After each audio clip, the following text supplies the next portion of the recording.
Hi everyone, welcome to my YouTube channel, and in today's video we'll be starting with a complete Brevo course where I'll be showing you what Brevo is and what it is used for and why people love it and how you can use it with other tools, other email marketing tools and other CRM tools. So this is going to be a very long course and I will suggest you take your time to watch it. I've already broken it into different sections so that you can be able to see the part you need and the part you do not need. So for every part that you know already, you can just skip that part and go to the part that you need. But we'll be starting out with the basis of Brevo. If you've been wondering whether you should use Brevo for your email marketing, or if you've been wondering whether Brevo is the right software for your business, then in this video, I'm going to show you why you should choose Brevo. Brevo is actually formerly known as Sending Blue. They recently just rebranded themselves as Brevo. It is a all-in-one marketing tool, and you can do a lot of amazing things on Brevo. You can send out email campaigns, you can build your contact list on Brevo, you can also create marketing automations, you can create SMS campaigns, you can create transactional emails, you can build landing pages and even sign up forms and even embedded forms. So the amazing thing about Brevo is that you can do all of this in one place. That means you do not need different apps to do different things. You can do everything in one central place. So it is used by businesses of all sizes, from solo entrepreneurs to freelancers to e-commerce stores to large companies for tasks like sending out newsletters, for delivering lead magnets, running automated welcome sequences. You don't need to start manually sending emails to your new subscribers. You can just set up those automations to go out, and Brevo is going to help you with all those automated responses. They also Ever can also help with promoting your custom offers. If you have an e-commerce store, you can have it connected to Brevo, and you can send out emails from Brevo connected to your e-commerce store. So when someone buys a product or when there is an abandoned cart and all of those things, Brevo can help you handle that. So one thing about Brevo is that it is very easy to use, and it also has the scalability option whereby as your business grow, you can start with simple campaigns, and as time goes on you can just upgrade to the more complex features. So before we jump into the dashboard, let's take a quick look at Brevo pricing. If you check the free plan, you have the option of getting 300 emails per day. So that means you can send out 300 emails per day. You have customizable email templates, you have drag and drop, you have transactional emails, you can do all the API and all of those things. You can send SMS and WhatsApp campaigns. And in the starter plan, we have $8 per month, and please note that this is a yearly plan. If you want to check for the monthly plan, you have to click on this button here and it's going to switch up to the monthly plan. And we have $9 per month for the starter plan, and you can send up to 5,000 emails per month, and there is no daily sending limit, and there is no Brevo logo. That means they do not have their branding on your email campaigns, on your landing page and all of those. And we have basic reporting and analytics. We have 24/7 email support. In the business plan, which is the most popular, we have up to from 5,000 emails per month, and we have the marketing automation, so you can build automation in this plan. We have predictive sending, which is AI, and we have multi-user access, and you can also build landing page. One thing to note is that the starter plan, you cannot build landing pages. You can only build landing pages from the business plan, which is $18 per month. And we have the landing pages, we have the A/B testing, and we have advanced analytics and the phone support. And if you also want to do more than all of those things and you want unlimited contact and advanced integration, there is a custom price. You will have to talk to Brevo about that. So you can take your time to check all of the features and see which one is suitable for your business. You can see if the starter plan is going to work for you, or if the business plan is going to work for you, or if it's the enterprise plan that you want. So whichever one you pick, you can just click on sign up, and they're going to ask you a few questions, and you will be able to sign up to your account. After you have signed up to your Brevo account, you are going to get into this dashboard, and note that they are going to give you a 14-day trial for you to be able to check out some things, and you can be able to check if Brevo is the right choice for you or not. One thing to note is that when this trial is done, they are going to downgrade you to the free plan, and you want to make sure that you are able to subscribe to a paid plan, because the free plan is actually very limited and you might want something more. On the left hand side, you can see that we have different navigation menu, and we have the home menu, we have the contact menu, we have the campaigns menu, the automation menu, and the transactional menu. And we also have the conversations menu, and we have the deals menu, and the meetings menu, and the phone menu. So one thing about Brevo is that they try to make it a mini CRM, whereby you can be able to have all of your contacts, all of your companies, and all of your deals in one place. So it's not an advanced CRM; it's just like a mini CRM, not an extensive CRM. In the contact menu, you can see that we have different submenus under the contact menu. We have the list, that means you can create lists. We have the segments, we have the companies, and you can also build landing pages from here. You can also set up your forms from here, and you can also do your contact setting from here, like checking for unengaged contacts, and you can check for your company attributes, which is also known as company fields, and you can check for your contact fields also. And in the campaign menu, we have where you can build out your campaign templates, and you can check the statistics for your campaigns. You can check the open rates, the click-through rates, and all of those stuff from the statistics menu. And in the settings, in the campaign settings, you can be able to do different things from the settings, like the default settings. You can check for the test list, and you can check for your unsubscribed pages, and you can also connect your Google Analytics there, so that it is also going to track in all of your campaign traffics and your email marketing traffics. You can also check for your webhooks and your dedicated IPs, your sender and your domains. That is going to be the sender address. You can configure it from here, and you can check your conversions. You can check the WhatsApp and all of those things from the campaign settings. In the automation menu, you can check for the automation logs, and you can check for the workflow logs, the event logs, and the contacts in different workflows. So we do not have any workflow here, so we cannot see any data being recorded here.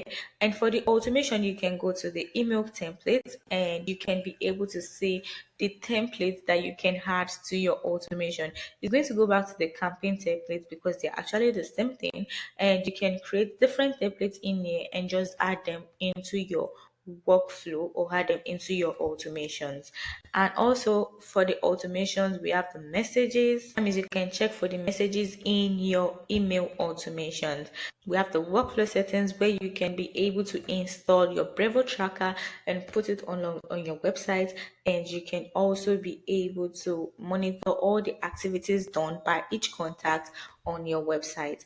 And for the automation itself, you can create an automation, whether it is welcome email automation, or it is follow-up email automation, or whatever it is you want to create. You can set up an automation for that. And have the transactional menu, which is going to show you how to configure your email in Brevo. As you can see, it's going to show you SMTP settings, where you can be able to connect your email directly into Brevo, so that you can be able to send and receive emails directly from your Brevo.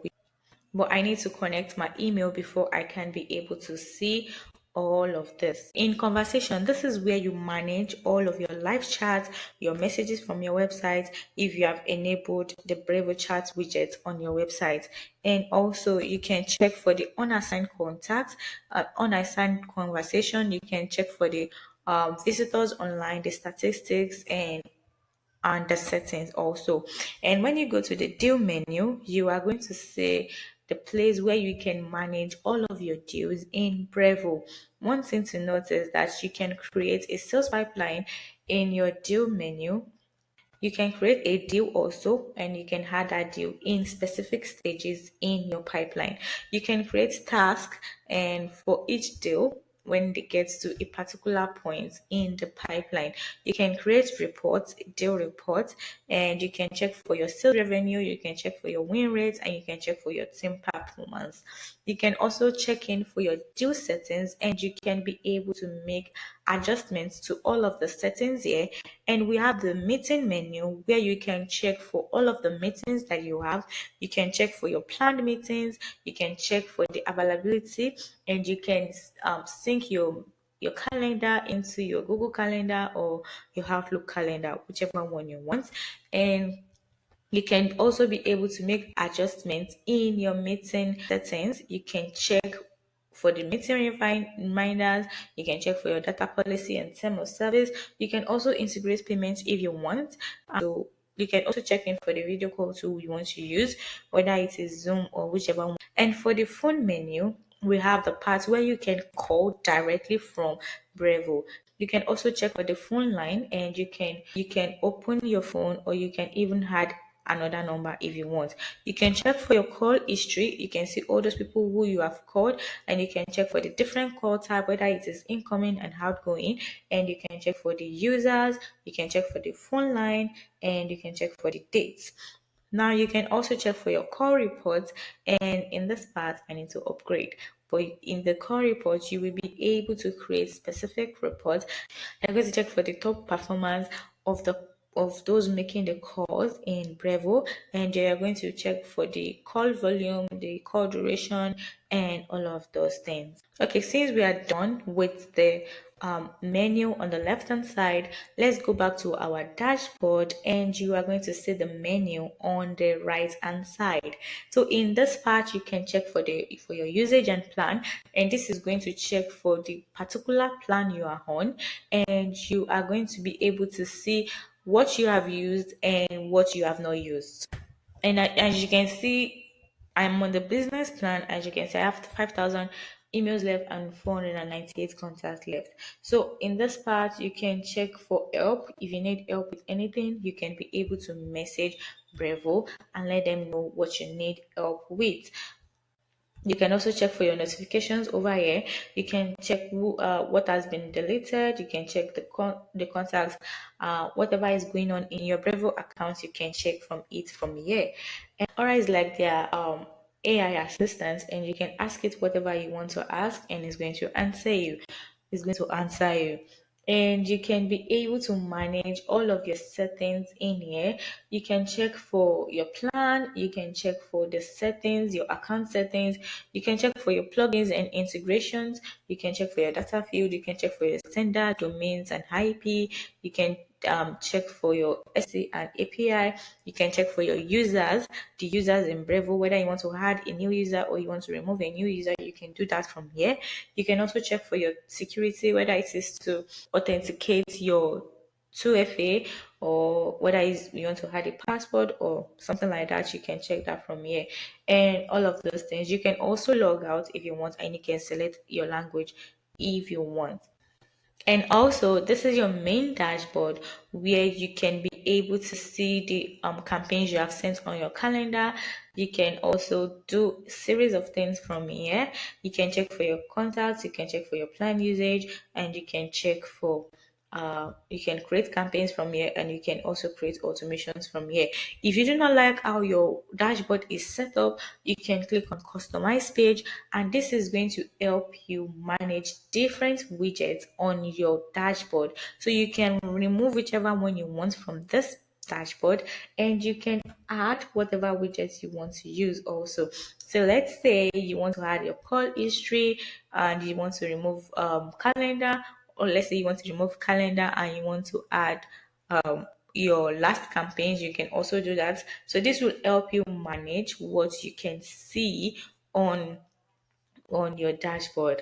So if you feel this is too much for you, you can remove all of this and just leave whichever one you want. And after you have done that, you want to click on save page, and your dashboard has been customized. Let's move on to the contact. So in the contact, you have different submenu, like I mentioned. At the beginning of this video, you have different submenu under the contact, and you have lists, you have segments, you have companies, and you have landing pages and forms and the settings. So first of all, let's see the list. So a list is like a container of a group of contacts. That means you can be able to create a list and put different contacts into this list. The purpose of this list is to organize contacts based on how you plan to communicate with them. So let's create a list. When we click on create a list, it's going to take you to the page where you can name this list. So I want to name this list hot leads.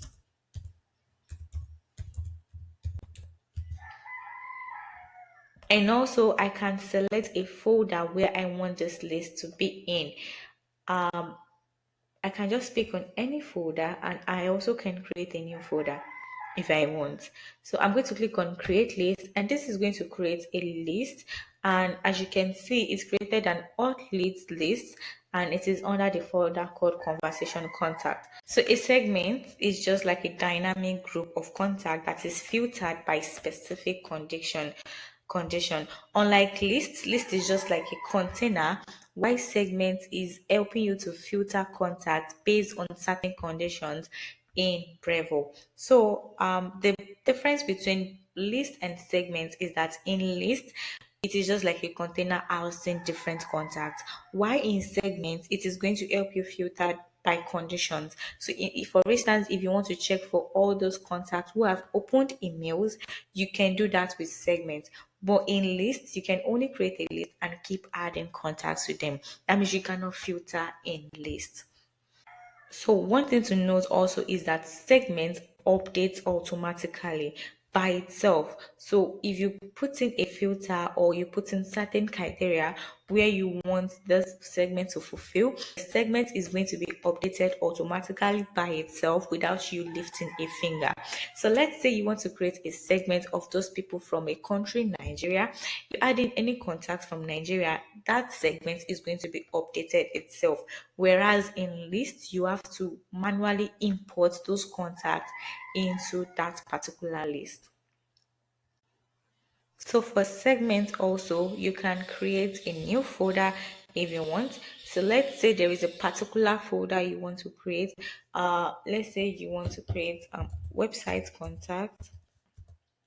So if you want to create a website contact segment, you can click on create folder, and that means you can create different segments and put them um, under this folder itself. So you can edit the folder if you want and change the name if you want, or you can delete the folder if you want. So now we are going to create a segment, and as you can see, we can be able to add a different criteria under each segment.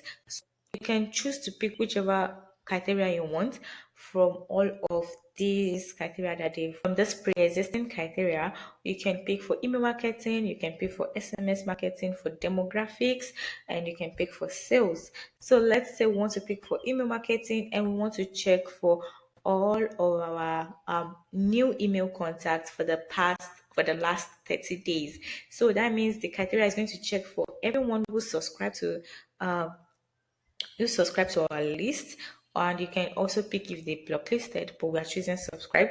And you can check for the last 30 days. So you can choose to check for the last 60 days if you want, and you can also choose how many weeks you want, or you can even choose months. So let's say you want to check for the past 12 months, and that is going to be a year, or you can check in the last 30 days, or you can also check for an exact date, and you can check for a fixed period.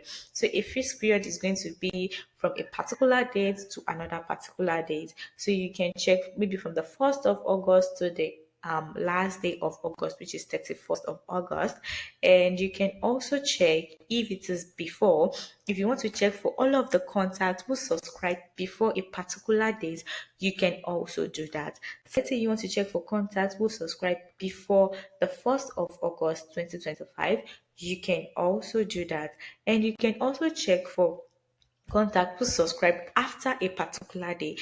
So let's say we want to check for contact who subscribed after the beginning of this year, you can go into January 2025 and just pick contact that subscribe after the 1st of January 2025. And that is going to check for every of the contacts that have subscribed to our list this year. So when you are done, you can click on confirm, and that is going to update the criteria or the condition.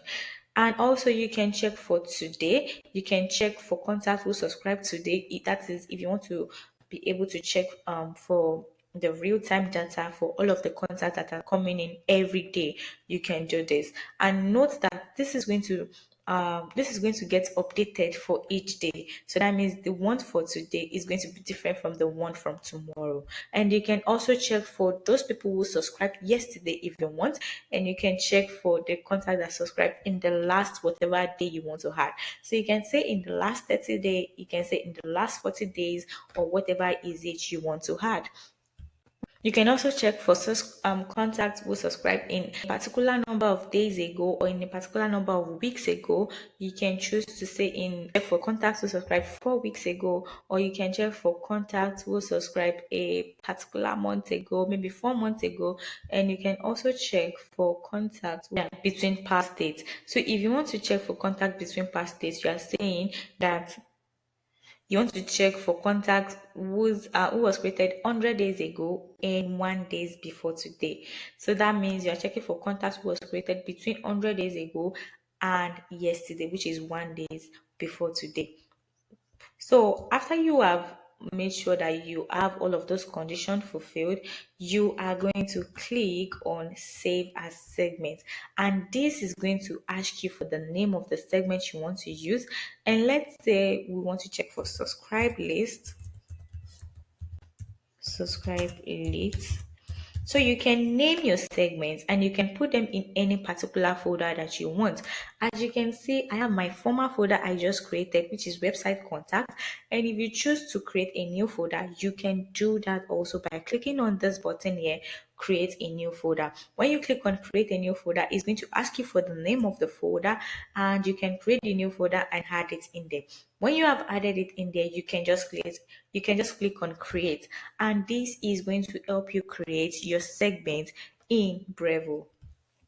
After you have created the segment, you can be able to check for this, click on this and just check for the particular segment that you have, and you are going to see all of the contacts that are in this segment over here.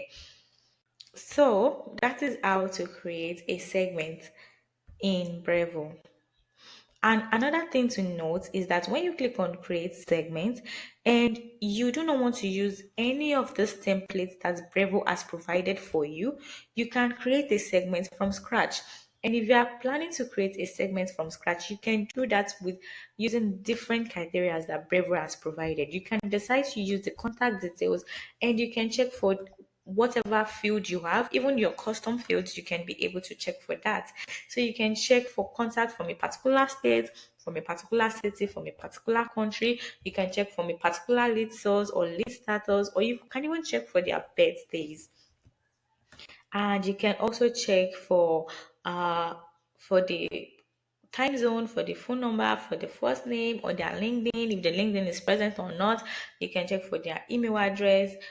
You can do that for the contact details. The same thing go for the email details. You can be able to check for the series of email actions that are in Brevo. So let's say you want to check for those who have email sent or who have email received, or they've opened an email, or they've clicked on a link in an email, or they unsubscribed from an email.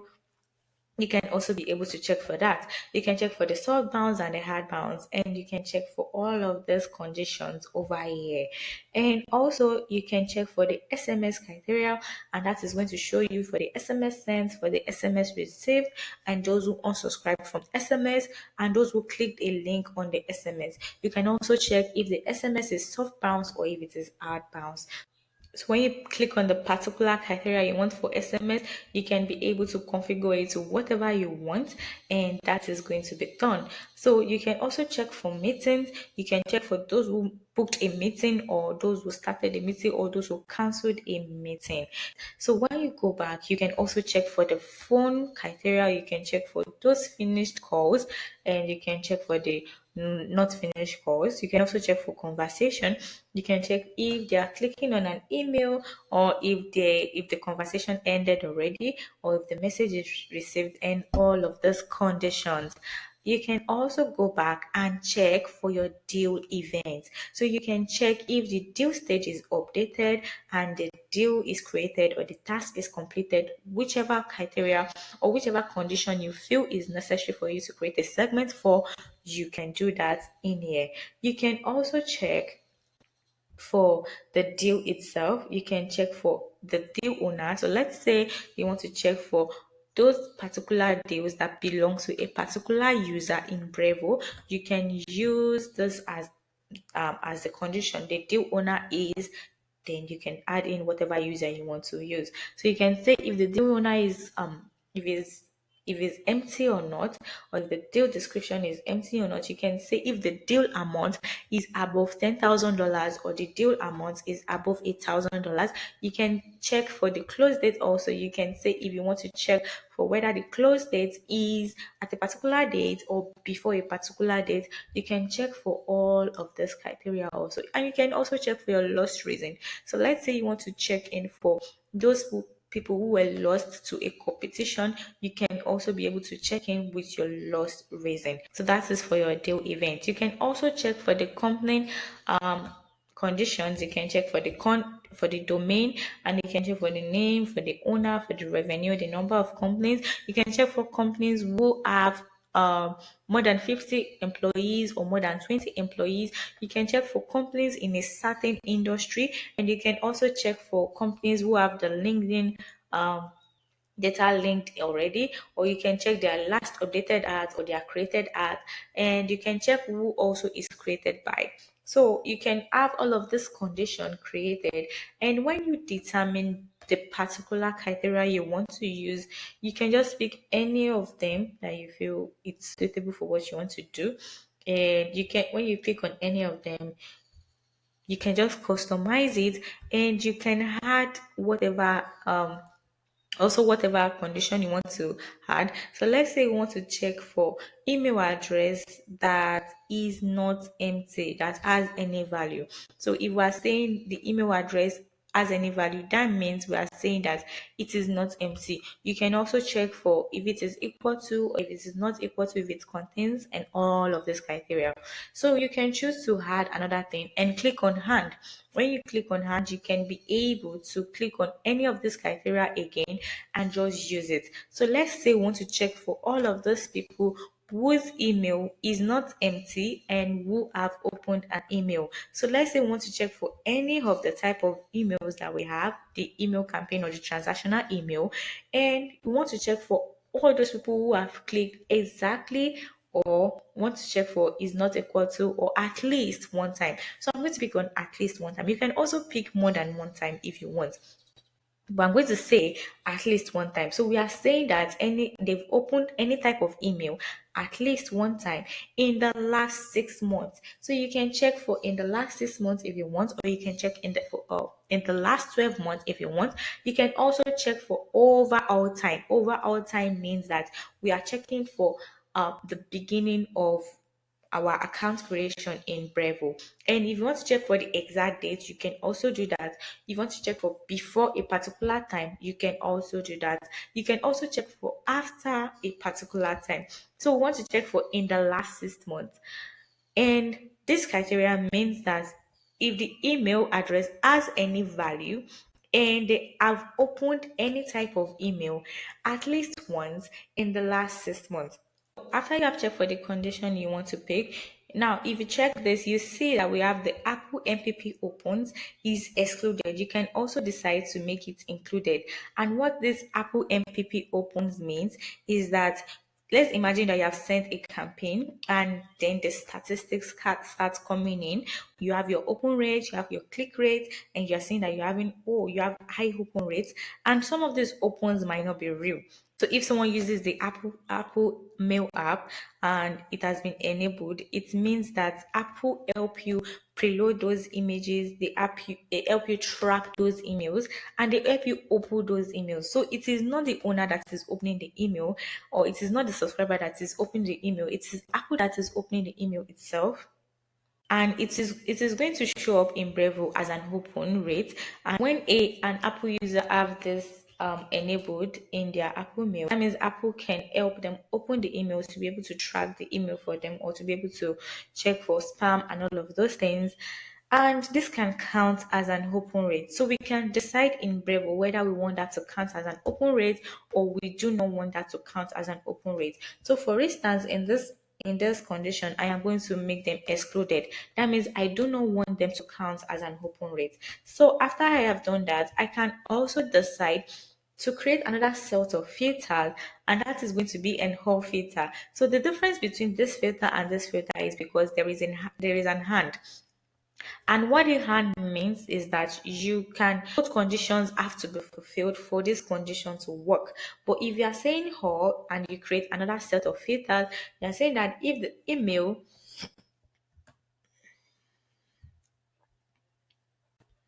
okay, let's say we want to check for the email and we want to say the email is has any value, and if you want to check if the email was sent, if an email was sent at a particular at least once in the last 6 months. So what this condition mean is that you can be able to check for this first one and or the second one. So this or is just that you are going, Brevo is going to check, first of all, it's going to check for this one, this particular condition in here, or is going to check for this one in here. So whichever one is fulfilled in both of them is going to add it in there. And the funny thing about this is that if you pick the two of them, you are saying that is either you check for this or you check for this. And the hand in between all of this is just that this one must be fulfilled, the email address must have a value first, and the second condition must be fulfilled. Yeah, so that is the difference between the hard and whole. So when you have done all of this and you are sure that your segment has been created well and the way you want, and also one thing to notice is that you can choose which email you want uh, the particular email you want to check. So let's say you want to check for any type of email that have been sent, but you want to check for a particular email. You can say if you want the email to be exactly, then you can pick which email template you have in Brevo. So that is going to check for the particular email and not check for any or any of the all of the email, but for that particular one. So let's remove this. You can also do that here for the email opened. Let's say you want to check for the email opened for a particular email and not for all of the type of emails you have in Brevo. You can click on the email name and you can be able to filter the particular email you want to check their opens for that particular email. So let's say you want to choose the email name and you want to choose is exactly, and you can pick whichever email you have in Brevo. That is going to check for the email opened for that particular email instead of checking for all of the emails in your Brevo account. After you have added in all of the conditions and you see that it is good to go, you can save it and you can click on clear filter and you can start all over again. You can also check in for your list or the segment that you have created already in Brevo. Let's say we want to check for our website leads, and as you can see, we have no website leads already. You can also check for your conversation contacts and you can see the different lists that you have in all of this folder in here. So when you click on clear filter, that is going to clear all of those and you can be able to see all of your contacts. So let's say you want to create a new contact and you want to create just one contact. You can click on create contact and that is going to bring out this sidebar where you can create a contact. So when you click on create contact, it is going to ask you for the first name of the contact, the last name of the contact, and the email address of the contact. So let's say we have a new contact and it's called Alice Young, and we have an email for the particular contact, and we want to add that as Alice Young at gmail.com. So you can add in all of this you can add in all of this information in here. You can add the WhatsApp if you want, if you have it, and you can also decide to change the contact owner if you want. Let's say you have multiple users in your Brevo account, you can be able to add what user is going to be the owner of this particular contact. In my case, I am going to be the owner, which is Emma Ira, and you can choose the job title. You can also add to a particular list if you want. So let's say we have this particular contact coming in and we want to add them as hot leads. You can decide to add them as that, and you can also create a new list and just add them to the new list you have created. So that is for the list. You can also add in their LinkedIn information. You can add in their opt-in information, which is yes, and you can also add in their birthday. That is if you have it, and you can also fill in all that fields like state, city, and all of this. When you have filled in all of those information, you click on create. Now this is going to create a new contact and is going to put them under the appropriate list that you have created for them. As you can see, the new contact we just created has been added in here, and you can see that the contact name is Alice Young, and you can see all of that information. So one thing to also note is that you can also do this for multiple contacts. And let's say you have 10 contacts, and that is going to be a lot of work to bring them in. You cannot just start doing them one by one. That is going to take a lot of time and energy. So what do? You create a CSV file like this over here. And as you can see, we have their names, their first name, and their last name. We have the emails and the phone and the lead status, the lead source, and their address, and whatever other information in here. We can also do that for the companies also, but let's start with the contact. So instead of bringing this one by one and just click on create contact and adding the information, that is going to take a lot of time. Like I said, you want to import those contacts, and to import contacts, you must have the CSV file here first before you can bring them in. So when you click on import contact, you will see the page where you can import the contact. But first of all, before we import contact, let's do something first, which is very, very important before you start importing your contact. One thing to do is that you go to your settings and you go to the contact attributes. So in contact attributes, it also means custom fields. If you're familiar with custom fields, it's just creating the different tab of information for each contact. So we have the name, we have the first name, the last name, the email, and the SMS. You can also decide to choose to create new custom fields in Brevo. So let's say you are importing a set of contacts like this and you want to bring them into Brevo. You have to check if all of this custom field in this list is available in Brevo. If they are not, that means you have to create those custom fields and put them in Brevo. So let's see how we can create um a new attribute in Brevo. When you click on add a new attribute, it's going to ask you for the name of the attribute.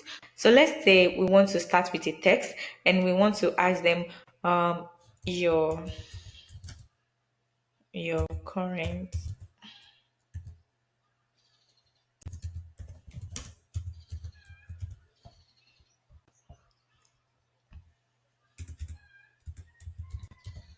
So let's say I'm asking questions about your current CRM, and I ask them, what is your current CRM? Now you can, is that you make this a text or you make it a date. You can also make it a number, category. You can make it a category. You can also make it a multiple choice category, and Boolean. Boolean is like yes or no, and you can make it a user category. So what this means is that if I create a custom field, I can be able to choose any of this category and add it and add it into this. So if I choose the text category, that means they can type in whatever their current CRM is, and they can just type in maybe HubSpot, they can type in maybe it is Brevo, or they can type in maybe it is Zoho CRM or whatever it is. Then you can click on create attribute. This is going to create the this field as text, and you can be able to add that into Brave when you click on create attributes. Then the next part is the date. You are saying that you want to be able to check for a particular date, for them to be able to add a particular date as the custom field. So that means this is very good if you want to ask for their birth date. So let's say you want to ask for the birth date and you ask your So your birthday is going to ask them for the particular date which way they were born, obviously. And when you click on date, it's going to ask them to pick the date in which they were born. And you can also choose the number field if you want. Let's say you want to ask them for their phone number, you can also choose the number field. Let's say the category field is going to be for okay, let's go back into your okay, let's use email marketing.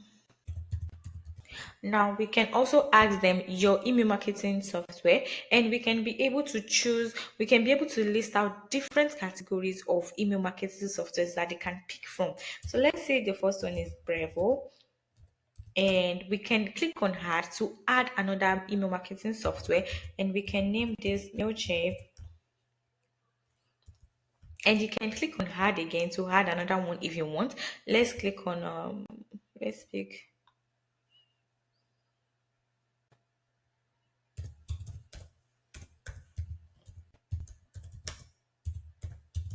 constant contact. So you can add another option and name it constant contact. So this is going to help, and they can be able to, it's going to help them pick whatever option that they belong in. So you can decide to cancel this if you do not want that option, and after you have added all of this option, you can click on create attributes, and that is going to create this particular attribute for the email marketing software question.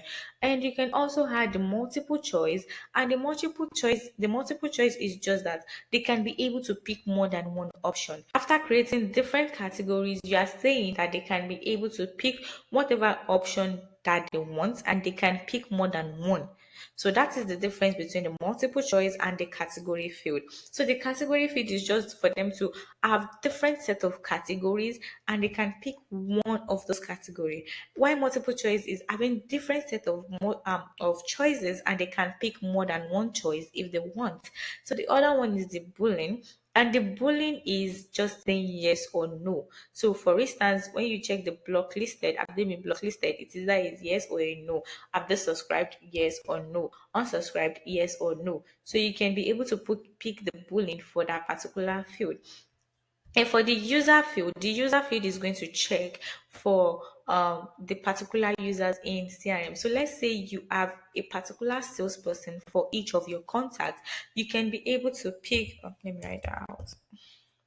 So for salesperson, you can pick which particular user is the salesperson for that contact. So that is what the user field is for. So after you have done that, you can click on create attributes, and it's going to create this attribute, and you can be able to see it in the new attributes you have created. So let me just recap and show you exactly what each category is for. As you can see, email is a text attribute. That means they can be able to type in whatever their email is and type in whatever their text is.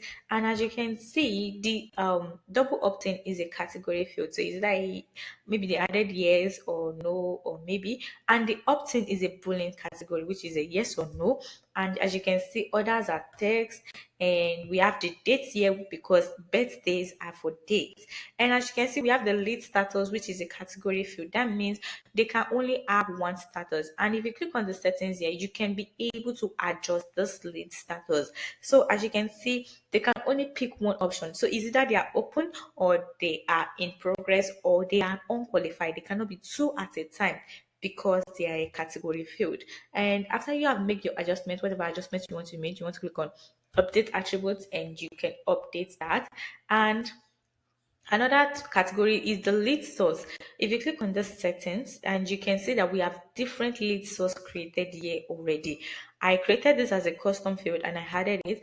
And as you can see, the name is lead source, and we have different options in here. And as you can see, you can remove whichever one you want. You can cancel it out if you want, but we are not doing that. And also, the lead source is a multiple choice, and that means we can pick multiple options for the lead source. So they can be from Facebook ads and also be from websites or also be from webinar and LinkedIn at the same time. That means you can pick multiple options.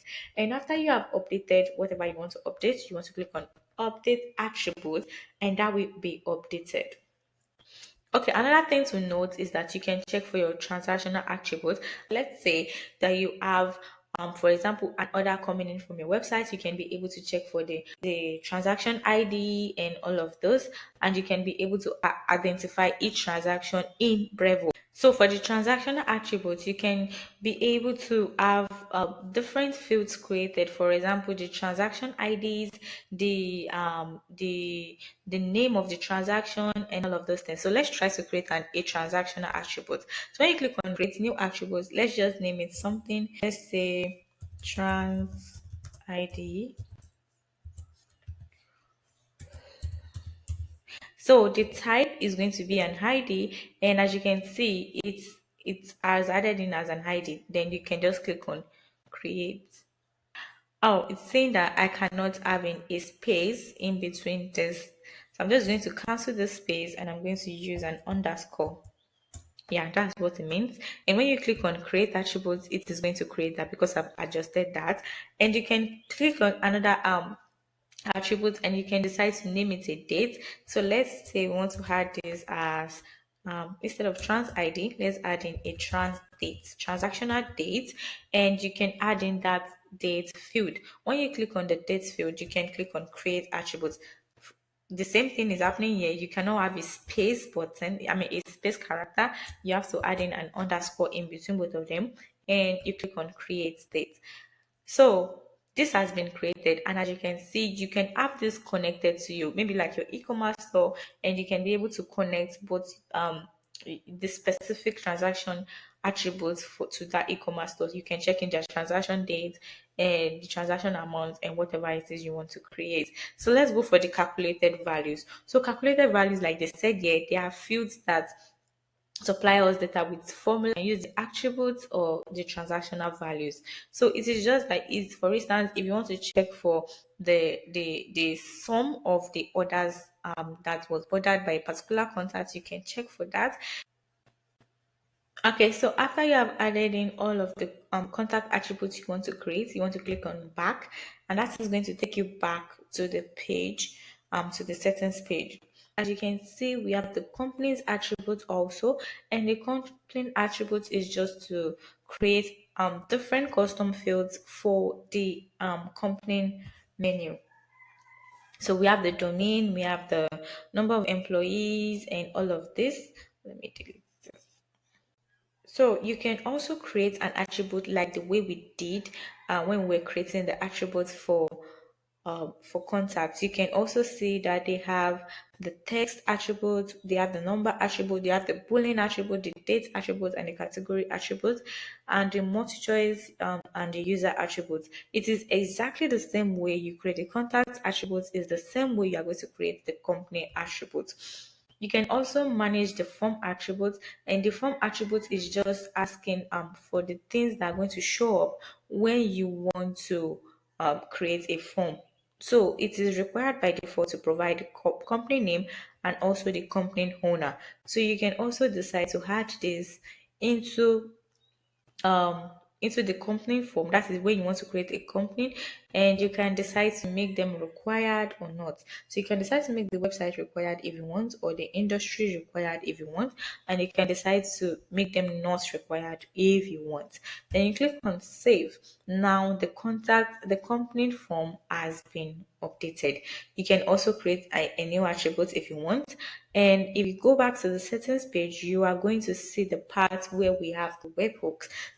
So the webhook is just to manage events and help you send information to a third party tool. So for instance, when a contact open your email, or when they click on your email, then you want them to do a particular thing on that particular software, then you can also be able to create a webhook to do that. When you go back to the settings page, you are going to see the page where you can update your unengaged contacts. So when you click on unengaged contacts, you can be able to decide yourself those contacts that you want to deem fit as unengaged contact. So if you want to check for the creation is more than 365 days, you can do that, and they've received a campaign at least one time and the email has not been opened in the last 365 days. So that means we want to check for contacts that have been created in the last 365 days, and we have sent email out to this contact at least one time in a year, in the past year. And also, we want to check for the email campaign has not been opened.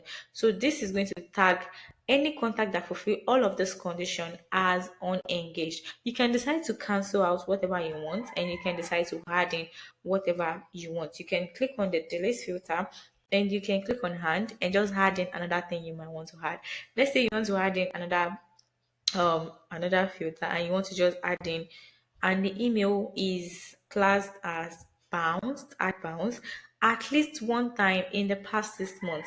This is going to add to the condition again. So any of the contact that is fulfilling these four conditions will be marked as unengaged contact.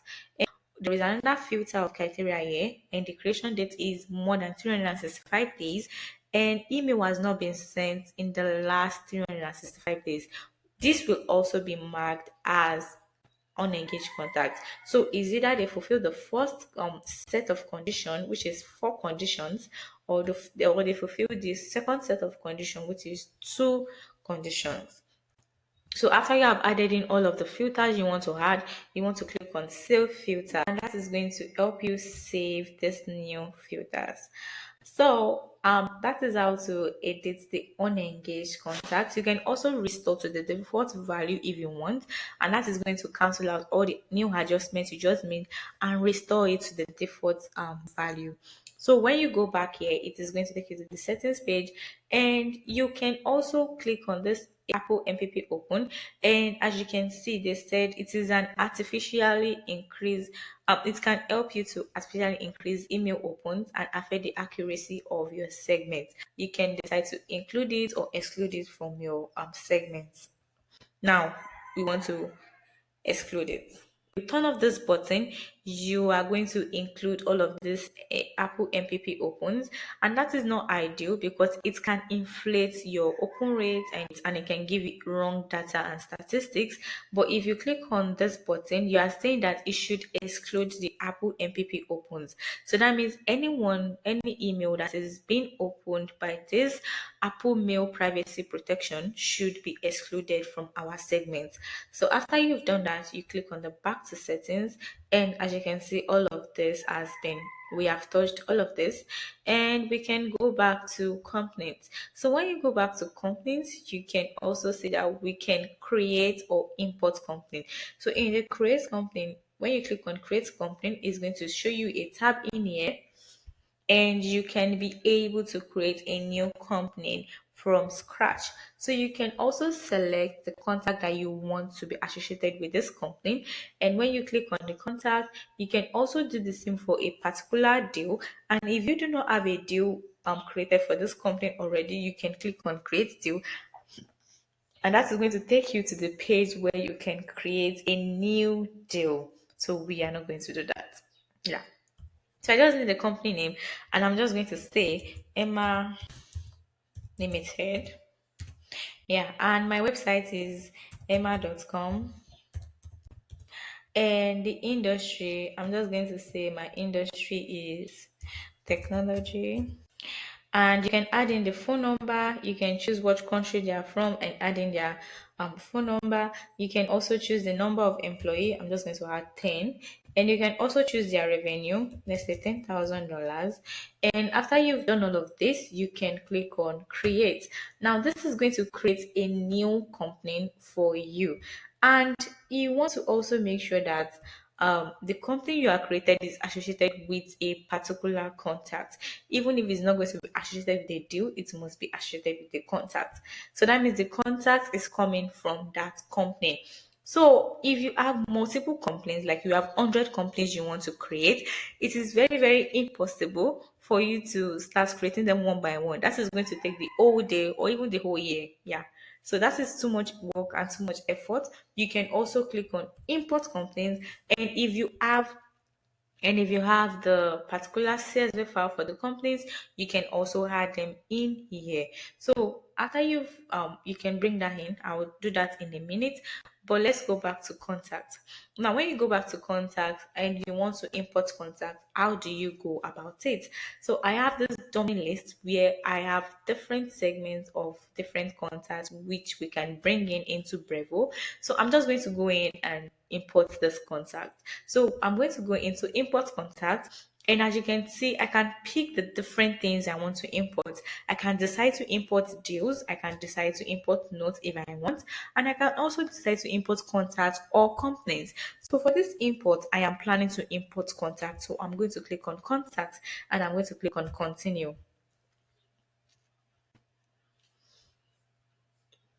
Now it has taken me to the page where I can import from a file, or I can copy and paste all of what I have created, or I can import from a tool.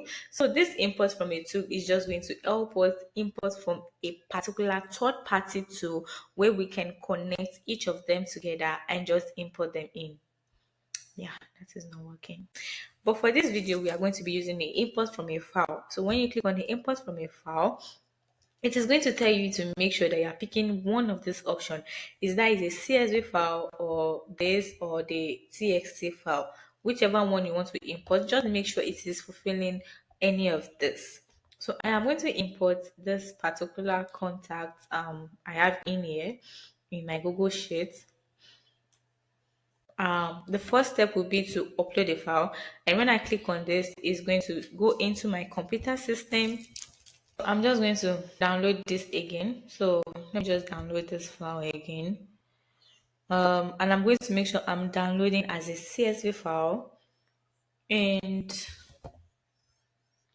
yeah, I'm going to click on save. And this list has been downloaded. Or is still downloading? Yeah, that has been downloaded. Then I'll go back into Brevo and I'm going to click on this upload button, and as you can see, I can be able to upload this list into Brevo. When I click on open, it has been uploaded and it's going to preview the first 10 lines of my contact for me. So I can see the first 10 lines in my CSV file, and as you can see, you can confirm if this is the right file you are bringing in.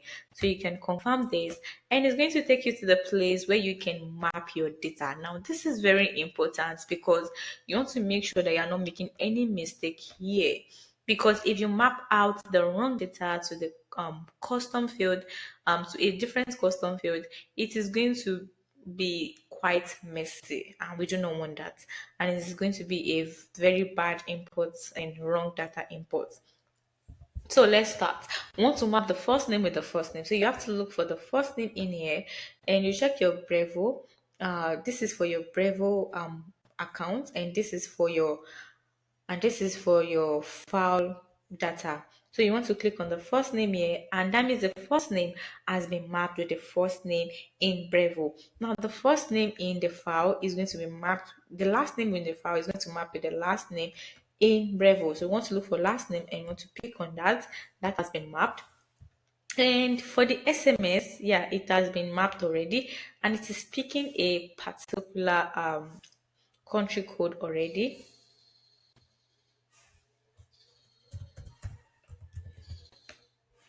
I'm going to pick United States, and United States is +1. So I want this phone numbers to be from United States. And the lead status has been mapped out already automatically. And the lead source has also been mapped out. As you can see, the address has been mapped out. The city has also been mapped out, and the state has been mapped out. Then the country has been mapped out, and this is currently not available, so I will not import both of this because I do not have the data in my file. So I'm going to click on confirm mapping, and I am going to decide which list this is going to be coming in. So I can decide to select a list, or I can decide to create a new list. So let's say I want to create a new list and I want to make this list new contact. So I can decide to name this new contact, and I can decide to add them to a particular folder. So I can decide to create a new folder if I want, or I can just add them to any of the folder that is available. So I'm just going to add them to that, and I'm going to click on create list. And as you can see, it will be added to this particular new contact list. And when I'm done with the list, I can click on confirm my list, and it's going to take me to this page where I need to finalize my import. Okay, so the first page is to update existing attributes for existing tags. So what this means is that if you click on this button over here, if you make it functional, you are saying that you want to update every existing contact. So that means if you bring in new leads and there are particular leads that have the same email, the same name, it is just going to update the contact. It is not going to create a new one for you. But if you unmark this, you are saying that you do not want to update existing contact, and it's going to keep on creating new contacts even when there are similar contacts in Brevo. You can map this if you want to import empty fields to erase existing attribute data. So what that means is that let's imagine that the contact we are bringing in, they have like two contacts which have already existing data in Brevo, and you want to bring them in, and some custom fields or some fields in that file is empty. So when you bring them in into Brevo, you can say that those empty files should empty out whatever is currently in Brevo. So that means the empty files you are bringing in is going to erase the existing data in Brevo. No, we do not want that because we do not want to import empty fields. So we just click on this. If you click on it, is to import empty fields.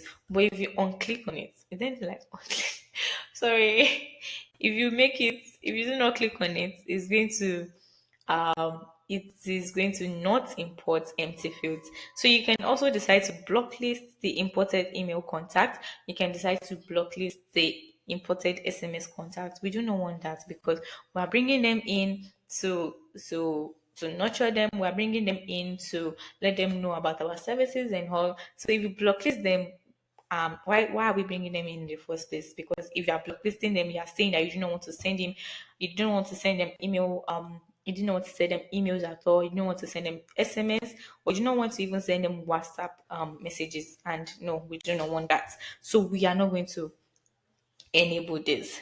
So now you have to make sure that you confirm that the new imports you are bringing in, they adhere to all of those conditions. That means Brevo wants to make sure that you have their permission to send email, newsletter, SMS, and WhatsApp. You also want to make sure that they're not borrowed from a third party, and you want to make sure that they are not purchased or rented from a third party or from a third party source. So Brevo is saying that they may suspend you if you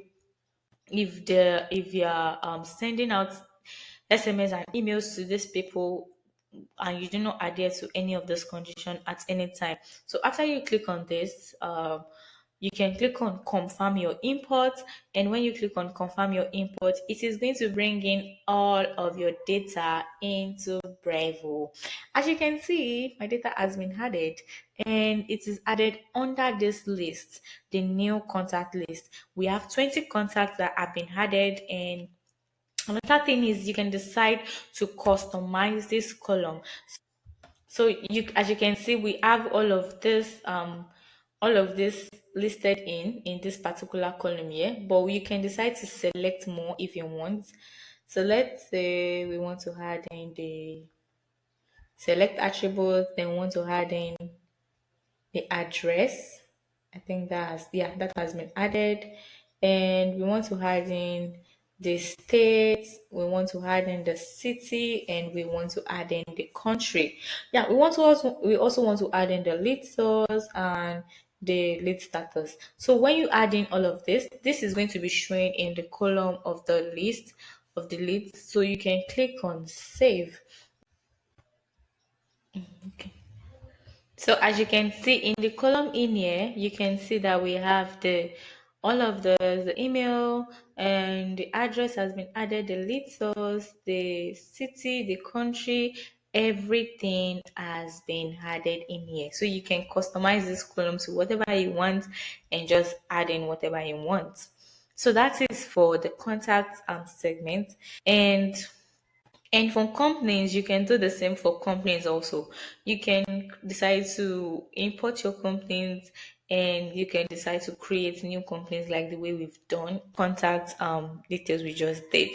So the next thing we want to do is we want to move on to forms and to create new form in Brevo. So when you click on sign up form, you can see that you can create a full page of form or you can create a pop-up form. So a pop-up form is the form that that you are going to have embedded on your website, or a full page form is the one you are going to have a link. It can link to you are going to have a link where people can click on that link and the link is going to lead to that form, or you can have a pop-up form where you can create an embed on your website that you can say if they use 7 seconds on the page, then the form can pop up and they can be able to fill in the information that they want to fill in. So let's click on a new form and let's name this our website form.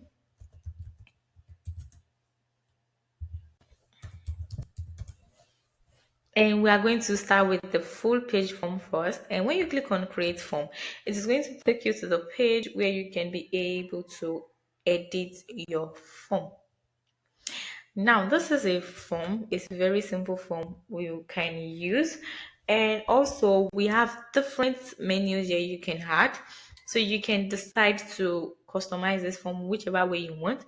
You can decide to add a title and you can add in whatever you want to add for the title is the list. So let's say we want to say sign up to get amazing. Okay.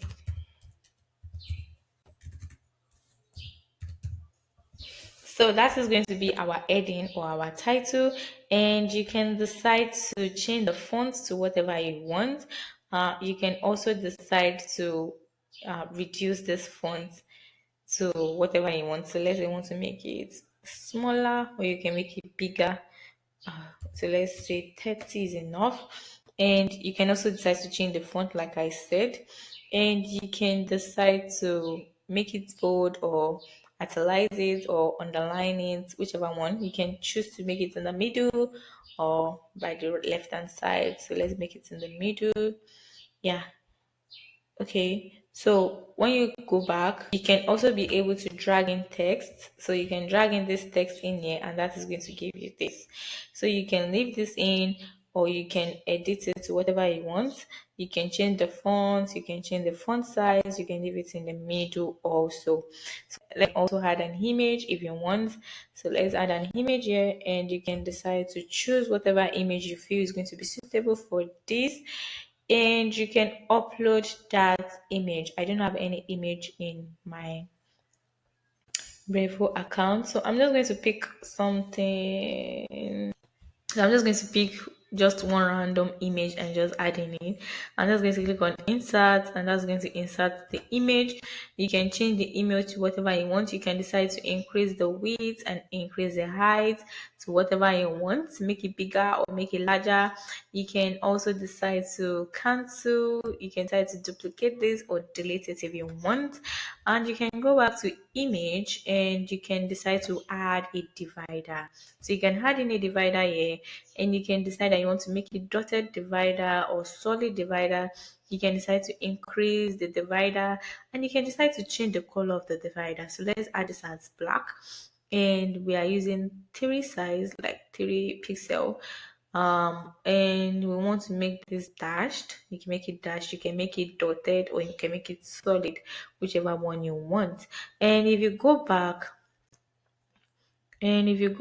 you are going to see that you can add in different custom fields, um, different custom attributes that you can add. So let's say we want to drag in this field and we want to add it in here, and we want this field to be the first name.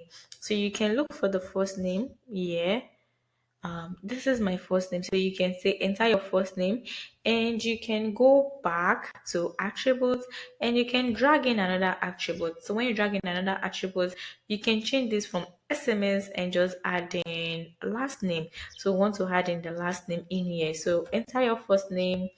And yeah, so for this, you can be able to change the help form to whatever you want, the help text, sorry, to whatever you want. I do not need this help text, so I'm just going to take it off for this. And I do not need the help text for this. So I can decide to delete this if I want. I can decide to delete this also. I can add in whatever other fields you want to add. Okay, so when you go back to attributes, you can also add in another attribute. Let me put this down. And let's ask them what their experience with CRM is. And as you can see, it is a text field. They can write in whatever their experience is with CRM, and you can decide to make this not required and remove the app text. So, okay, so for the multi-list subscription, you can tell your subscribers to pick in whatever list they want to be added into. So let's imagine that you have the list for men or the list for women. You can tell them to join whatever list. So let's say this is the list for women and the list for men. You can tell them to add in whatever list they want to belong to. So they can actually do that from their end. And can make this non-required. And yeah, we can also do that for multiple choice. And for the GDPR, we can ask them that they should agree to receive our newsletters and accept the data privacy statement. So when you go back, you can also add in, yeah, you can also add in another checkbox if you want, and you can say maybe click here to accept our privacy policy, or click here to accept our terms of service, or whatever is it you want to add in here. You can actually edit this and add that in. So let me take this off. I don't want the form to be too long. So you can also add in the captcha if you want, and you can also be able to filter in the robots that want to fill in your form. So you can do this test. I am not a robot test, and before they are able to submit the form. So this is to reduce the number of both replies we get in a form submission. So you can decide to change the color, change the font, and put it in the middle. So for the placeholder, which is this one inside, you can decide to make it black if you want. As you can see, it changed the color of this. And you can decide to put it in the middle, although I don't think that is making any sense. I'm just going to return it back. And you can decide to bolding it if you want. So I'm just going to reset to the normal. So let's reset. Yeah, reset. So to go back to the default settings. And for the links, yeah, for the links also, you can decide to color your link whatever color you want to add. So let's say you want to add red as your link color. You can choose that, and you can just add it. And you can make your writing direction right to left. Oh, that's somehow. So I'm just going to go back to my left to right. Yeah. So for my background, I can decide to choose an image for the background. I can decide to change the color for my background, whichever one I want. So let's say I want to use this ugly color here. So I'm just going to add in the color. I can also choose an image if I want, and that's going to add an image as the background. I don't want that. So for the container, I can decide to make the form layer vertical or horizontal. Yeah, that horizontal is going to separate the name and the labels and the writing fields or whatever it is. Yeah, so you can make the width large, medium, and you can make it small. So I'm going to make it large, and I'm going to change this back to vertical. Yeah. And it can align to the left or align to the right or align to the middle. I like middle. So I'm just going to change this color to whatever I want, the inside color. I can change this to whatever I want. Hmm, I think I'm going to just go with white. Oh no, no, that is not happening. Yeah. Where is white?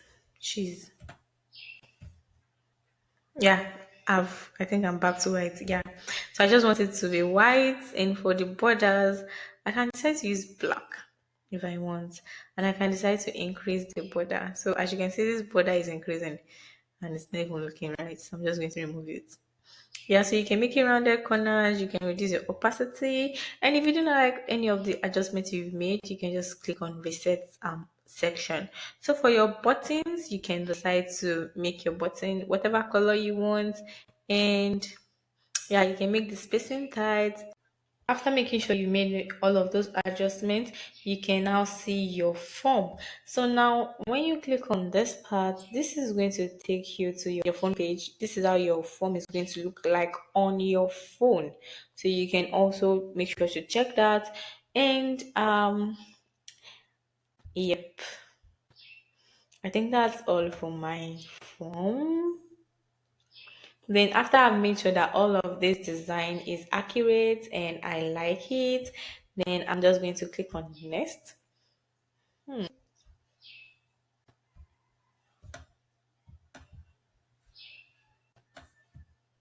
Oh, oh, I'm not going to take it off.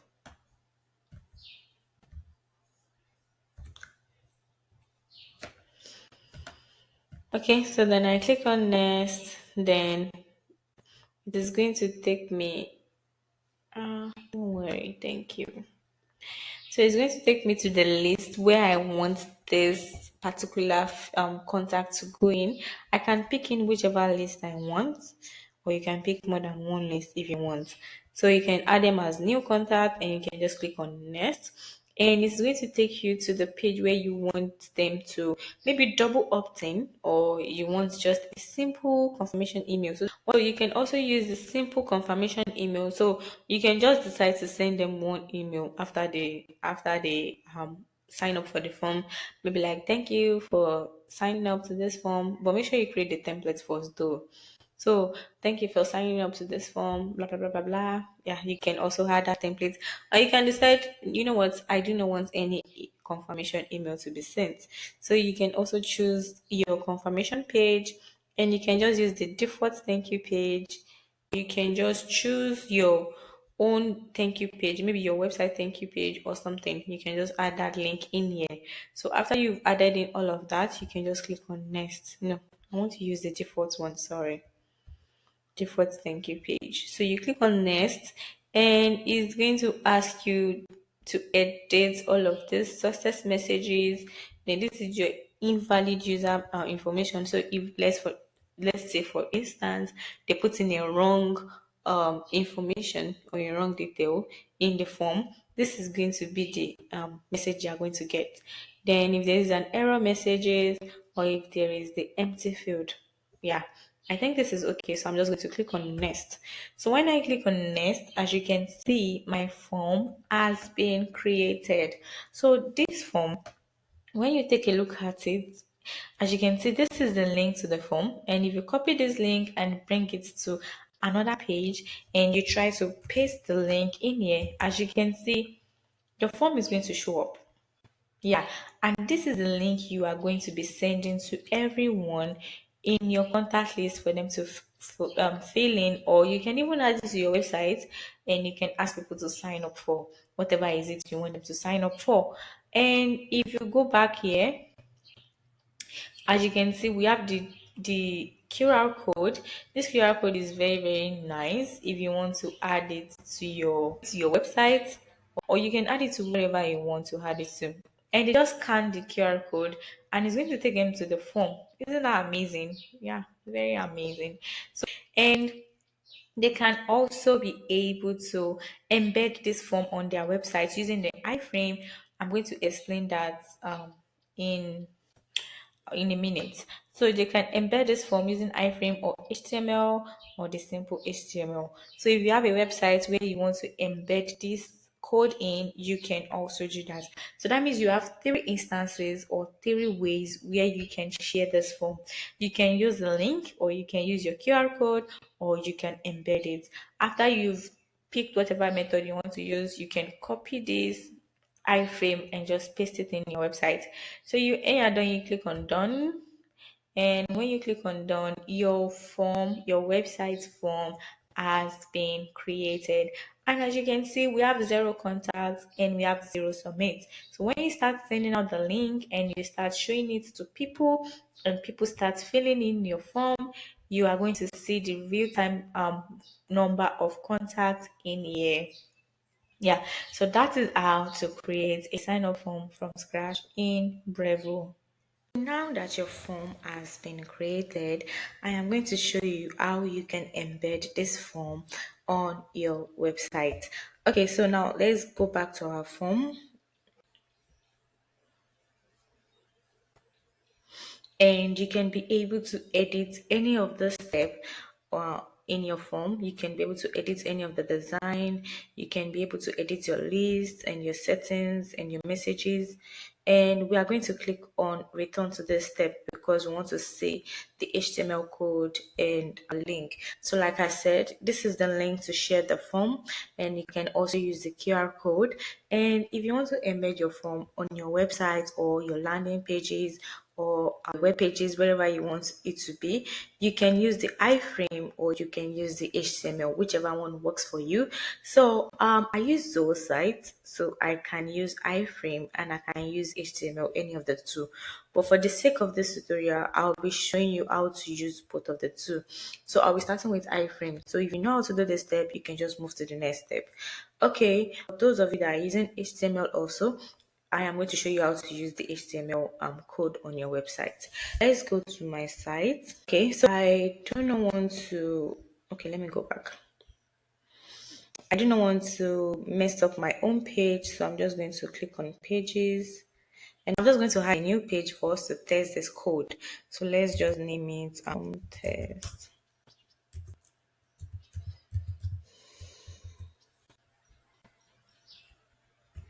So I'm going to click on save. So the page has been created on those sites. Now I am going to I'm going to add a new element. I will add a new element, and that is going to bring out this page where I can add in different set of elements I want to add. So I'm going to go down, and if you're using website software like WordPress, like Wix, or whichever one you are using, it is the same process actually. You just need to look for the editor of your website, then you look for the elements. Either you see your iframe or you see your code snippets, whichever one you see, just bring it to the website. Okay, so first of all, I'm going to show you, I'll be showing you how to use the iframe. So I'm going to drag in the iframe and I'm going to bring it here, and he's asking me to paste my iframe code. So the thing is, I'm going to go back to my Brevo account and I'm going to copy this code over here. So when I copy this code, I can then bring it back to my website. So I'm going to go back to my website and I'm going to click on paste. So when I paste in this code and I click on OK, it is going to bring in my form. Yeah, this is my Brevo form I just created. And one thing to notice that it's going to be a little bit smaller at first. So what you can do is you can go back to the code and click on edit. Then you are going to look for where you can see your width and your height. So as you can see, I can find it there. Let me expand this a little bit. Yeah, so this is my code, and as you can see, the width is 540 and the height is 305, and we want it to be larger and more taller because it's too small on that page. So let's say we want to increase this to like okay, let's use 800 and let's see how that is going to look like, and we can increase this to 700. Yeah, so let's say we want to increase the width to 700 and the height to 800.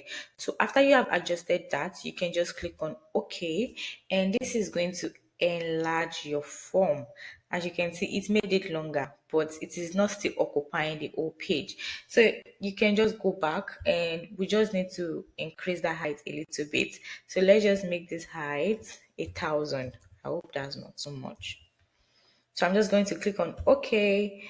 And when you click on OK, yeah, it expanded the form a bit. I think we can just go with this. Yeah. And if you feel you wanted to cover the whole page, you still have to go back and edit it again. Let me just do that.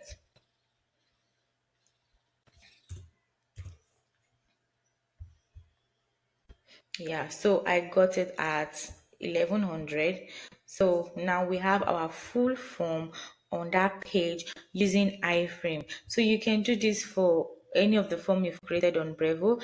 Just bring it into your site and just copy the iframe code and embed it on your website. So one thing to note is that in case your website does not have the elements iframe code, you can also use the code snippet. So let's use the code snippet option, and please note that I am using those sites, so you can also do the same process for any of your website software. If it is WordPress, if it is Wix, if it is Squarespace, whichever one you are using, you can use the same exact procedure for it. So let's go back and let's add in a new element.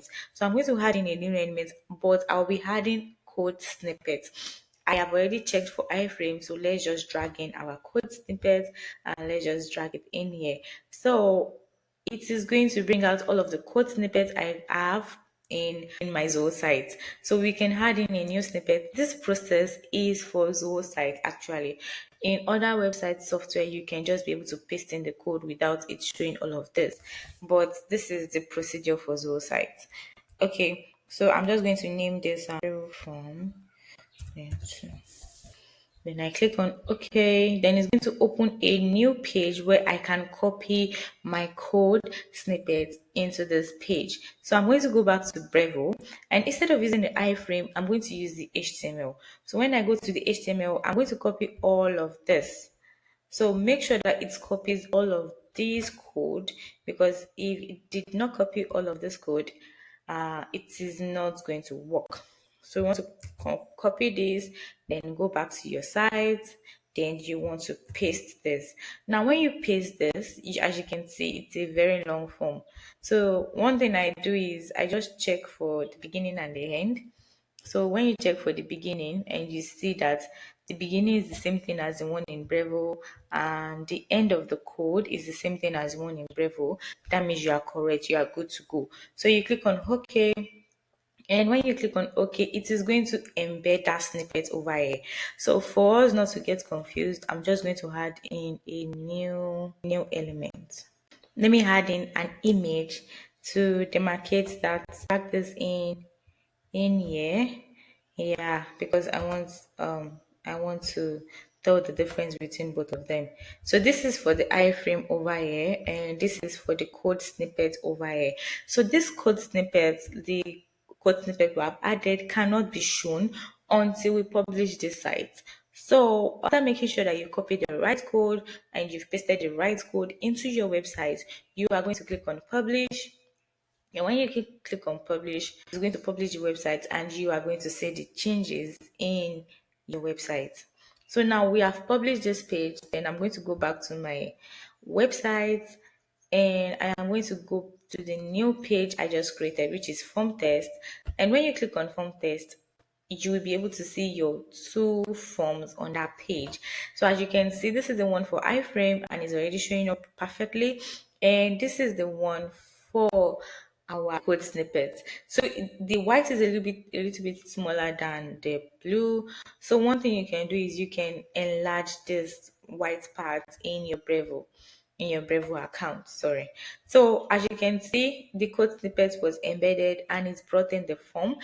One thing you should know is that when people fill out this form, the details will be going into Brevo. So you do not need to start copying your subscribers from your website to your Brevo account manually. You can just go through this process. So when you embed the code, when they fill out this form, it is going to go into your Brevo account. You are going to have new contacts from your website to your Brevo account. Okay, so that is how to embed your Brevo form into your website. So let's go back to our Brevo account. I'm going to just cancel this. Yep. Yep. Okay, so let's go back to Brevo and we'll be moving on to our campaigns. Okay, now, so let's move on to the campaign menu. So now we have covered everything on contact except landing page, which will be coming to in a minute. Let's go back to campaigns. So you can create the email campaign, you can create the SMS campaign. That is if you have SMS connected already, number connected already. You can create WhatsApp also, and you can create a web push campaign. So we go back and we click on templates. Yeah, we can be able to create a new template which we can use for our automation if you want. So when you click on create template, it's going to ask you, do you want to create an email template or do you want to create a WhatsApp template? We are creating an email template for now. And when you click on email template, it's going to take you to this page where you can add in the template name and all of this stuff. Okay, so now I can add in my template name and I can just name this a welcome email. I can add in a subject line and I'm going to add this. So this is my subject line. Let me just take this off. Okay, in the subject line, you can also decide that you want to add in personalization like the first name, the last name, or whatever you want to add.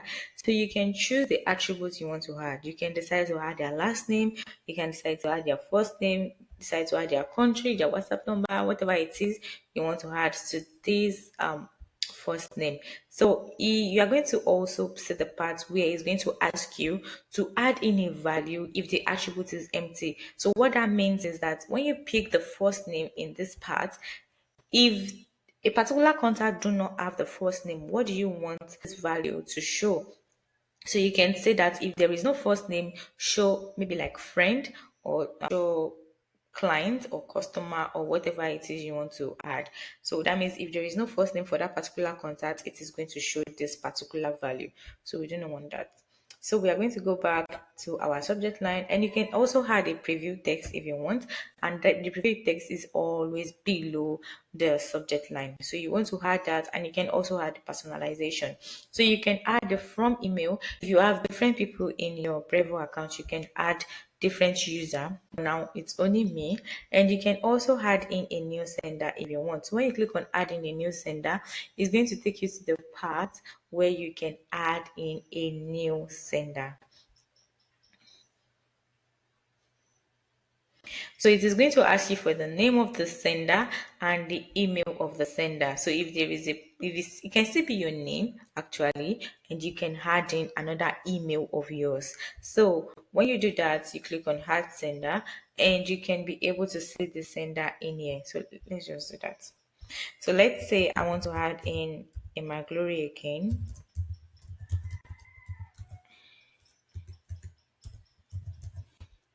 And my email should be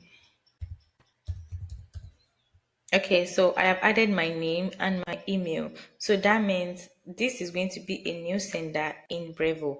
When you click on add sender, yeah, it is going to show you this. But you can, it's asking me to authenticate my domain.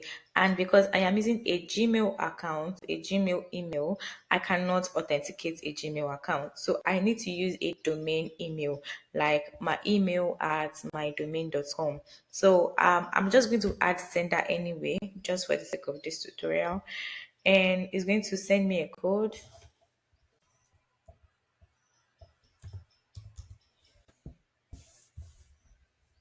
Okay, so it has added that new sender in my Brevo account.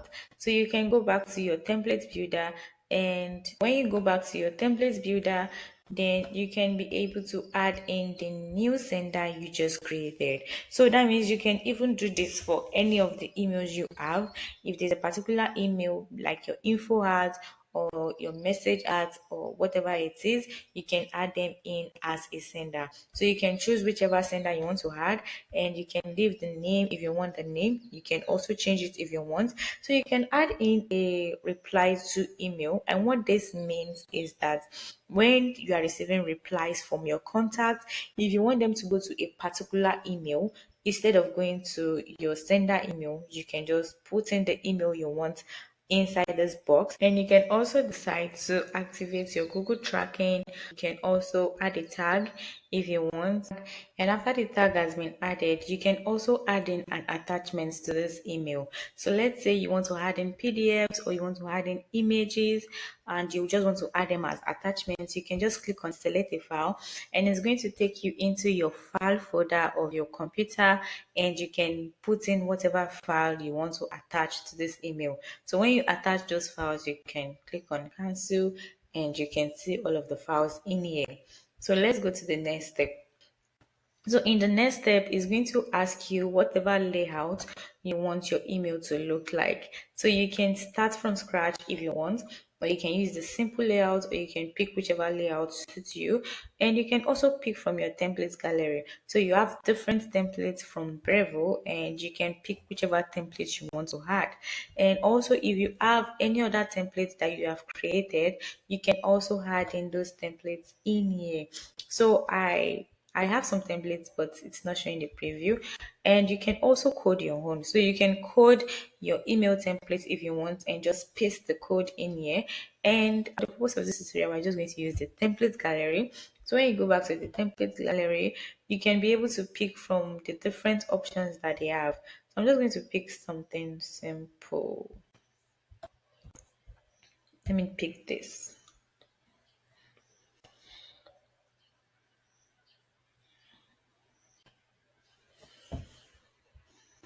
Okay, so after picking that template, it is going to take us to the page where we can be able to edit this template. So if you go back here, as you can see, they have different sections and you can edit each of the section if you want. So they have the company logo. You can decide to set up your brand. So by setting up your brand, it's going to help you to be consistent with all of other emails. So you can set in your brand colors, you can set in your logo. Let me just pick my website here.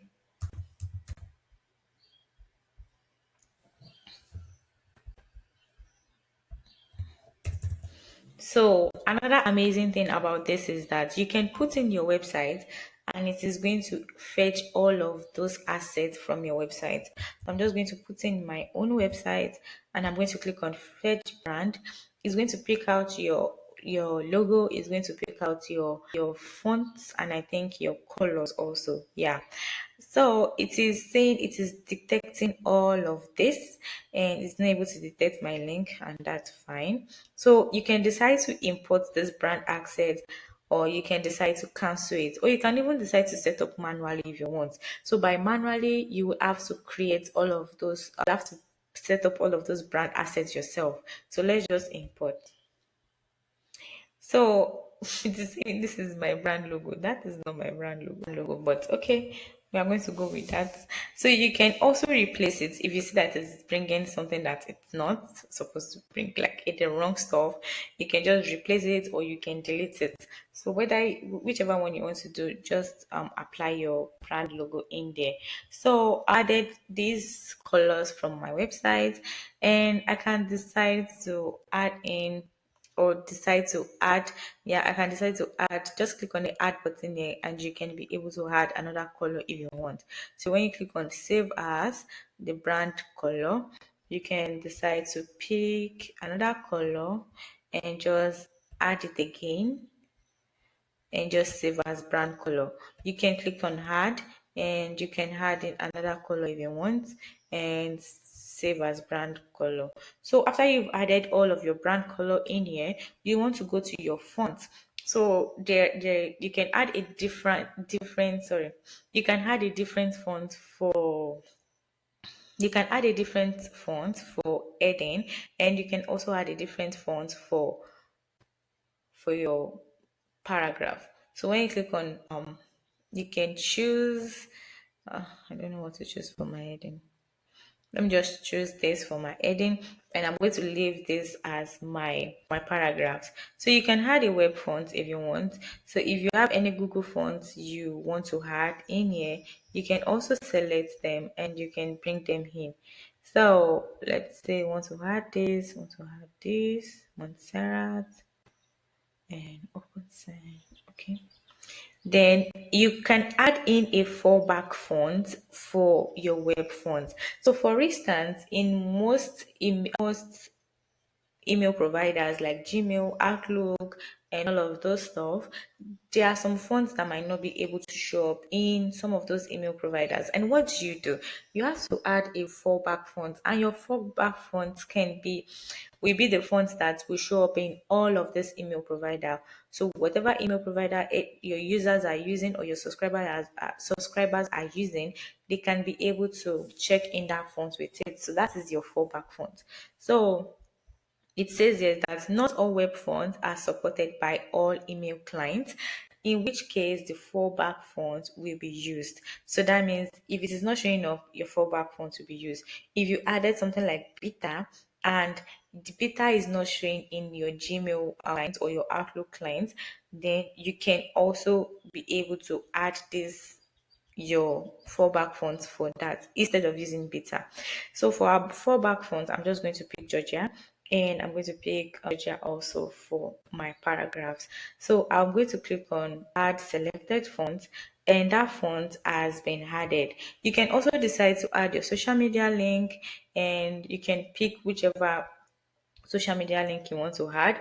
So let's say you want to add Facebook, and you want to add Instagram, and you want to add where is YouTube? I'm just going to search. Yeah, so let's say you want to add YouTube also, then you can add to the list. So when you add to the list, you can easily paste your links in here. So you can paste your Facebook link, you can paste your Instagram link, and you can paste your YouTube link. In case you want to add more, you can just click on add more, or you can just delete it. So when you have done all of this, you can just click on save and apply brand. Oh, I need to fill that. Okay, so I was able to get my let me check for Instagram.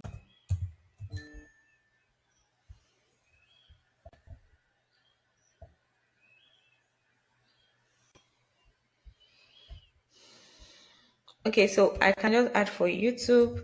My YouTube is CRM instructor, and my Instagram is also CRM instructor. So you can add more if you want, and I am just going to click on save and apply brand. So this is going to add in all of these assets I just added, and you can be able to edit and customize your template to suit your brand assets you just added. So you click on continue editing.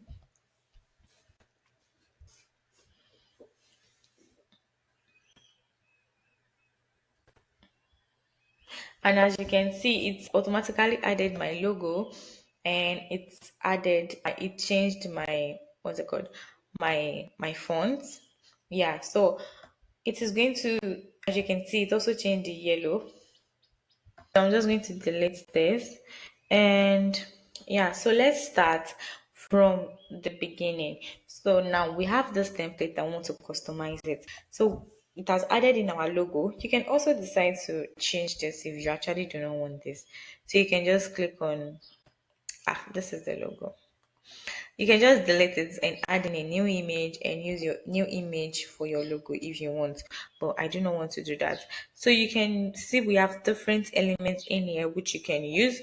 We have the title element, which is your heading element, and you have the text for paragraphs, and you have the images, and you have the one for video, and you have the one for button, and you have the one for dynamic content. So you can drag in whichever one you want, like your title. You can drag in a title, and you can just edit this title. So you can change the font of the title also. but our brand assets title font is Times New Roman. So you can change that if you want to, and you can increase the font, you can bolden it, you can italize it, you can underline it, or you can even change the font color if you want. So you can change all of this up, and that is for title. The same thing goes for text. You can add in a text, and you can just like increase the font if you want, and you can change the fonts. You can change the font if you want, and you can change it to whichever font suits you, or you can add all of this. So for the images, you can drag and drop an image, and you can customize that image. So you can replace this image, and it's going to take you to your page, and you can add in whatever image you want to insert, or you can also upload from your computer and just put them in here. So you can add in the image, and after adding in the image, you can also add in your video if you want. And for video, you will have to make sure you want to add in the link to the video. So it is best if you are adding a YouTube video, or you are adding a Vimeo video, so you can get the link. So if you have the video in here, just put in the URL of the video. Let me just look for a video on my YouTube channel.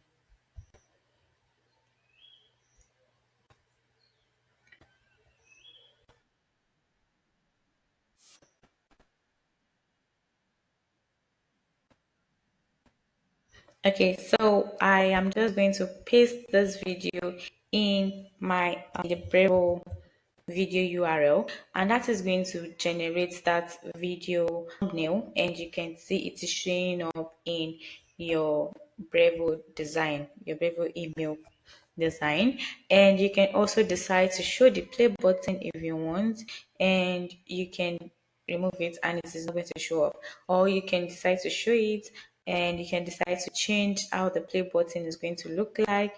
You can add in the white one, the transparent one, whichever one you feel you are comfortable using. So after adding that, you can change the layout, you can change spacing and the border and all of those things. So when you go back, you can also add in your button. So for the button, you can change the color of the button.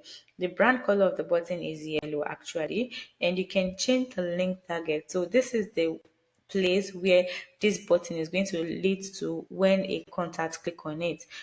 You can decide to add in a particular link target that is connected to the contact attribute. So let's say we asked them for their website, and they added in the website, and it is also a contact attribute. We can be able to add that into this URL in here. So after adding that, you can also switch up the settings, and you can change the color, you can change the border, and you can change the writing condition direction. After the button, then the next one is the dynamic content. So let me explain what the dynamic content means. So for dynamic content, let me just add it above this image. Yeah. So for dynamic content, it's just to like show your subscribers different content. So for instance, we have people from different places where we are sending this email campaign to. And if we have people from New York, we have people from Atlanta, or wherever they are coming from, or we even have people from different countries. So we have people from Nigeria, we have people from USA, we have people from Ghana, and we want to show them different content. Yeah, you can actually do that in Brevo. And I think that's actually very amazing, because it allows us to be able to personalize the email according to maybe wherever the person is coming from, or even from different aspects of the contact details. So if you want to set up this dynamic source, you have to set the data source. So how do you do this? So when you click on add data source, it is going to take you to this page where you can be able to,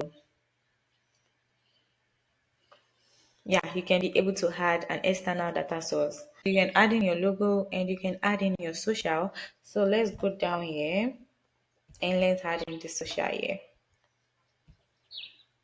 So So it brought in our two media platforms that we've added. That is Instagram and YouTube. And as you can see, it added that in.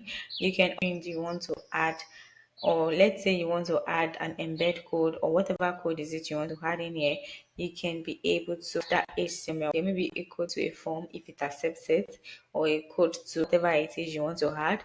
And also you can decide to add a payment link, and before you can add a payment link you need to set that up.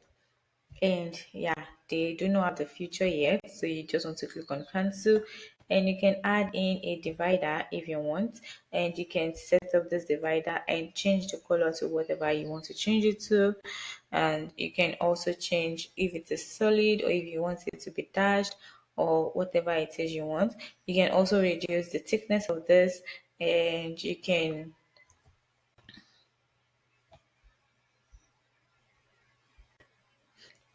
decide to change the color of this divider if you want. So you can also decide to add product, and before you can add product, you need to set up product on your store, and that means you need to connect your e-commerce platform to this part. So I don't know have e-commerce, so we just click on cancel. Yeah. So I think the basic thing you just need is to know how to bring in your images, your text, and your video and your button also, and also how to add in your social. If you have that, I think you are good to go. So sections, you can decide to bring in their pre-made sections. So they have some sections where they have already built out already for you. You just need to drag and drop it in.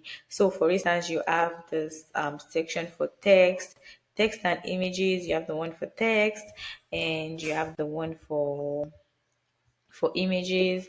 You can be able to drag in different images. You have the one for headers, and you have the one for footers and signature, and you have the empty columns which you can also bring in. So whichever one you want to drag in, you can also do that.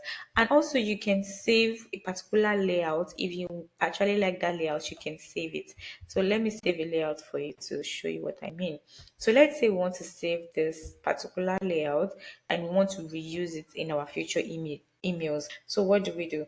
We click on this button here which is saying save for reuse, and when you click on save for reuse, it's going to ask you to save this particular layout, and you can be able to save the section and add a name to it. So let's just add a simple name like product.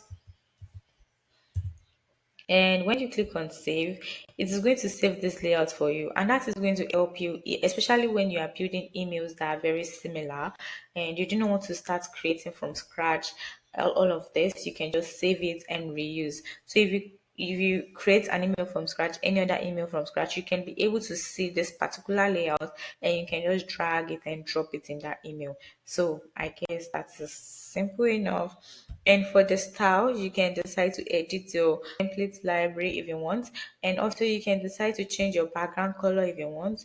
You can change it to whatever makes sense to you. And after changing the background color, you can also add in a background image if you want. So instead of adding a color, you can add in a background image. So you can insert your image from your URL. You can also change the body color, and the body color is this inside color. So you can change it to whatever makes sense to you. And after changing it, let me just change back to white. Yeah. So you can change the background color, the text color, and also you can increase the body width. So what this body width means is that, do you see this inside box, this inside container here? This white one, this old white one, you can increase it. So let's say you want to increase it to something like 800. No, that's not too much. Yeah, as you can see, it expanded that container, and I'm just going to keep it at 600. It's okay like that. And also you can decide if you want to show this view in browser, and view in browser is just, it's going to appear here, and it's just to allow people to see email in a browser. So instead of them checking their emails from their Gmail, they can check it from their browser, like the Chrome browser, the Brave browser, or whatever browser they are using.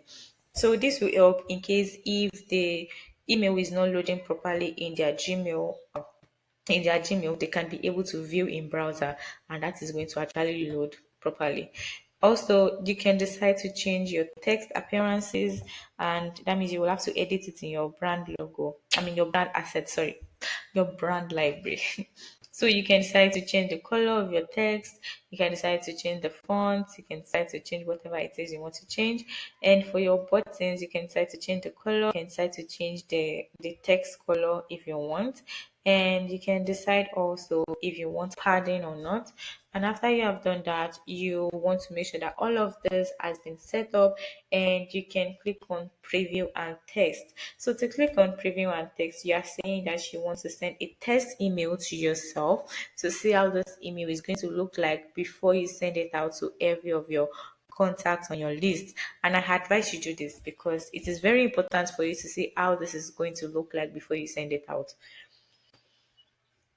Okay, so it's going to lead you to this page where you can see the preview. So you can be able to see the preview of your email, and you can check the preview on your desktop, and you can also check the preview on your phone. The preview of how it's going to look on your phone and how it's going to look on your desktop. You can also view in inbox, and view in inbox is just, let's see, January's previews. So it is showing different previews, and that is because we have different email clients. And you can also see that we have different preview. You can see the way it looks on the default preview, and you can also see the way it looks on Yahoo Firefox. You can see that we have Yahoo Chrome. We have a lot of preview that you can check. Just make sure to find whichever one you feel most of your clients are using and see how it's going to appear on their email clients. So you can also, there should be Gmail somewhere here. So just look for Gmail and see how it is going to show up on Gmail also. You can also send a text email. Let's say you want to send an email to yourself. So you can send a text email to yourself also. So you want to check for your recipient, and it's going to bring out your own email automatically. So you can click on your email, and it's going to, you can click on send test, and it's going to send that test email to you. Okay. So after sending that test email, you should receive it in your email already. And also, when you are done with all of this, you can cancel it. You can click on save and quit. So when you do that, it is going to take you to the former page we're coming from. Yeah, it's going to take you to this page, and you can be able to see your email, and you can decide to edit the content if you want, and you can decide to view the HTML code if you want, and you can decide to share the template if you want, or delete it if you want. Okay, so that is how to create a template in Brevo. So now let's go back and let's create a campaign.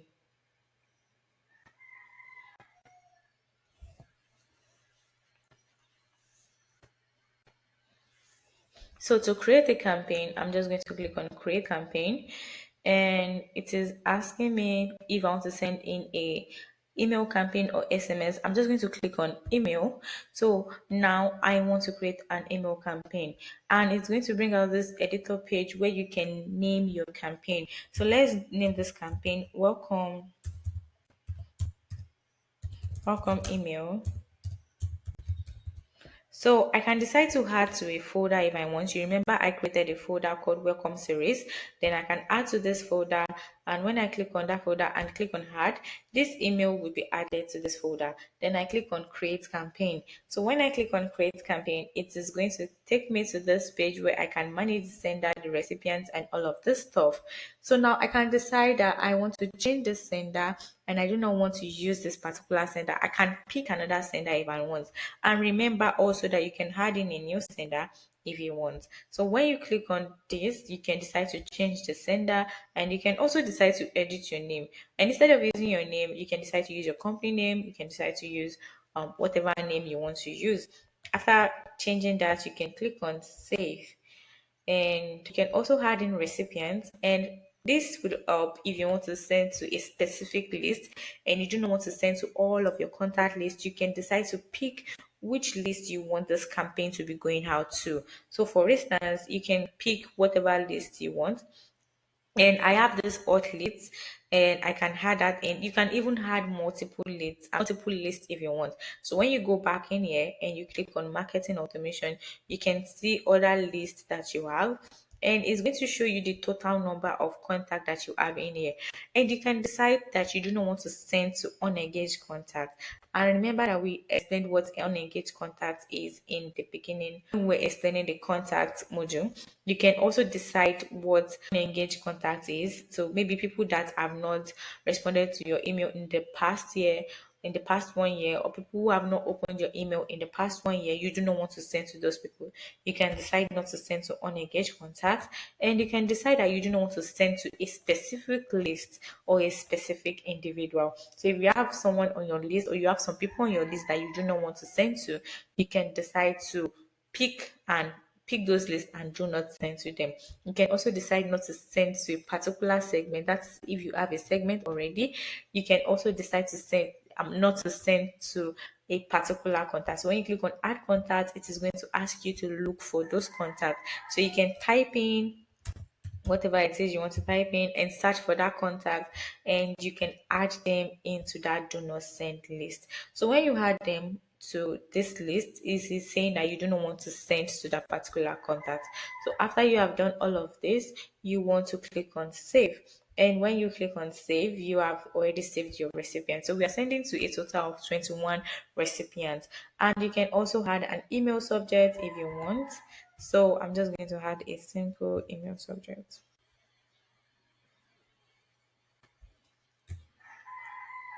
Okay, so you can add in the email subject, you can add in an emoji, you can add in, yeah, whatever emoji you feel it's, maybe a smiling emoji or whatever it is.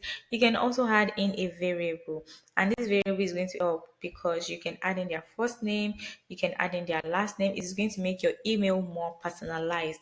So you can pick what attributes you want to add. So let's say you want to add in their first name, you can add in their first name and just make sure you leave a space. So after doing this, you can also add a preview text, and remember that your preview text is going to show under your subject line. So you can type in your preview text, and you can also add in an emoji, or you can add in a variable, maybe their first name or their last name or whatever it is you want to add. Then when you add all of this, you can click on save, and now your subject has been saved. So for instance, you can start designing, and in the start designing, that is the body of your email. So you can decide to use any of your saved templates, and you can decide to use the campaign emails. So if you have sent out campaign before on Brevo, you can decide to reuse the design of those campaigns and send that, just make some edits and send out those emails. You can also use the preview templates from, what's it called? You can also use the preview templates from Brevo, and as you can see, they have simple templates which you can pick from, and you can also use your ready to use templates. So for instance, the templates that they've already prebuilt by Brevo and designed, you can use any of these templates and you can start designing from that, or you can actually just design from scratch.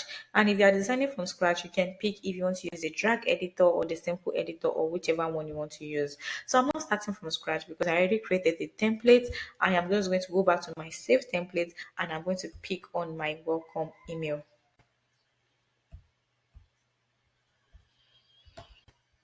So I am going to click on use template. So before you click on use template, you can actually preview the email template, and just see how it looks like. So you can also do that for the previewed template to see how it looks like before you use the template. So when you see that it's okay and it's good to go, you can click on use template. When you click on use template, it is going to go into the editor where you can make some changes if you want. So remember, the same way you make changes to the template is the same way you make changes to the campaign also. So you make whatever changes you want to add. Is it maybe to add titles or text or images or whatever it is you want to add? And after adding all of those and making sure that you are good to go, you can just click on save and quit.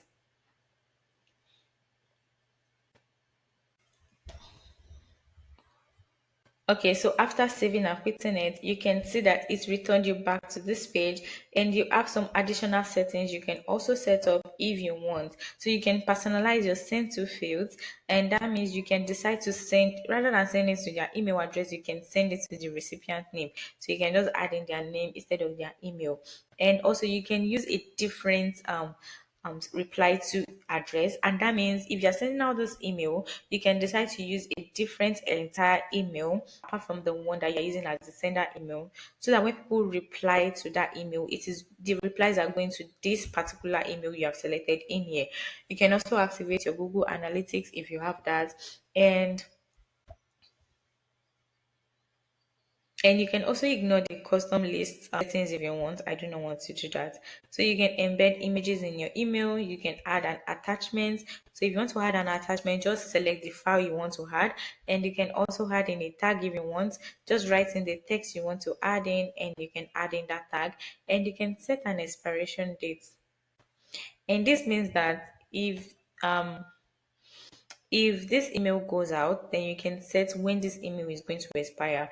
So that means that's saying that if you send out this email and after the expiration date, it is going to be deleted from the recipient's inbox. So you can decide to set that or you can decide to remove that. But I feel it's up to you, whatever one you want to use. So you can decide to use a custom unsubscribe page, and you can create a custom unsubscribe page yourself, and you can add the default one if you want, and you can use a update profile form, and this is very very important if you want people to be able to update their profile. So let's say you have some contact that have incomplete file, maybe they do not have their first name or they do not have their last name or their email is not correct, they can be able to update this profile form from their email, so that if they update whatever their first name is or whatever their last name is or whatever the country they are from, those updates can happen in Brevo. So after you've made all of those changes, you want to click on save. And when you click on save, you are going to save it actually. And you can decide to preview and test again if you want. And you can decide to schedule this to go out. So when you click on schedule, you can decide to send this campaign out immediately, and that is for the send now. And you can decide to send for later. That means you're going to determine the time and the date this email is going to go out. So that means you can even create email campaigns and in advance for like 1 week and send them out. Like you do not need to lift the finger, just do all the work all at once and just just schedule the emails to go out at a specific time. So when you click on the particular dates you want this email to go out, you can also change the date, and the date, and the time that this email is going to go out, it will be in your own time zone. So I'm from Africa, Lagos, and as you can see, the time zone has been updated in here. So whatever time zone you are using, whether it is EST or PST or whatever it is that is going to be this standard time. So take note of that. So for the send at best time, this is going to help you send out the emails at your contact best time. So it's going to look at each of your contacts and it's going to automatically send out the emails at the particular best time for the contact.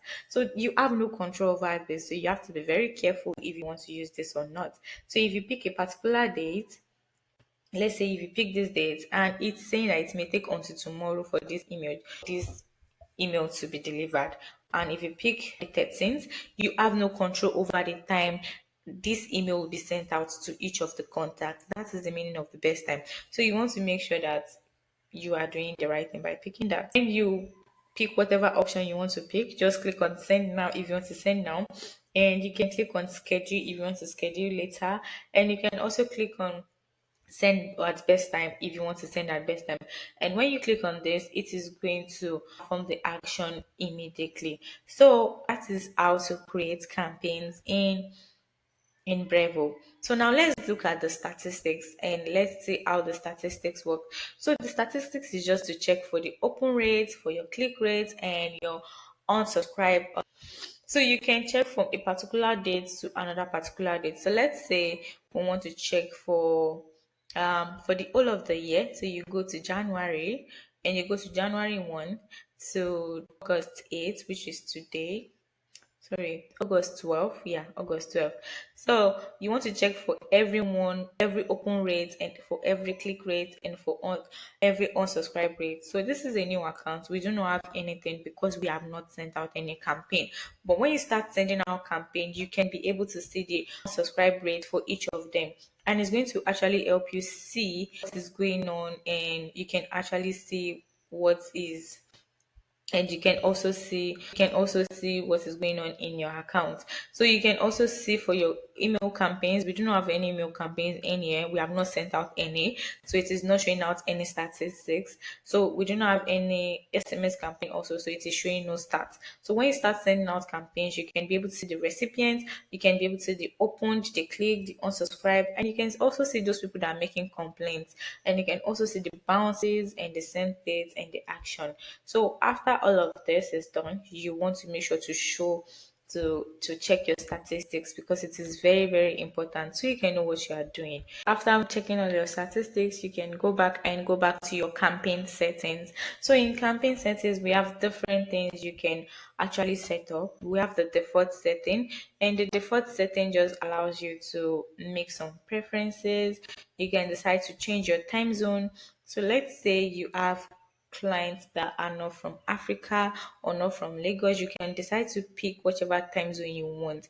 Because if you're picking this time zone, it is going to help you in your email campaign. That means you can be able to send out emails in that particular time zone instead of using your own time zone. So you can change your time zone, and you can decide to change your time format if you want to 12 hours, and you can change your date format. People use month, day, and year, but in this place, you can change that date format to whatever you want. And you want anonymous tracking. If you want anonymous tracking, that means you are saying that emails and okay, what anonymous tracking, email tracking means is that you can track for emails, opens and clicks, but you cannot see who is opening the emails, and you cannot know who is clicking on the emails. I feel that's so unnecessary, because I really want to see those people that are opening my emails, and I want to see those people that are clicking on my emails. So I do not want anonymous tracking. So you leave it as no. And if you want to hide email URLs, yes, you can hide email URLs, because you do not want the email URL to show on your email campaigns. After that, you can also decide for your SMS reply. Do you want to receive replies to your SMS campaign by email? You can click on no, and you can click on yes. You also want to disable Brevo notification, you can decide to click on yes or no. So for performance tracking, the Apple MPP, remember I talked about this when we're talking about segments in contact. So you can decide to exclude the Apple MPP opens and decide to exclude both activities. So remember that the Apple MPP is just that it is called Apple Mail Privacy, and it automatically marks email as opened. So it is a feature in everyone that is using Apple devices. So it marks emails as opened, and it can also lead to inaccurate campaign reports. So you want to make sure to know if you want to exclude that or if you want to include that. So if you click on exclude, that means we do not want to see every of the Apple MPP opens. And if you if you uncheck this box, they are saying that you want to include every Apple MPP open. You have to be very careful, because whatever it is you are adding, it is going to affect your open rate. So you can decide the CSV field separator when you are bringing in fields. What is going to be your CSV field separator? It can be comma, it can be semicolon, whichever one you want. And if you want to add in a view in browser link to all campaigns, you can decide a no, or you can decide a yes. So when you are saying yes, that means all campaigns is going to have the view in browser. So I'm going to click on no, because I want to be able to decide myself. So for the default filter, you can see that we have this, and you can decide to rewrite this if you want. And we have the default reply to email. You can decide to change this default to reply email also. That means for every campaign that you are setting, you can decide to change who is going to be receiving the replies to the emails. You can also change the default header, and you can change the default sender, and you can also add in a default name. So you can add in your name or your company name or whatever it is you want to add. So after adding all of this, after making sure that all of this is correct, you want to click on save. So add in a default name. Okay, so when you click on save, then the changes has been saved, and you want to click on back. So when you go back, you can see that the next setting is for the test list.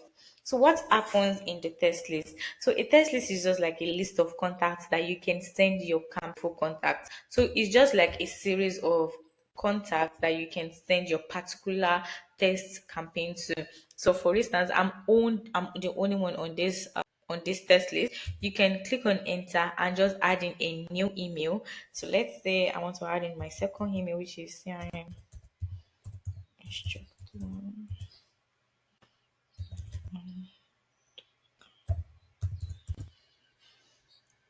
Oh my god, that's my email. CRM instructor at gmail.com. Okay, so you can decide to add in various email emails in here as your test list, and when you add it, you just click on save, and that is going to update your test list. The next settings is your unsubscribe page, so you can decide to personalize your unsubscribe page. So you know how when people click on unsubscribe, and the page is going to lead to that is going to say, sorry, we are letting you go, or blah, blah, blah, blah, blah. You can decide to update that unsubscribe page if you want. So I have one unsubscribe page that I created in here. And you can also use the default one that Brevo is providing, whichever one works for you. So let's just create a new unsubscribe page. Okay, so you can create another unsubscribe page if you want, and this unsubscribe page can be added to your campaigns. So let's say unsubscribe.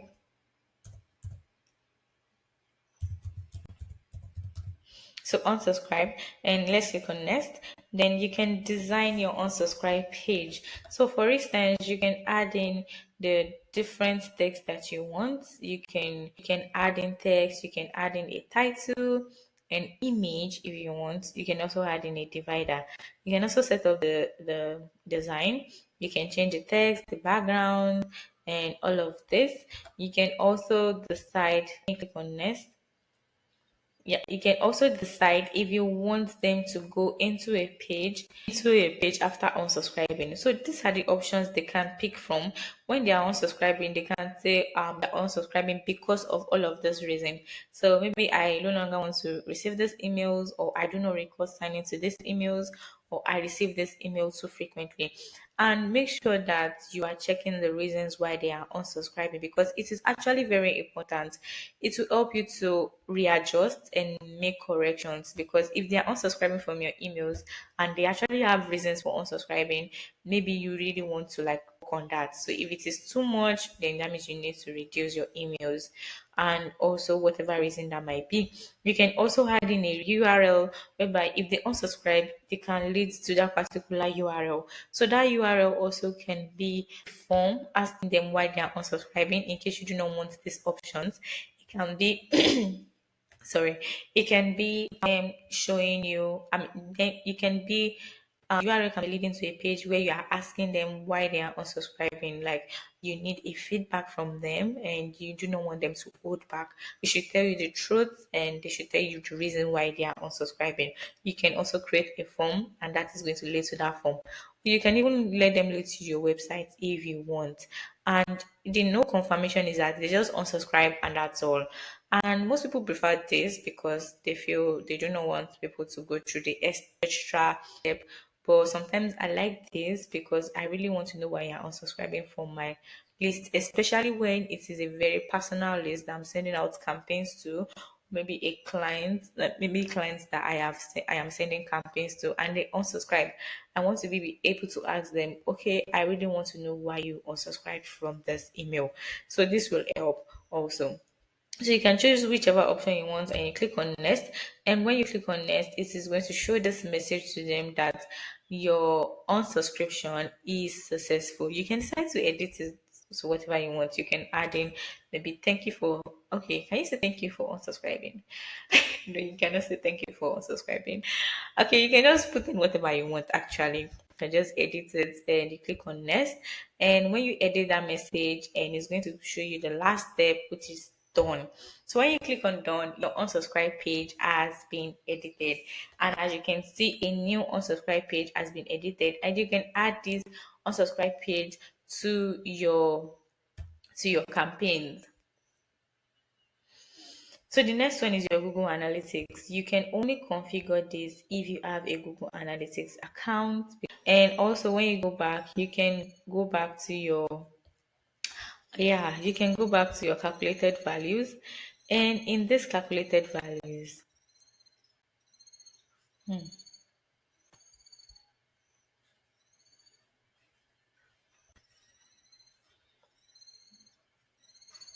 Right, the calculated values is already created by Brevo already. You can see those people who are in blacklist, who blacklisted our emails, and you can see those people who are readers,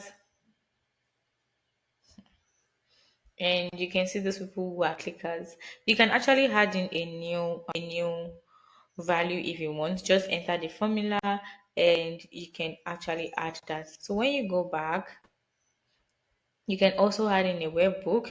If you are connecting to a third party system, you can be able to configure this and just add in a webbook if you want. So when you add in this webbook, and you can click on back. Next thing you want to check for is your sender and your domain. So for sender and domain, you want to check for every of the senders that you have in your organization. So like I mentioned, when we were creating email campaigns, you can decide to add in another sender, and you can decide to add in all of the senders that will be sending out email campaigns in your organization. So to add another sender, you just click on add sender, and you can be able to add the name of the sender and the email of the sender. So like we did for this year. So if you check in on your domains, you are going to see that you have to add in a domain, like your domain for your email. So let's say you are using a domain email to send out campaigns, you have to authenticate that domain, and that can only be done here. So when you click on add a domain, it is going to ask you the domain, and it's going to add, okay, let me see mine.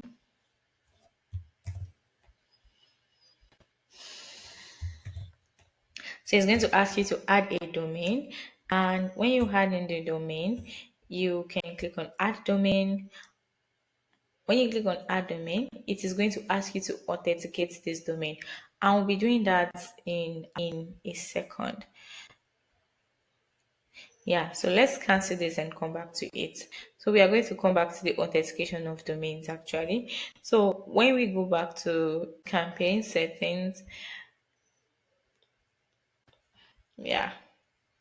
So you can also set up business WhatsApp business for your account. And to set up WhatsApp business, you actually have to have a WhatsApp business. And I do not have a WhatsApp business.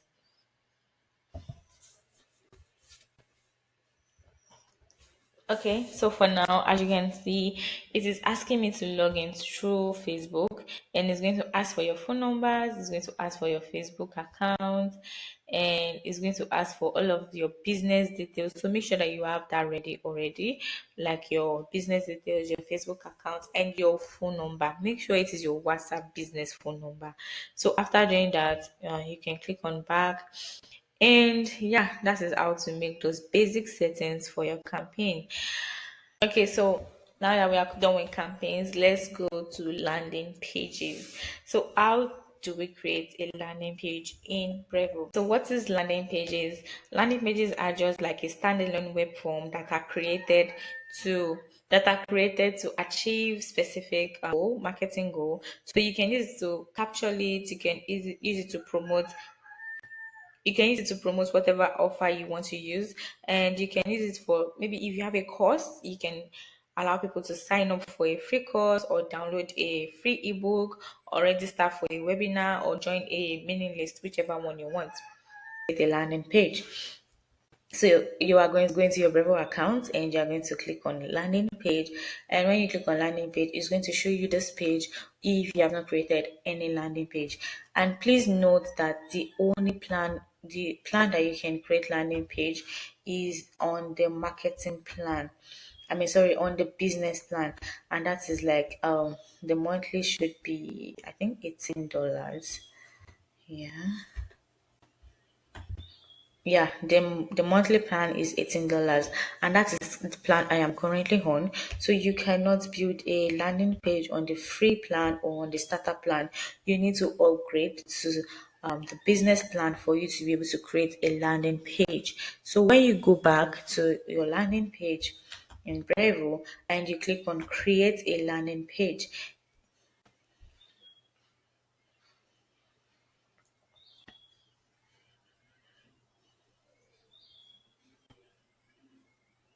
So this is going to take you to the part where it is going to ask you if you want to pick a particular template or if you want to start from scratch. So you can pick any of these pre-made templates from Brevo, and you can be able to edit it to whatever you want. And you can remember that you can remove or you can add whatever elements you want to add to all of these landing pages. They actually have a lot of nice landing sorry, they have a lot of nice templates which you might want to check out. They have the one for downloads, and they have the one for the guide download. You can use that one for your ebook download.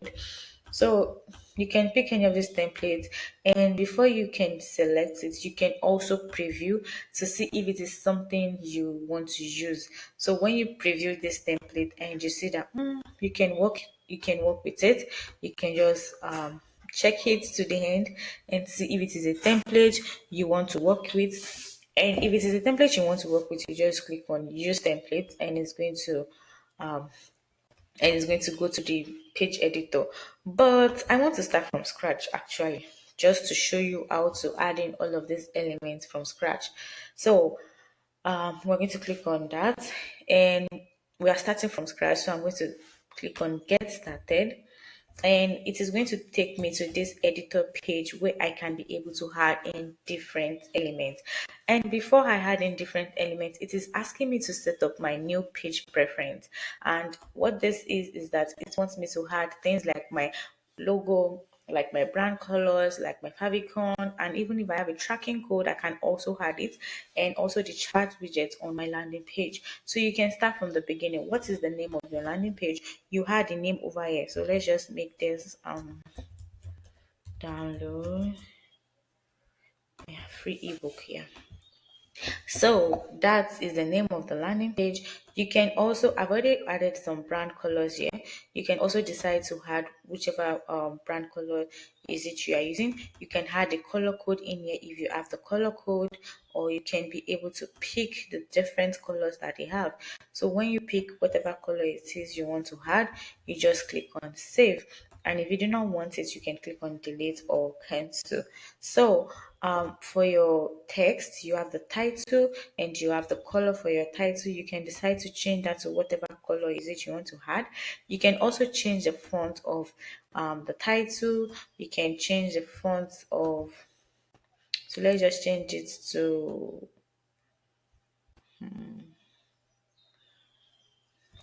let's change it to this, and you can change the font and the color code of your subtitle, your heading, and all of this. You can even do that for your normal text. So you can add a new color for your normal text, and you can also change the font size, and you can change the font of the normal text. So after you have added that, you can go to the next step, which is to edit your button.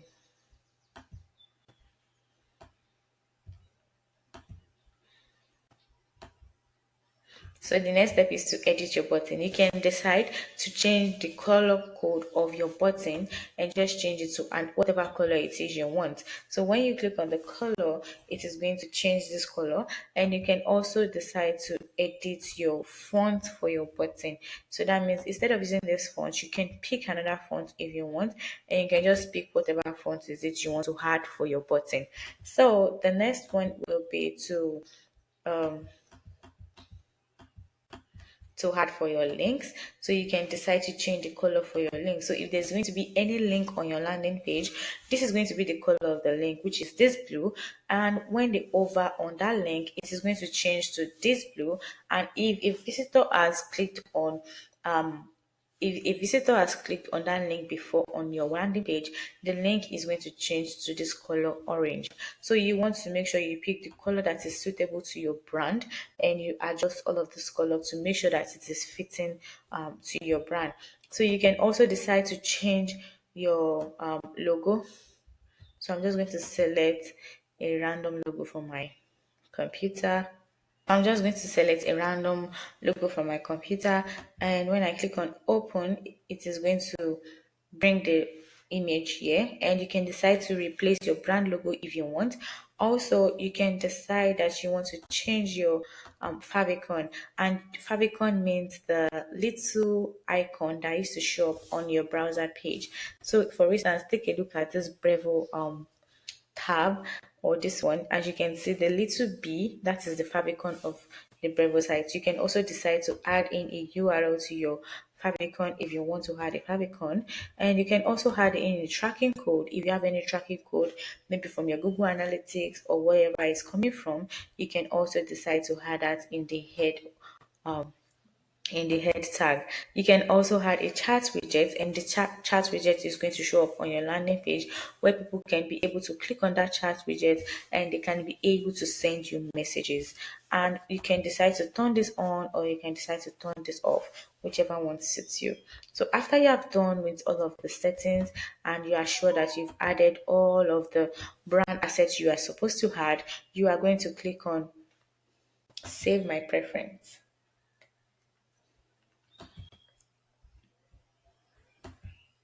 You're going to click on done. So after clicking on done, it is going to adjust everything that you're going to be adding on this site.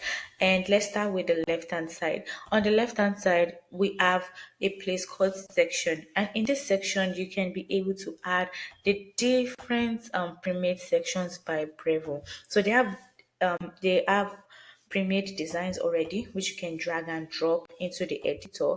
As you can see, they have some nice elements in here, so you can decide to just pick any section and just drag and drop it in. So let's say you want to pick this element, you can just click on add this section. So when you click on add this section, as you can see, it has added that section. I'm just going to delete this. Yeah, so as you can see, it has added that section in here. So you can decide to edit the text. You can decide to edit this text also and just rewrite this to whatever it is you want. You can also decide to edit this image and just change it up to whatever image you want to change it to. So when you click on the image here, you can decide if you want to remove this image or if you want to replace it. So whichever one you want to do, you can get it done. So when you go to the layout menu by the left hand side, as you can see, you will have this section already, the one we dragged in, and you can decide to add another section from here. So when you click on add another section, it is going to go back to the pre-made sections by Brevo, and you can decide to add another section from that place. So when you click on add section, as you can see, it has dragged in another section which you can add. So when you add that section, you can do the same thing multiple times for the number of sections you want to add for this landing page. So on the next menu is called pages, and in your pages you can decide to add different pages for this particular landing page. So the index one is the first page which we are currently on, and we have the thank you page, and the thank you page is the one that is going to show up maybe when they fill the form. They can lead to the thank you page, or if they sign up to a form to get the ebook, then it can also lead to the thank you page. As you can see, we currently do not have anything on our thank you page. We will have to customize that. But let's go back to the first page we're coming from because we are not done with that. So when you go back to that page,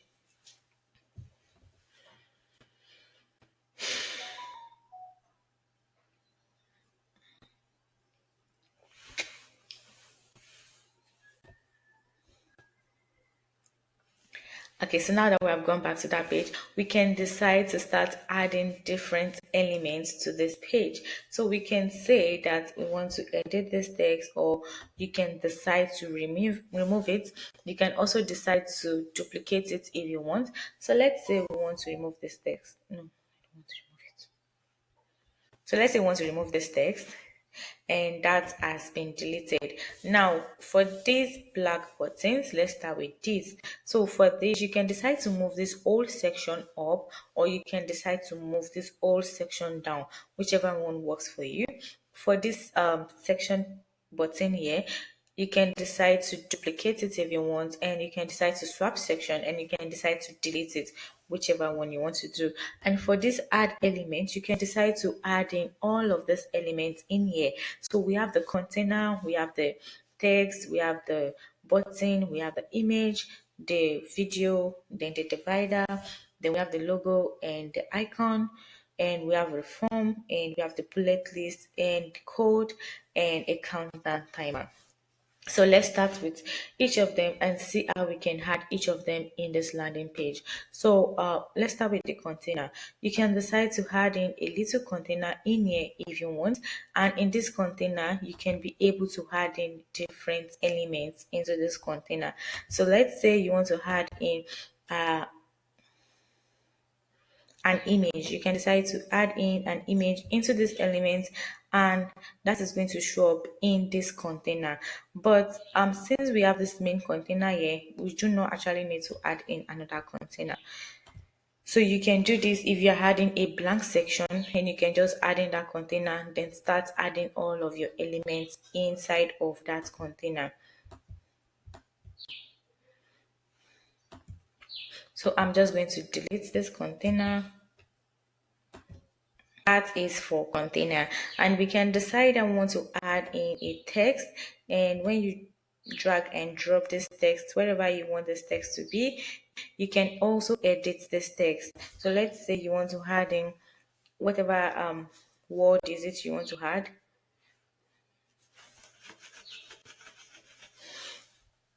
So you can decide to type in whatever it is you want to add. So for instance, this is okay, so you can add in that text if that is what you want, and you can decide that you want to bold in it, and you can use all of this text customization. So after the text, after adding a text, you can also add a button. And remember, we already customized the color code for our button. So when you drag in a button and put it wherever you want it to be, as you can see, it is showing the color of the it's showing the color we added in our preference when we were starting this landing page. So when you click on this button, you can decide here to change this call to action to whatever you want. So you can decide to add this as by. Okay, so now for the button, you can decide to edit and change the name of this button to whatever you want. So I have added this as get your free ebook. You can also decide to expand this button a little bit. You can decide to drag it to wherever you want this button to be. So I'm just going to put it under here. Oh, there is a button here. So I'm just going to delete this. Okay, so I'm just going to drag in this button and put it over here. Okay. Okay, so the next menu after adding the button is to add an image. So you can decide to drag this image and just drop it to wherever you want in this container, and you can decide to edit this image and add whatever images it you want to add.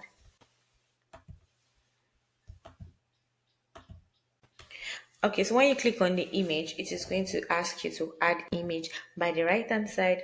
And when you click on add image, it is going to ask you if you want to pick from your gallery or if you want to pick from your computer. So if you have the image in your computer already, you can just select a file from your computer, and it's going to lead you to your file manager where you can be able to add whatever images it you want to add. Just going to add a random image to this landing page, and as you can see, the image is loading and it is going to add that image to my landing page. So after adding that, you can decide to change it if you want. So by removing it, that means it's going to delete this image, and you can also replace it if you do not like the image you have added in.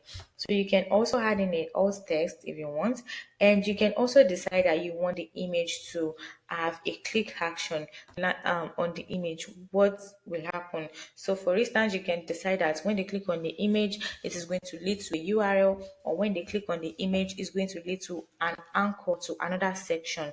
So whichever one you want to use, you can use it out of the two, and you can decide to resize the image if you want. You can make it smaller, you can make it bigger to the original size. Yeah, you can also crop the image if you want, and you can add in some styling, and you can add in some spacing to the image if you want that. So the next element after the image is your divider. Oh, sorry, your video. So you can also decide to drag in a video. Let's just put in the video over here. So this is a video. So this is a video element, and you can decide to edit this video element too. So the thing about this video element is that you must have a link to your video. So that means you can add in a YouTube video or maybe a URL of a video, whatever it is you want to add. So I'm just going to get one of my YouTube videos which I can add in here. Okay, so I have gotten a link from my YouTube channel, and I can just paste the link over here into this landing page. So even if you have a private video or a public video, whichever one is this, you can add it to this landing page. And as you can see, the thumbnail has changed, and you can be able to add whatever video it is you want to add to this landing page. So I'm just going to delete this image, and I'm going to add this video over here. So you can add in a video to explain whatever it is your landing page is about, or you can decide to create a little video about the ebook, the free ebook you are going to get, or whatever it is you want to add. So after that, you are going to see that we have the divider. So the divider is just like a straight line which you can add to your landing page. You can decide to put it anywhere on your landing page. Let me just put it here.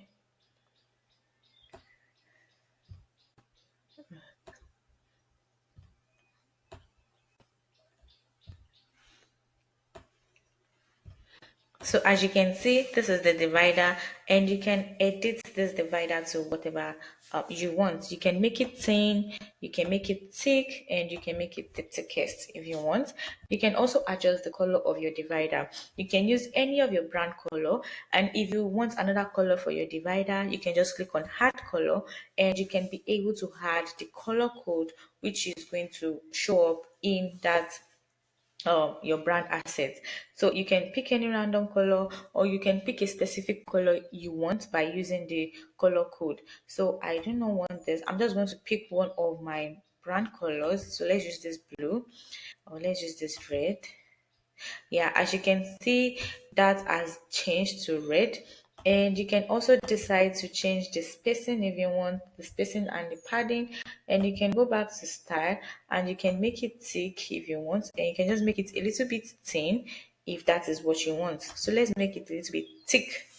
So you can decide to adjust this divider, and just let's drag, no, let's drag this divider and make it smaller. So you can decide to just drag it and drop it wherever you want on this page.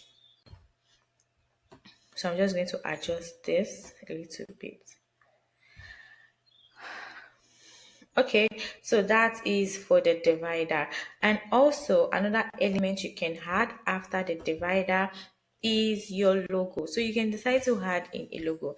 And remember that in our preference, when we're building out this landing page, when we started building it out, we have the place where we can add the logo. So when you click on logo and you drag it and you drop it on your page, it is going to pick the logo that you have added from your brand preference. So you can add in the logo, and if it's you can also decide to remove the logo if you want from here, and you can decide to replace the logo if you want. So you can, let's just delete this, we do not want it. So another element you can add after your logo is you can add an icon. Let's say you are writing maybe like a text. You can decide to just drag and drop an icon in here, and you can also decide to replace this icon. If you do not want this particular icon, you can just click on replace, and it's going to show you a lot of icon from Brevo. As you can see, they have a lot. So you can pick whichever icon is it you want to use for this particular for whatever it is you want to do. So when you pick on that icon, it is going to change the icon in here in your landing page, and you can decide to resize the icon. You can make it bigger if you want, you can make it smaller if you want, and you can change the color of your icon, the background of your icon, sorry. You can change the background of your icon to whatever it is you want, and you can also decide to change the foreground. Yeah, you can also decide to change the foreground, and that is going to be your the color of the icon. So the color of the icon can also be changed to whatever color it is you want. And also you can decide to add a border and a border color. You can also decide that you want that icon to link somewhere, or you can decide that when they click on the icon, it's going to lead to a particular section in your landing page. So whichever one it is you want to add, you are free to add that. So I'm just going to delete this because it's not needed. So after icon, we have form. And for form, you can decide to drag that form wherever it is you want that form to be. So let's say we want to add in a form here, and we want people to be able to sign up to this form to get the free ebook from us. So after dragging the form here, you can click on edit form. When you click on edit form, it's going to bring the sidebar over here where you can be able to manage everything about this form. So you are going to see the part where it is asking you to select a list folder. So the list folder is just saying that if people come into this landing page and they submit their details in this form, then they are going to be added to a particular list. So you can decide to pick which list folder you want to use. Just make sure that the list you want to add this contacts to, they are in this list folder. So you make sure to pick the correct folder. So you can pick whatever folder it is you want to add this list to. And also you can decide to add another field if you have that created already. So let's say we want to just add in your first name. You can add in the first name, and we want to remove the SMS because we feel it is not necessary. We just need their first name and their email. You can decide to rearrange this by bringing the first name up. So you have to drag this. So you have to drag this and just put it up. And as you can see, the first name is now up and the email is down. You can also decide to create You can also decide to create a new field. So let's imagine that you have a particular field you want to add to this form, but you do not currently have that in Brevo. You can just click on create another field, and you can name your field and choose the type of field you want to create. If it is a text field, if it's a number field, or whichever one it is you want to add, you can just click on that, and you can choose the category you also want to add that to. So after you choose all of this, you click on confirm, then your new field will be created. So like I said, also you can also pick from the various fields you have in Brevo already. So let's say we want to pick the last name. So I'm just going to use the last name, the first name, and the email. So I'm just going to drag this last name up. Yeah, as you can see, that has been dragged up, and we have the first name, the last name, and the email. So for this part, you can decide to manage the list. Remember that we added a folder, and remember that the folder is the one holding the different lists under that particular folder. So for the contact list you are going to see here, it is going to be for every of the leads that are in that particular folder. So I do not have any. Oh my god.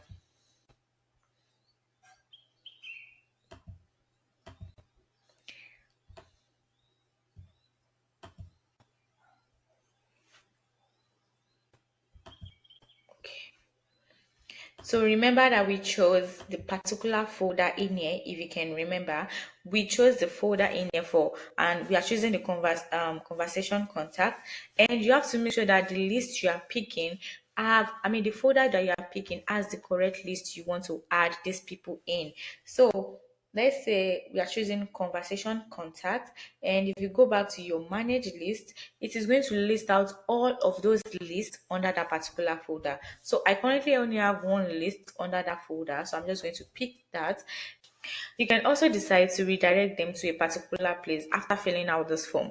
So you can decide that you want to lead them to a page in the funnel. Remember that we have different pages over here. Please do not forget that. So when you create, maybe you created a sales page, and you created a checkout page, and you created a thank you page, you can decide to lead them to a particular page in the funnel, or you can decide to link them to a URL. So when you want to link them to a URL, you have to make sure that you put in the correct URL in here. You can decide to lead them to your website if you want.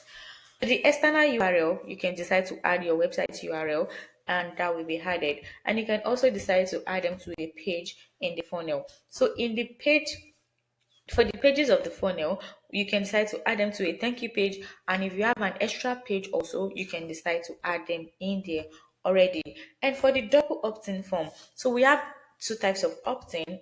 Okay, so we have the single opt-in and we have the double opt-in. So let me explain what the single opt-in is. So the single opt-in is just that when they submit this form, they are added to the list. There is no confirmation sent for them to click on anything or to confirm or anything like that. And actually, the single opt-in is very fast and there is less friction. For the double opt-in form, it means that after someone has filled up the sign up form, then Brevo is going to send them a confirmation email. And when that confirmation email is sent, there is a particular link in that email that they need to click on before they can be added to our list. So the double opt-in form is very, very good if you want to reduce spam or you want to reduce both activities and all of those things. But it is kind of a long process for most people, and these days people do not really have long attention span, so you might just want to use the single opt-in. But if you want something like a very strong list, you can use the double opt-in.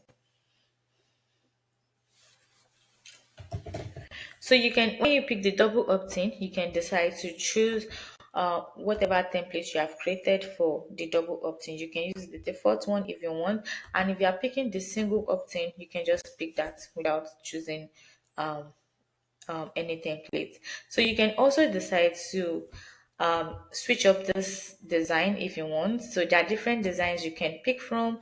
As you can see, we have the outline, we have the cup outline, and we have the underline, and we have the last one. So you can just pick whichever one you feel it's okay for your brand. Yeah. So after picking this, you can decide to make this form horizontal. As you can see, it dragged the label. Yeah, I do not want that. So I'm just going to leave it the way it is. And you can decide to add in some spacing if you want. You can decide to add in margins and paddings, and you can also add in, yeah, the form submission control.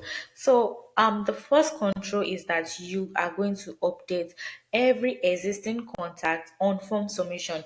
And what this means is that if there is any existing contact in your Brevo account and they fill in this form and they have the same email, it is Brevo is not going to create a new contact. It is going to update the already existing contact in Brevo.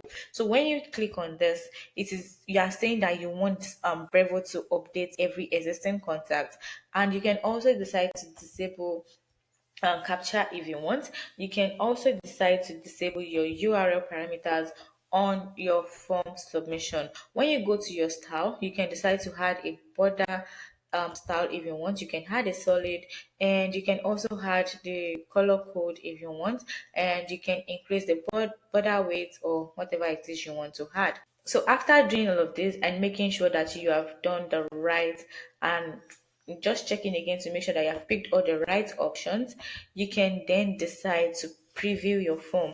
Please make sure to preview your form to check how it is going to look like both on desktop and on mobile, because it is, as you can see, it is some things are overlapping. Yeah, and that is not supposed to be. So it is going to help you check for whatever is lacking, and you can be able to adjust whatever it is you need to adjust. So as you can see, we have these things overlapping here. So you can just click on exist preview mode to edit whatever it is you see it's not placing right. Okay, so I'm just going to remove this video over here because it's a lot. Then I'm going to drag this form down here. Yeah. Then I am going to remove this section here. Yeah, I just want a simple landing page.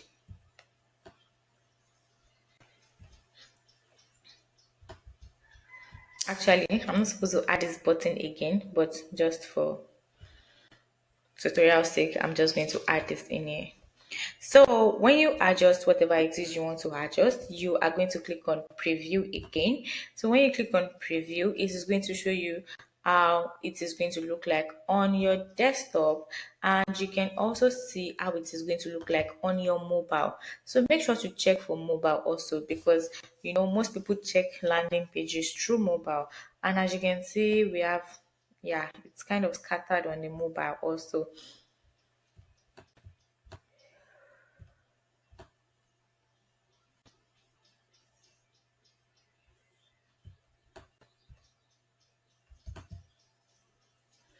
Yeah, it's kind of scattered on the mobile. So I'm just going to go over to mobile. After going back to the editor page, I'm going to go into mobile, and I am going to rearrange and redesign the mobile page. Please, this step is actually very, very important, because you can create a very, very nice landing page that is showing up perfectly on your desktop. And when people go through it on mobile, it just is a mess. So you just have to make sure that you are redesigning the mobile page. So I'm just going to do that very quickly. Um, so the first thing I want to show is this image over here, and it is too big. So I need to reduce this, and I need to place it up.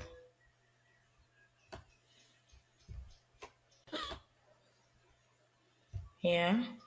So I need to reduce this a bit. Then I need to add in this text. Then I need to add in that form. Why is it so far away? Yeah. Okay.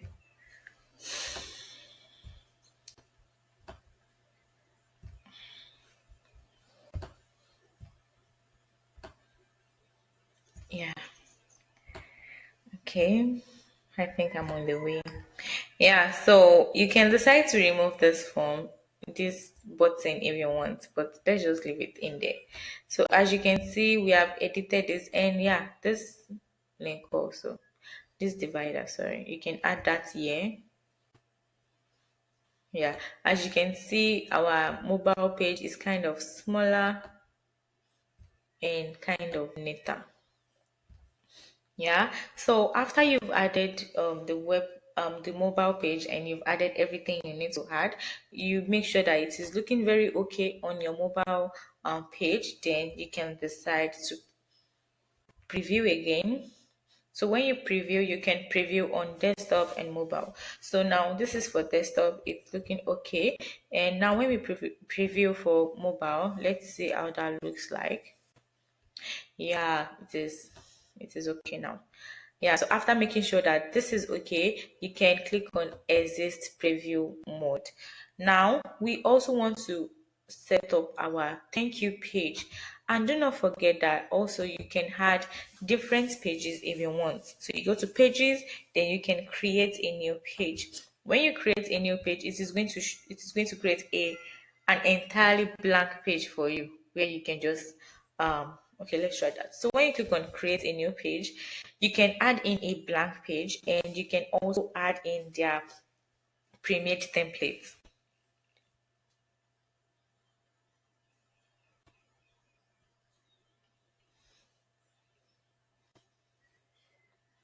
Okay, so as you can see, we can add in a blank page if that is what you want, and we can add in all of these templates in here. As you can see, they have a lot of templates you can actually choose from. So you can pick any of this, and you can just go with that. So I do not want to add a blank page, so I'm just going to go back, and I'm going to edit my thank you page. So for my thank you page, you are going to click on the thank you page.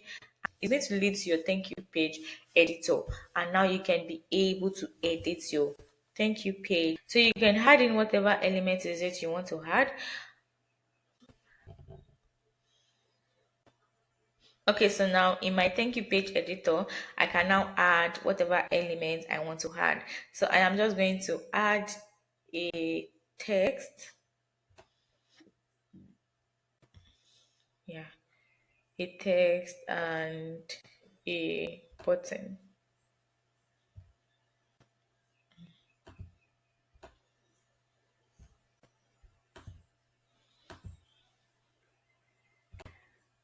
Okay.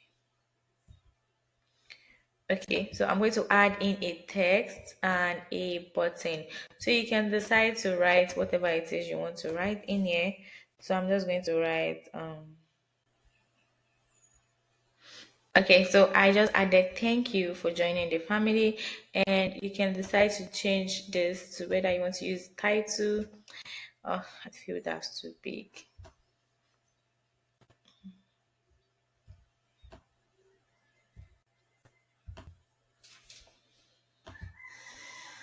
Okay, so I've added thank you for joining the family, and you can also add a button and just say something like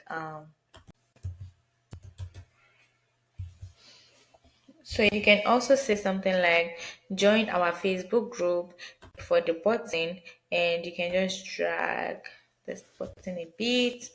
Yeah, so after making sure that you've added everything to your landing page, remember that you can also add in the elements we are adding in for the main page. You can do that for the landing page also.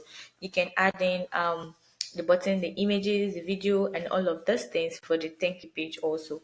So you want to make sure that it is looking nice on your desktop and it's also looking nice on your mobile. So when you click on mobile, you make sure you see how it is looking like on your mobile, and as you can see, yeah, it is scattered again. Okay, so I'm just going to drag this up, or let me drag this down. So for the mobile, I'm going to reduce this font a bit. Okay, so after making sure your thank you page is okay on mobile, then you can just go back to your desktop and just make sure you did not change anything on the desktop again. Yeah, I knew it was going to change it.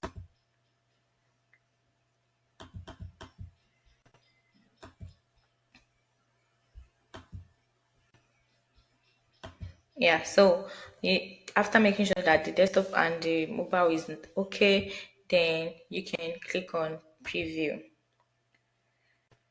So you preview your thank you page and see how it looks like. And if you're okay with it, then you can click on exit preview. But before we launch, I missed something and I just want to quickly go back to it. So when we went to our pages and we went to the first page, which is index. Okay, so you know how the first page we did not add a header and we did not add a footer. That skipped my mind, sorry. So I'm just going to add in a pre-made header, and you can be able to edit it whichever way you want. So this is an header we can use.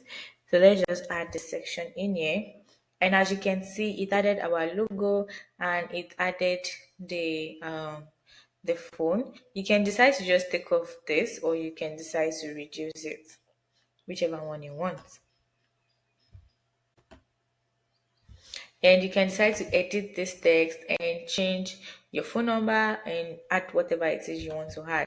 And also for the footer, I'm just going to add a pre-made footer.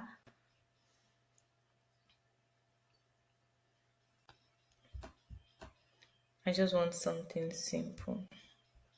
Let's use this.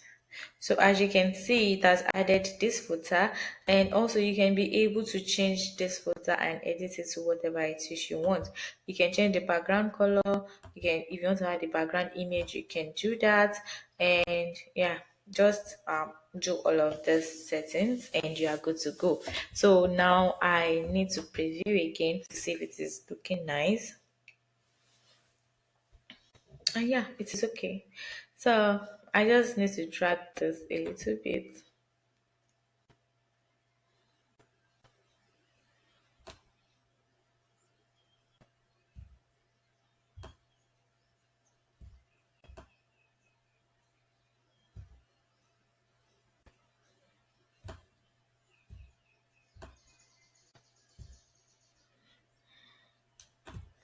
So after making all of those adjustments you have made, you want to check again and see how it is looking on your on the preview page. You know what?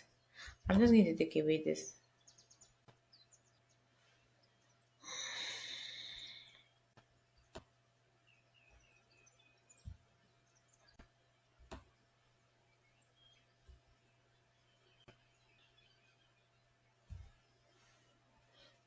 So after checking the preview and you see how it looks like in your preview page, you can also check again if you want to delete some things or if you want to remove some things.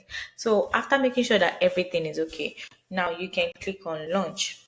And when you click on launch, it is going to ask you if you want to publish now. So you can click on publish now. And when you click on publish now, your page has been published.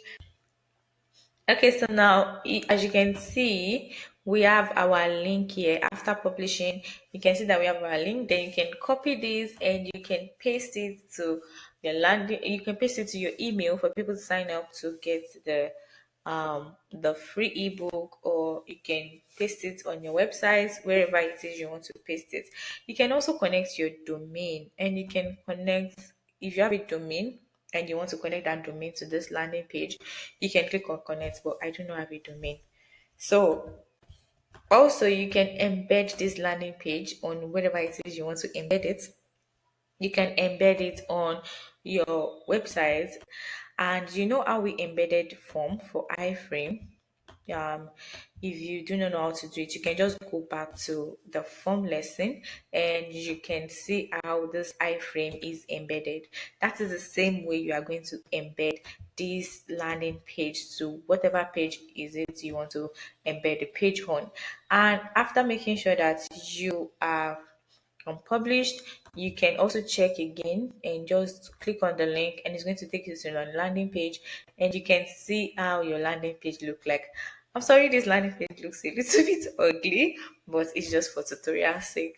So after creating your landing pages, now let's move to automations. And I feel this is where a lot of people have issues, especially if they are not really tech savvy and they do not know how to use email marketing or CRM softwares before. It becomes very, very hard to set up an automation. But in this part, I am going to try to simplify this lesson so that it is very understandable. Yeah, so you're going to click on create an automation. So you can decide to start an automation from scratch if you want, and you can decide to use their templates that they've already provided in here. So they have the abandoned carts, and this one is very, very good for when you connect your e-commerce store.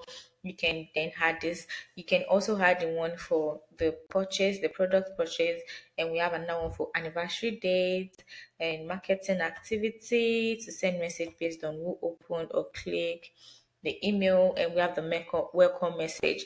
Welcome message is when people come into your Brevo account as new contacts, then you can decide to send an email to them. But one thing to do before setting up an automation is that you have to make sure that you have the plan laid out already, whether in your head or you have it written down already, or you can even create a flow chart if that is going to be easier for you to kind of check what step you need to add at every step of the way. Because when you start creating it, it can be confusing and you want to make sure that you're following the right step. So when you click on create automation,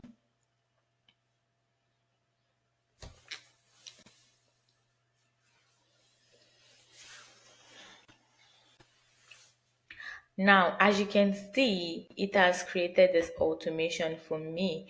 But now it is asking me to do this step because I'm using a template, there's a particular step I need to follow.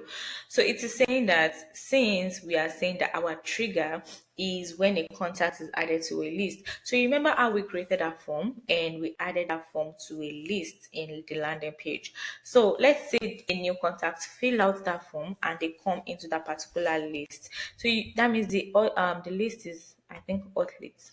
Yeah. So when they come into athletes, and this is a list, and you can click on next. So Brevo is just setting up a guide for us because we are using we are using a template, and we just need to make sure that you are following whatever it is they want you to follow. So you can also click on next because we want to use the 2 days, and we want to send an email after 2 days when they fill in that form. So they have this message connected in here. So I'm just going to remove this design because I do not want it. And you can just select whatever template is it you want to have. So I already created a video or you can just go back and check how I created this template in here in Brevo. So I have this template here. So you can just click on use template, and you can also preview it to use it just to make sure that you're using the right template.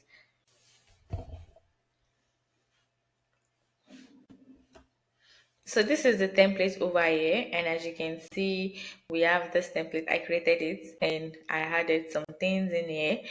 And if you want to know how to create template, please go back to the template section to know how to create this particular template. So now you are going to click on use this design in this automation, and that is going to go back to your automation. And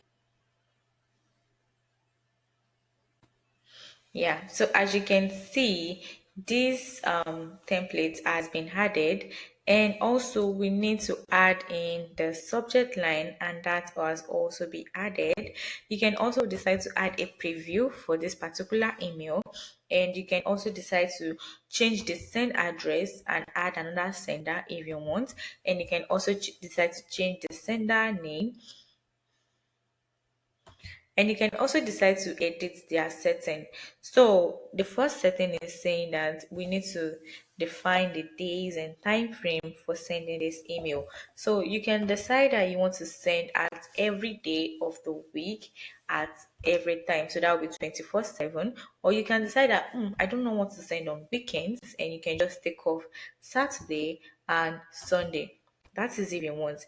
And also you have to decide the applicable time zone. So if no choice is made, and the time zone is going to be set to default, which is Lagos, Nigeria. And also you can decide to send a CC to particular set of people. Maybe you want to CC yourself, or you want to CC any of other people or contact or whoever you want to CC. You can also add them to this particular place. So if you want to see yourself, you will need to add yourself as a contact first. So you can also send a PCC to any of the contacts, or you can also send to their recipients. If you created another field for the email, for another email, you can also add that email and just PCC them, whichever one you want. So I'm just going to toggle this off. So you can decide to use a different reply to address. Just make sure to include that here if you want to use a different one. And you can decide to activate your Google Analytics tracking. That is if you want to do that. You can decide to add in a tag, and you can decide to add in an attachment. So you can decide to drag in files, maybe PDF, images, whatever it is you want to attach to this email, you can attach that. You can also decide to use an update form. So the update form is just like a particular form that is created by Brevo in that can be placed in your email, so that people, when people click on those when they click on that update profile form, they can be able to update their profile in your Brevo account. So they can be able to update their names, their addresses, their city. This will help for your contacts to stay up to date. You can also add in a custom unsubscribe page if that is what you want to add, or you can just remove it and use the default page. So after you have added all of this, you click on save options, and yeah, you have to save this. Please make sure to save for this to work.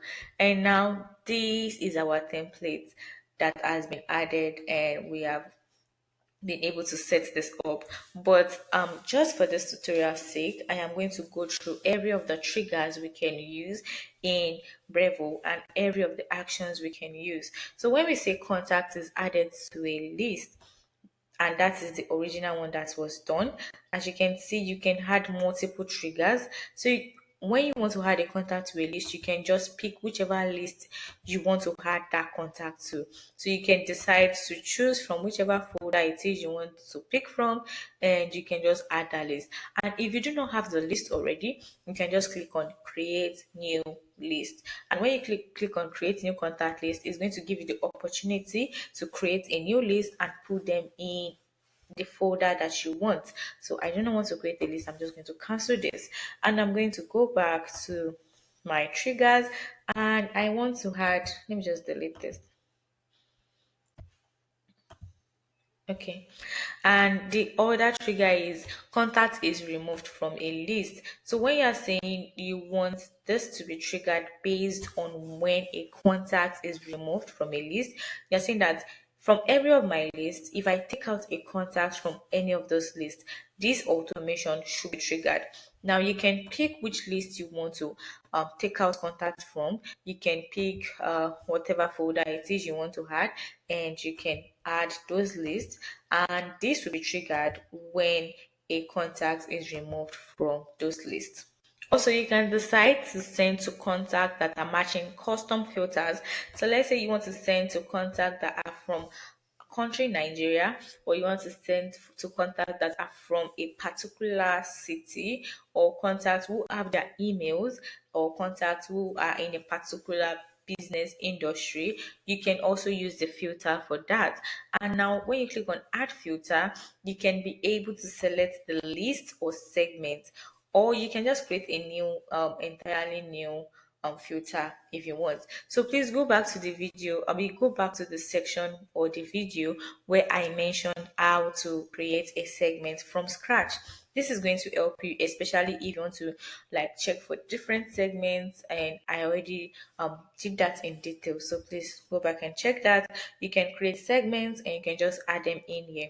So if you want to just add filters and not create segments, you can just use their contact details, or you can use the email details. So let's say we want to check for contact details and we want to check for people who are from a particular city. You can do that. You can just say the city is equals to, then you can fill in whatever city you want them to come from. Or you can do this for country. You can also do this for your emails. So you can also do this for your emails. Maybe when they open an email, or when they send an email, or when they even get bounced, you can also set up this automation for them. So you can also use all of this. So please go back to the segment. I explained how to use this in details. So after you add the certain criteria you want to check for each contact. Maybe when they book a call, you want this automation to be triggered, or maybe when you send out an SMS and they open the SMS, you want this automation to be triggered. You can also do that. So after you have added the particular filter, you can click on add filter. So I'm just going to add a random one. So let's say you want to check for meeting, and when a meeting is booked, at least one time in the last 6 months, we want to add this filter.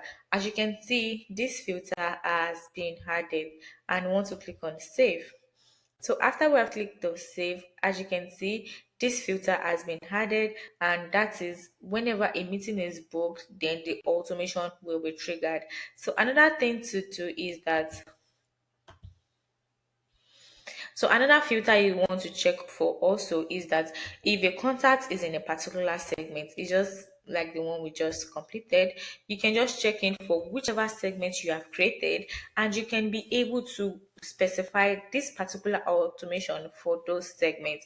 So let's say from our segment that we have already created, we have subscribed leads. So as you can see, this leads will be added to this automation. So everyone on this segment will be added to this automation.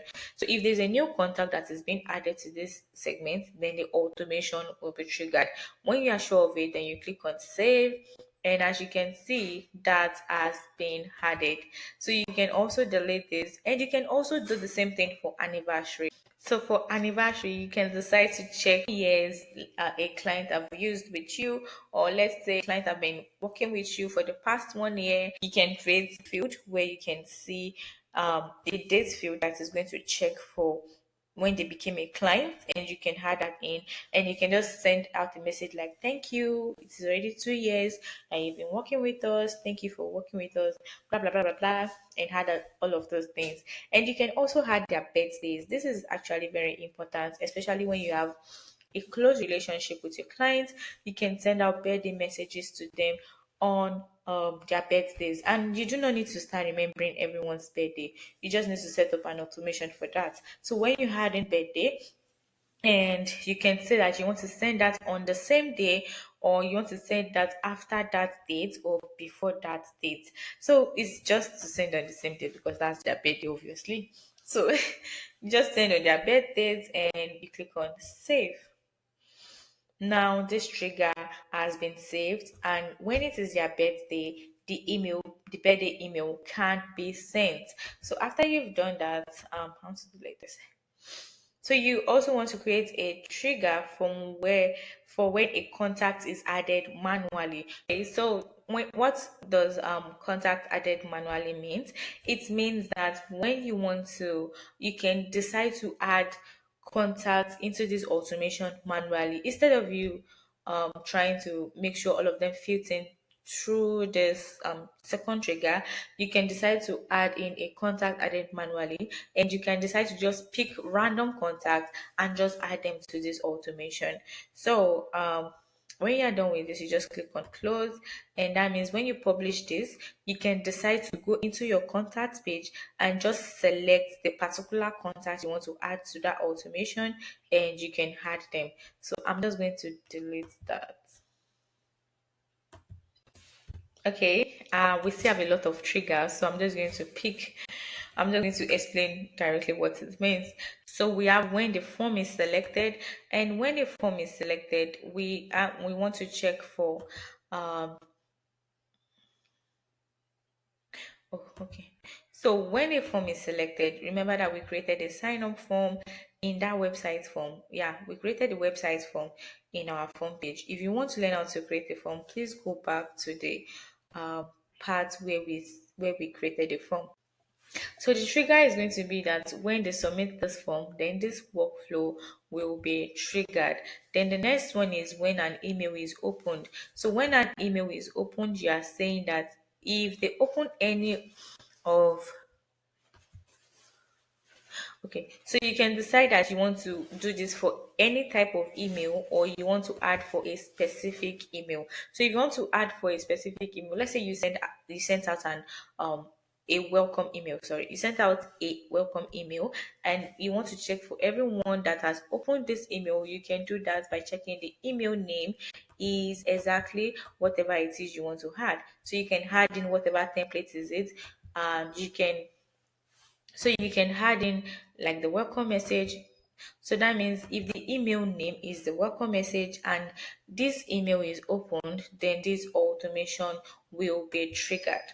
And also you can do the same thing for the contact filter. So we do not want to check for every of the contacts. We just want to check from the contacts that are from Nigeria. If they are from Nigeria and they open a specific email, then this workflow will be triggered.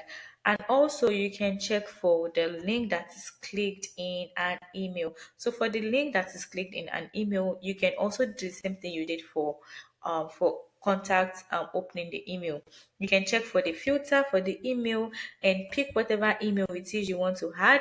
And you can also check for the contact filters. You can check for contacts that are coming from Nigeria, or contacts that are coming from USA, or contacts that are coming from Ghana, wherever it is they are coming from. So after you are done with all of those filters, just click on confirm trigger, sorry. Next thing also is to check for unsubscribed emails. So if you're checking for unsubscribed emails, you want to say that when an email unsubscribe, and you can also say that when an email unsubscribe from a particular email, you can also add that filter. So when you add that filter, it is going to check for that particular email that you are checking for. So let's say you sent out the welcome email and you want to check why they unsubscribe from that email. You can also set up this as a trigger, and when you're done, you can click on add filter, and that is going to be added. And you can also do that for contacts that are coming from maybe a specific place or coming from a specific industry. that can also be done. So I'm just going to delete this. I'm going to cancel, and I'm going to go to the next one. So the next one is for the conversation, and you can check if they open the sales email, or if the sales email is clicked, or if the conversation ended or started, or the message is received. You can also check for deals, and you can check if the task is created or if a deal is created. You can also decide that to check for the deal stage is updated. So if you want to check for the deal stage is updated, you can check for the particular stage that was updated. Yeah, so you can check for the stage name that was updated. You can also check for the pipeline that was updated, the day name, whichever filter it is you want to add, you can add that. So after you've added all of those filters to deals, you can also do that for different filters for contact. So you want to only do that for contact that are coming from a specific place like Nigeria. And that means you're saying that for every Nigerian that have a deal, that the stage was updated to maybe updated to appointments booked, then we want to set up this automation for them. So after you've confirmed the trigger and you've edited all of this, you can just click on confirm trigger, and yeah, I'll just delete this. Also, you can check for the task that is completed in a particular deal. You can also check for your meeting booked, for your meeting started, and if your meeting got cancelled. So let's say you have a meeting with a client and it got cancelled. You can check for the particular meeting that was cancelled, and you can set up this automation trigger for that particular meeting. So let's say you have a meeting and you have I have actually not created meeting. So if you have a meeting name, and you can be able to check for the particular meeting that was cancelled. So this will help you to concentrate the effort into just one meeting instead of checking for all of the meeting. And you can also do for all of the meeting if you want, because you do not want to add a filter. You can just like leave it the way it is. And so when you confirm the trigger, that means you are saying that for every meeting that was cancelled, then this trigger should be done. So just make sure you know what you actually want to build this automation for, and use whatever trigger you want to use. And make sure you add the filters correctly, and please do not make mistakes when you are adding all of those filters. And for the actions, when you go to the actions is the thing that is following the trigger. And remember that you can have more than one trigger. So you can decide to add an action. So let's say we are using this action and we are saying that when a contact is added to a particular list, then the first action can be you can also add this contact to a list. So when they add to a list, you can also add to another list. Yeah, that is actually possible. Next thing for you to do is to select which list you want to add them to. Then you click on cancel. I do not want this. So after they added to a list, then you can add to a list. Then you can also remove from a list. Then you can update a contact attribute. So let's say that if they're added to a particular list, we want to update the lead source. So we can decide I want to update the lead source or want to delete the lead source, whichever one works for you. You can just pick the attributes you want to update. I am just going to pick lead source, and I am just going to add in a condition. So I just want to say if they're coming from that list, I want to mark them as I want to mark them as SEO. So when I mark them as SEO, this field will be updated whenever this contact is added to this list. As you can see, it has created this action, and that will be performed when this trigger is done. You can also decide to delete the contact. Please do not forget, you can decide to delete the attribute source. So that means you can pick an attribute and you can decide to delete whatever value is in that attribute. So let's say that we already have the lead source field as SEO for this lead. We can decide to create another action to delete this particular deal, to delete this particular attribute. And the next action will be to blocklist this contact. So you can decide that when they get into this list, I don't know what to send them an email, I don't know what to send them SMS, or I don't know what to send them anything. You can just decide to blocklist them. And when you blocklist them, whenever you send out an email, it is not going to be delivered to them. So this is done for contact that unsubscribe. It is very good because you don't want to keep sending emails to contacts who are unsubscribed from your list. So make sure that when the contact is added to a list, maybe it's an unsubscribed list, you can decide to blocklist them from maybe their transactional email or marketing email, or you want to block them from all emails and all senders. And if you block them from marketing emails, you can still be able to send out one-on-one emails. But if you block them from all emails and senders, you are blocking them from every of the email, whether transactional or whether email campaigns or whatever it is. And when you are done, you click on save. So I'm just going to delete this. So for that is for the block list or uh blocklisting of the contact. You can also decide to assign a user to a contact. So let's say they come into this list, you can decide to assign a particular user for that particular sender. You can also decide that you want to select a particular user or you want to use a round robin. So a round robin is it is going to be rotated between different users. So if a user gets it, the new contact, then the next one the other user is going to get it, and the next one another user is going to get it. So it is just like going around. Yeah, so you can select which user you want in this round robin. And since I have only one contact, I'm just going to use this one. So when you are done, you click on save. And when you save, as you can see, the action has been saved. So if the next action you can add is to delete a contact. To delete a contact, you can select that when they get into this list, you can delete this particular contact. So it is showing you a warning sign and it is saying here that any contact that enters this action will be deleted permanently. So you have to be very careful of the contacts you are deleting. You can delete contact that add bounced or you can delete contact that unsubscribe, but make sure that you actually want to delete them because if you delete them, if you set up this action, it is going to delete all of them permanently and you cannot be able to recover them. So make sure you are doing the right step by adding this step, and I'm just going to delete it. And the next step will be to update company attributes.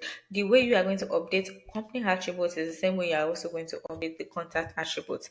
So it's the same process. You can also decide that you want to send an email or you can send an SMS. You can also send a push notification. You can also send a WhatsApp message, but you can also only send a WhatsApp message when you have WhatsApp connected already. And you can also notify by email. So notify by email means you want to send notify by email means that when a contact is added to that list, when a trigger is done, any of the trigger you have added, you want to notify a user in Brevo. So you can pick whichever sender you want to notify or whichever so you can pick whichever user you want to notify. So who do you want to notify? So you can try to pick yourself. So I have my name in here. I'm just going to pick my name and so I want to notify myself and say, I have a new contact in this list that you might want to check out, blah, blah, blah, blah, blah. Then write the message. Then you can also add in a template if you want. You can insert templates. You can also insert the variables like the contact name, where they are coming from. Yeah, so you can be able to notify yourself when a contact is added to that list. So when you're done, you click on save. So I'm just going to take this out and go to the next one. So the next one will also be to call a webhook, but you can also call a webhook when you are trying to connect Brevo to a third-party system.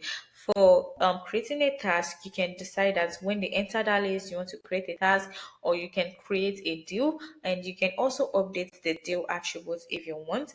So for the last part, you can also decide that when they enter that list, you want to start another automation. So let's say you have another automation where you've written the sequences you've written a very well laid out sequence. Like when they come in, you send an email. The first day, 3 days later, you send another email, and 3 days later, you send another email, and you have that automation set up. You can decide that when they enter this list, that is going to start this automation. Then it is going to ask you to pick what automation you want to start. So that means you must have created another automation apart from the one you are creating now, and you can just add them to that automation. And you have to make sure that this automation you're adding is um is functional. It is not inactive. So you can also select the step you want to add to that automation. So you can select whatever step you want to add. And because this is an inactive automation, I'm just going to like add it. So you can add this contact to a particular step. You can just pick whatever step you want them to add to, and you can add that to that step. I think that's actually very nice. So now back to my automation, and I'm going to go back to action. Yeah. So after adding to the another automation, and you can pick the other step, the last one is to redirect a contact to another step. So let's say you created this automation and you want to add them to another step in this particular automation. You can decide whatever step you want to add them in the particular automation you are building. Yeah, you can actually do that. So you can select that when they get into this list, just go back to this step, and you can just redirect contact to that step. So when you click on that, it is going to redirect to, when you click on redirect contact to this step, then it's going to redirect them to this particular step that you have selected. Let me go back to editor. Cancel. Okay, so that is all for the actions for automation in Brevo. Now let's check out the rule. Now the rule is quite simple, and some of them can be complicated. So we know that the first rule is time delay, and this seems like the most popular one because we're just delaying to perform a particular action. So you can add in maybe 3 days, or you can add in how many months you want, or maybe 2 months, or 12 months, or a year. So they're saying that a month is equivalent to 30 days. So please take note of this when you are creating this particular step. So when you add your time delay, you can also say that I said wait for 2 months. You can also add in a conditional split. Where is that going to come in? Okay, so a conditional split is going to split your automation into two or more conditions, like more two or more branches. Yeah, it's called branches. So the first branch is yes or no. So that means we want to define this rule, and we can also define this rule by saying that if this happen, and if it is a yes, if it happened, then start this branch. If it is a no, then start this particular branch or exist from this branch.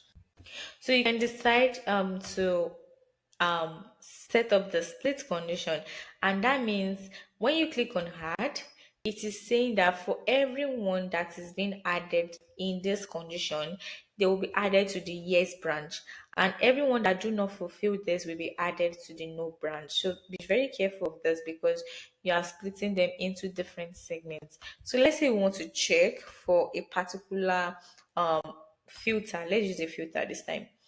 And let's say that it is only going to move on to the next stage only if they opened the email. Then you can also determine what particular email you want them to open for this year's branch. So now we have this year's branch, and we're saying that any type of email, it can be email campaign or transactional email, whichever one you want. And you can say that you want to check for at least one time in the last 6 months. You remember that you can change this, right? Or you can say at least two times in the last 6 months. And you can also check for a particular filter. So you can check for the email name, is you can check for any of the templates that you have created in Brevo. So let's say use this. So we are saying that for the branch to go to yes, this is the filter. And we are saying that the filter should be that they must open this particular email in the last 6 months, and they must have opened it two times. You can also reduce this to one if you want. So that means if they have not opened this email in the last 6 months, then it is going to go to the no branch. Oh my god, I hope that's not confusing. Okay, so I'm just going to take it again. Okay, so you know how we have two branches. We have the yes branch and we have the no branch. So the yes branch is for everyone that is fulfilling this criteria or that is fulfilling this condition. And the no branch will be for everyone that is not fulfilling this condition. So the condition is that if they have opened this particular email in the last 6 months, at least one time, we want to add them to the yes branch. And if they have not opened this email in the last 6 months, at least once, then we want to add them to the no branch. So when you're done with this condition, you just click on save.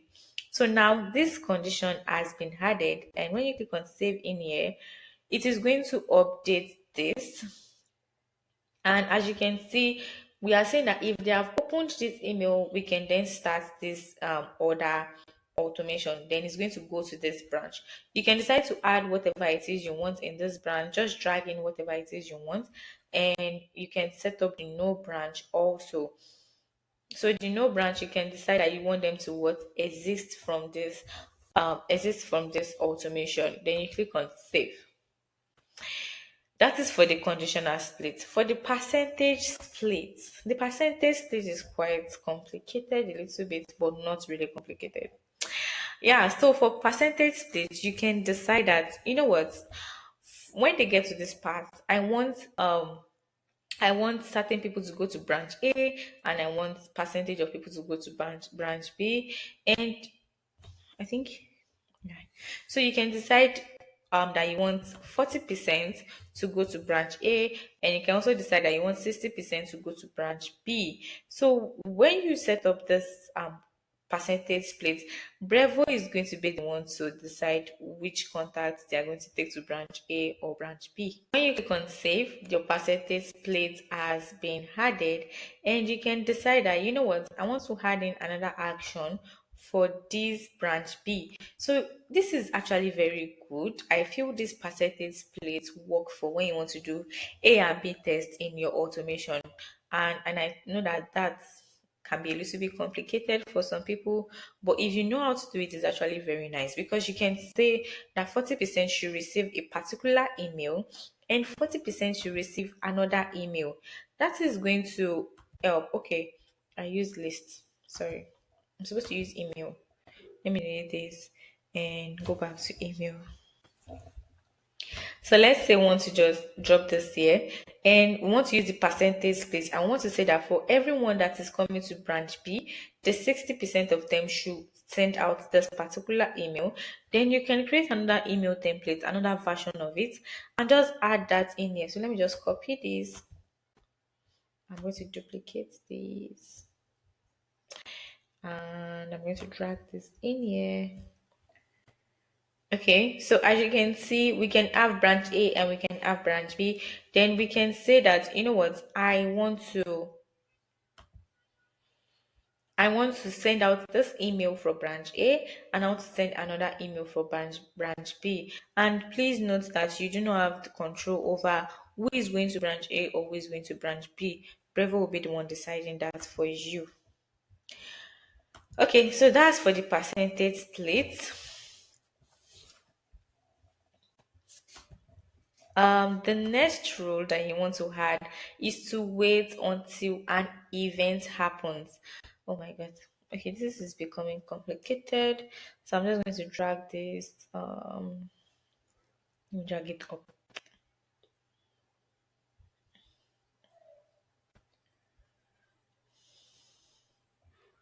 Okay, so let's just put it in here. And as you can see, it has been added in here. And we're saying that if they come into this list and we update their a particular field, then we want to wait for an event to happen before this automation can continue. So for instance, we can wait for any of these conditions to happen. We can use the contact details. We can say if they open an email, or we can say if they open a conversation, or if a deal is created. Whatever it is you want to use, you can actually use it. So you can say when they are added to a list or when they are removed from a list. you can use a lot of events. Actually, they have a lot of events you can pick from. Just determine the one you want to use. Then you can select from a list, and you can just save this. So how many days are we waiting for this event to happen? So let's say we want to wait for 5 days, and we want to check for that event to happen. You click on save. Then you are saying that um after 2 days we want to wait for this event to happen for 5 days. So if the event happen, that means it is a yes. And if this event happen, then that means if it does not happen, sorry, then that means it is a no. So you are saying that if they are added to this list, that is yes. And if they are not added to this list, then that is a no. So now you can decide to just use any of this action and just put it in here. So if they're added to this list, you can decide to send an email. And if they are not added, you can decide to just start another automation for those people who are not added to this list. I feel it's kind of complex a little bit, but just take your time to like go through it. I promise you it is not. It is actually very simple. So when the events do not happen, okay, look at this for instance. It is saying that we want to wait for a contact to be added to a list, and the wait time is 5 days. And it is asking that did the event happen in 5 days? So if it is a yes, then that means we are sending out this email. If it is a no, then that means we are asking them to set up the step, by asking them to go through the step. And the step is to start another automation. You can actually decide to add whatever action you want to add in here. You are free to do that. So I think that is all for the rules also, and we've done for the actions, and we've done for the trigger. And we want to go to the workflow settings. Now for the workflow settings, have to make sure that you actually set up this. It's actually very important because now can we allow contact to re-enter after they've existed this workflow? Now let's say you set up a workflow and the contact existed. Let's say you set up a workflow and the contact left that workflow. Now you can determine if you want that contact to be able to re-enter that workflow. So when you toggle this on, we are saying that yes, we want them to be able to start that workflow all over again if they existed it, if they left the workflow, sorry. You can also set up the wait time. So you can decide to check how long before checking if the contact meets the trigger. So let's say we have a contact and we added those contacts into a particular automation. We can decide that, you know what, check for 2 days and see if they meet that particular trigger before this workflow can start for them. But we do not need this actually. Then you can also decide the exist condition. So you can set up this condition whereby, you know what, I want to check for all the contacts that have been added to a segment, or I want to check for the contact that have been added to a list. And if they've been added to a list, you know what, we do not need to continue this automation for them. And if you set up this exist condition, it is going to stop the automation when they fulfill the particular condition you are creating. So let's say we want to use deal. So if a deal is created for this particular contact that is in this automation, we want to say that, you know what, just remove the contact from the automation. Now, when the deal is created, this contact is going to leave this automation, and that is the exit condition. You can decide to add another one if you want, and just add in whatever condition is it you want to add. So you can decide to add a restart condition. So let's say for this automation, you've set up the automation and you've set up the exist condition. Now, if you want people to be able to restart that automation, you can do that. So you can just put in the condition you want, and you can just say contact. Maybe if they are added to an inactive list, or if they are added to a re-engagement list, or if they're added to whatever list is it you have created, you can just select that list in whatever folder it is. And when you add that list, now they can now restart this automation when they are added to the list. So make sure that whatever condition you are adding is accurate, because if you set up this and it goes out automatically unless you delete it from here. Yeah. So after doing all of these conditions, you can click on save condition, and as you can see, your conditions are it will be saved. So you can do for re-entry, you can do for your exist conditions, and you can do for the restart conditions.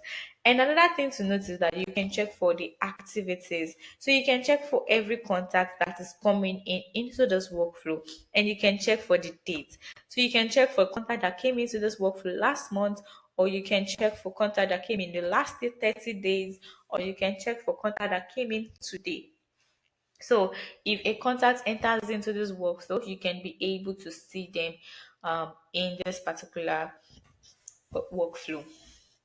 So after you are done with all of this, you can click on exit editor, and you also want to make sure to publish your workflow for it to work. If it is showing inactive, it is actually not going to work, and that is why I need to delete all of this, because um, I'm not able to set it up.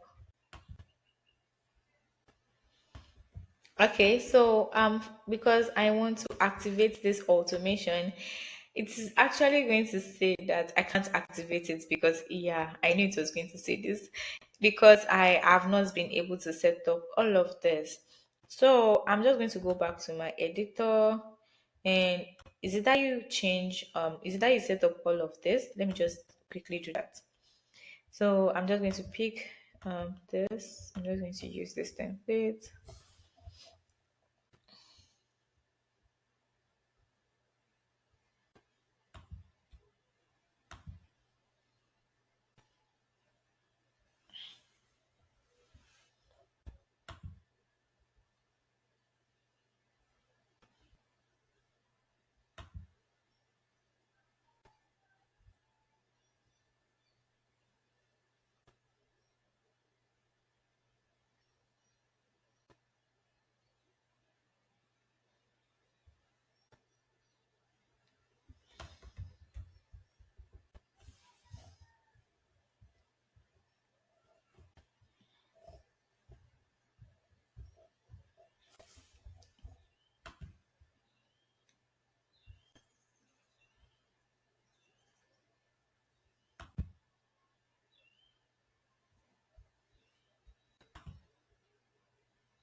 Okay, so I think, oh my God, I still have this. I've been able to update some of it.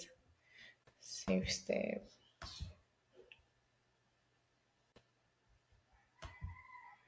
Okay.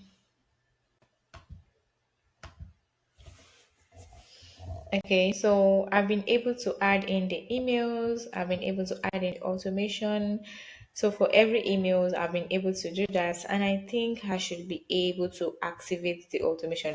So it is going to stop you from activating the automation when you do not have all of this selected.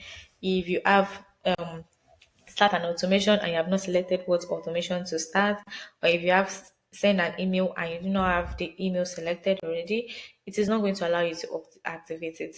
So you can also decide to test this workflow. So when you click on text workflow, you can decide to test for a particular contact that you have. Just make sure it is yourself.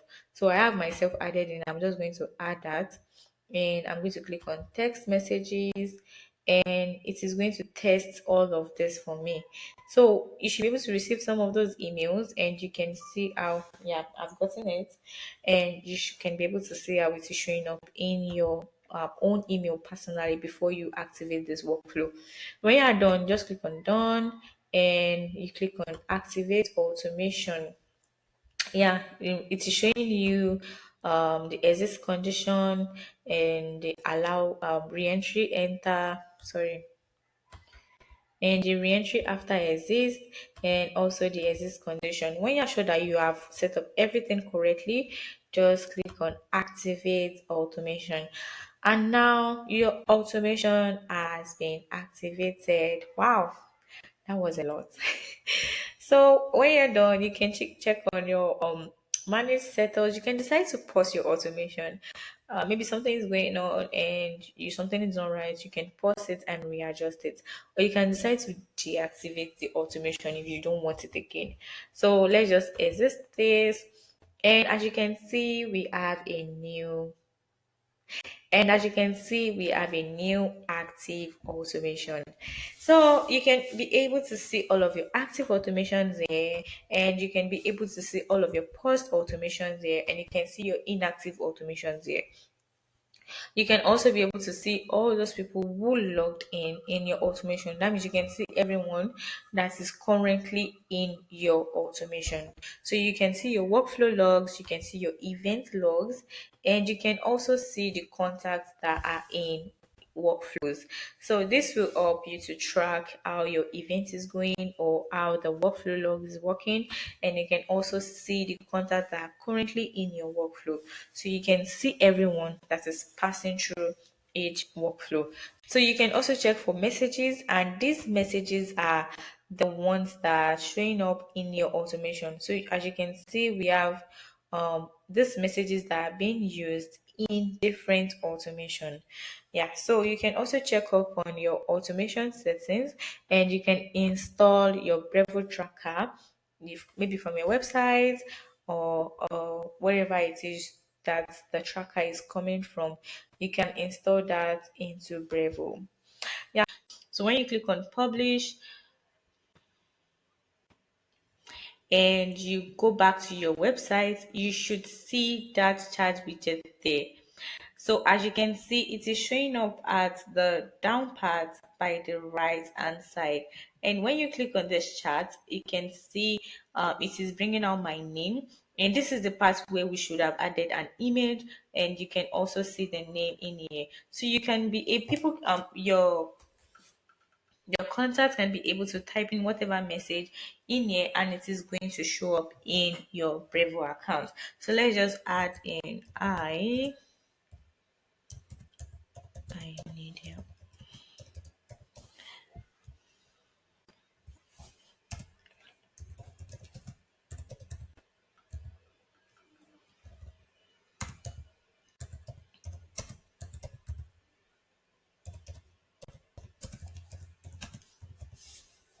Okay, so now that people can be able to place this in here, and as you can see, this is a message in here that is showing up when they send in a message.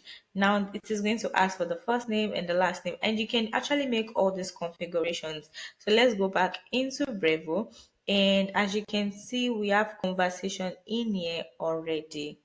So when you click on conversation, as you can see, this is the message I sent in. You can decide to reply them from here. You can see whatever page they are coming from, you can see their location, and you can see the message that is being sent. So when they fill in their first name and all of those details, you can also be able to see that in here. You can also send a message from here and just type in the message you want to send to them and just send that in. So when you go back to settings and you go back to your chat widget, and you can also see the customizations you can do here. You can activate the messenger mode. You can allow messenger visitors to upload files. You can also allow them to read the conversation, and all of this thing can also be done. You can also see here in the contact form where the bot should respond immediately after the first message is sent. And you can also get this part where it is asking, so when the agents are offline, what should happen here? Then you can also add the field you want to ask them to fill in when the agent is not online. So you can ask for their first name, and you can ask for their last name and their email. You can also decide to add in another field in here. So let's say you want to ask for their LinkedIn also, and we can make it not required, and you can add that. So you can just name this LinkedIn,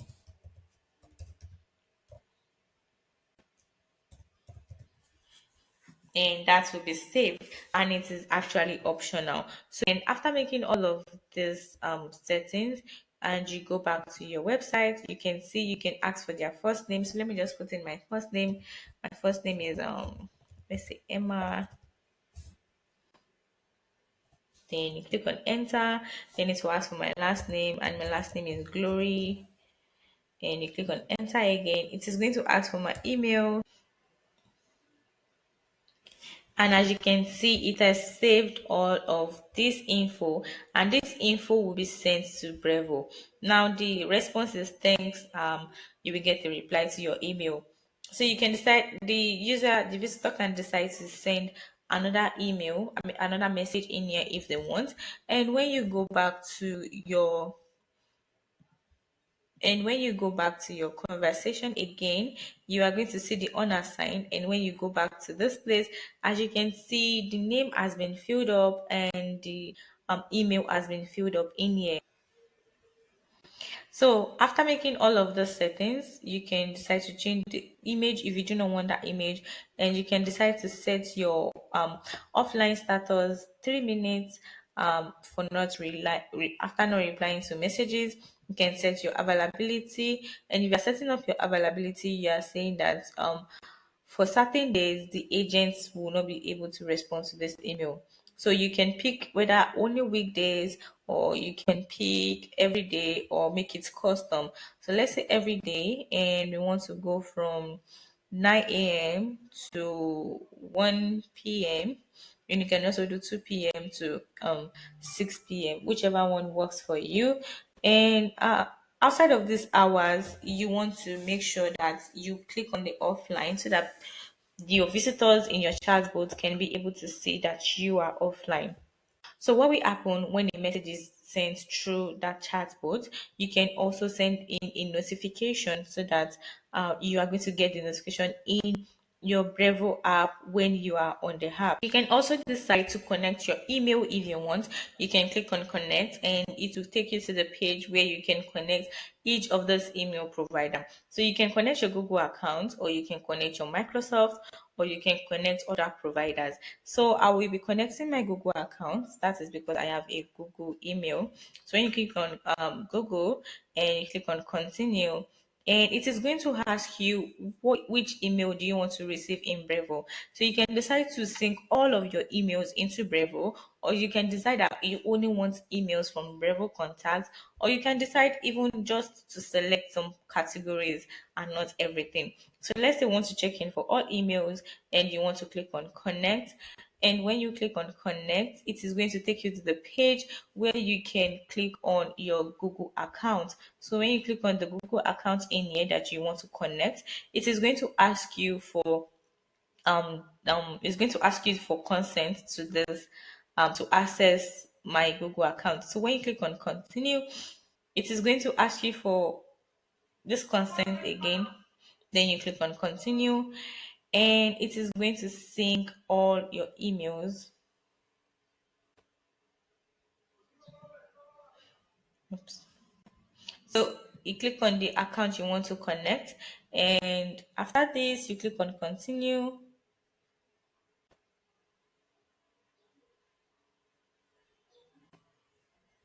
And it is going to ask you to select what Brevo can access.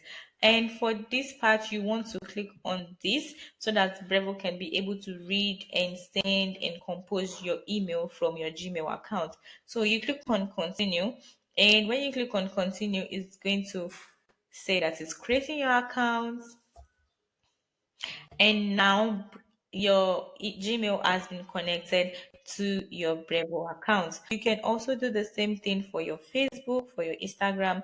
You just need to connect to Facebook, and it's going to guide you through the connection process.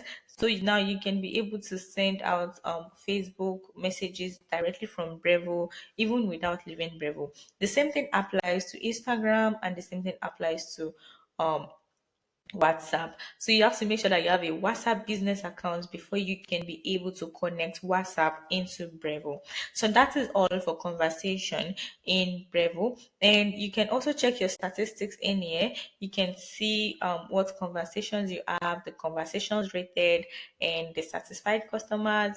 You can also see your response time, and you can see how that is working. You can also see the visitors that are online, and you can see the ones that you can also see visitors that are online. So for instance, it is showing that Emma Glory is online, and it is also showing my location in here, and it is also showing the page I am currently coming from. So that is where you can see all your visitors in real time. So you can also check here for all conversations, and you are going to see all the conversations coming from anywhere, whether it is from email or your Instagram when you connect your account, or wherever it is coming from. So if someone sent a message to me, I can then see the messages in here. So let me just do something. So I tried to send a message from my second email to this email in here that I connected.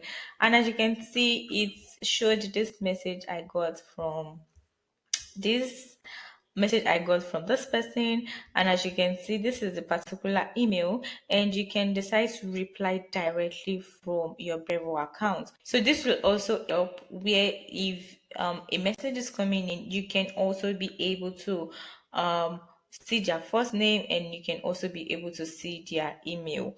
And these contact details here will be transferred into your contacts in here, so you do not need to start manually creating all of those contacts. When a contact sends in an email, they will automatically become a contact, and you can also open their contact details in here, and you can see all of the contact information. As you can see their email. You can see their name, you can see the name, you can see the email, you can also see the messages that was sent and that was delivered. So you can also go into deals, and as you can see, you can create deals in Brevo. Now let's explain what deals are. So deals are just like they're like potential sales or like opportunities that you want to track. So let's say that you are having issues with tracking your sales opportunities or tracking your client projects, or you are having issues with getting all of those hot leads and turning them into potential customers. Deals is the best way you can actually do, and each deal can be linked to a contact or can be linked to a company in your CRM. So for example, if you're a marketing agency and someone asks for a website redesign, you can actually just create a deal for that person, and you just create that particular deal and connect it to the particular contact that asked for that redesign. You can also connect it to the company that you are going to be working for when they get your services. So from there, you can be able to follow through this deal into these different stages. And these stages are called these stages. And that is you just checking from the beginning of the sales process to the end of the sales process till they become won or they become lost. And to create a deal, you just need to click on this here and you click on create a deal. It is going to bring this mini page where you can add your deal details. You can add a name, you can add the stage, and you can also add the amount you want to add. And you can also change this USD or to whatever currency you are using in your settings. You can also choose the close date. And the close date means when is this contact when are they going to become a customer. So you can decide that you want to close this, you want to make sure you close this contact by the end of this month, and you can decide whatever close date you want to add. You can also decide to create a follow-up task after creating this deal. You can decide to create a follow-up task, whether it is email or you want to call them or you want to add it to do. And you can also add a due date for that contact. So after you've added all of these, just click on create. And now let me show you how to create a pipeline in Brevo.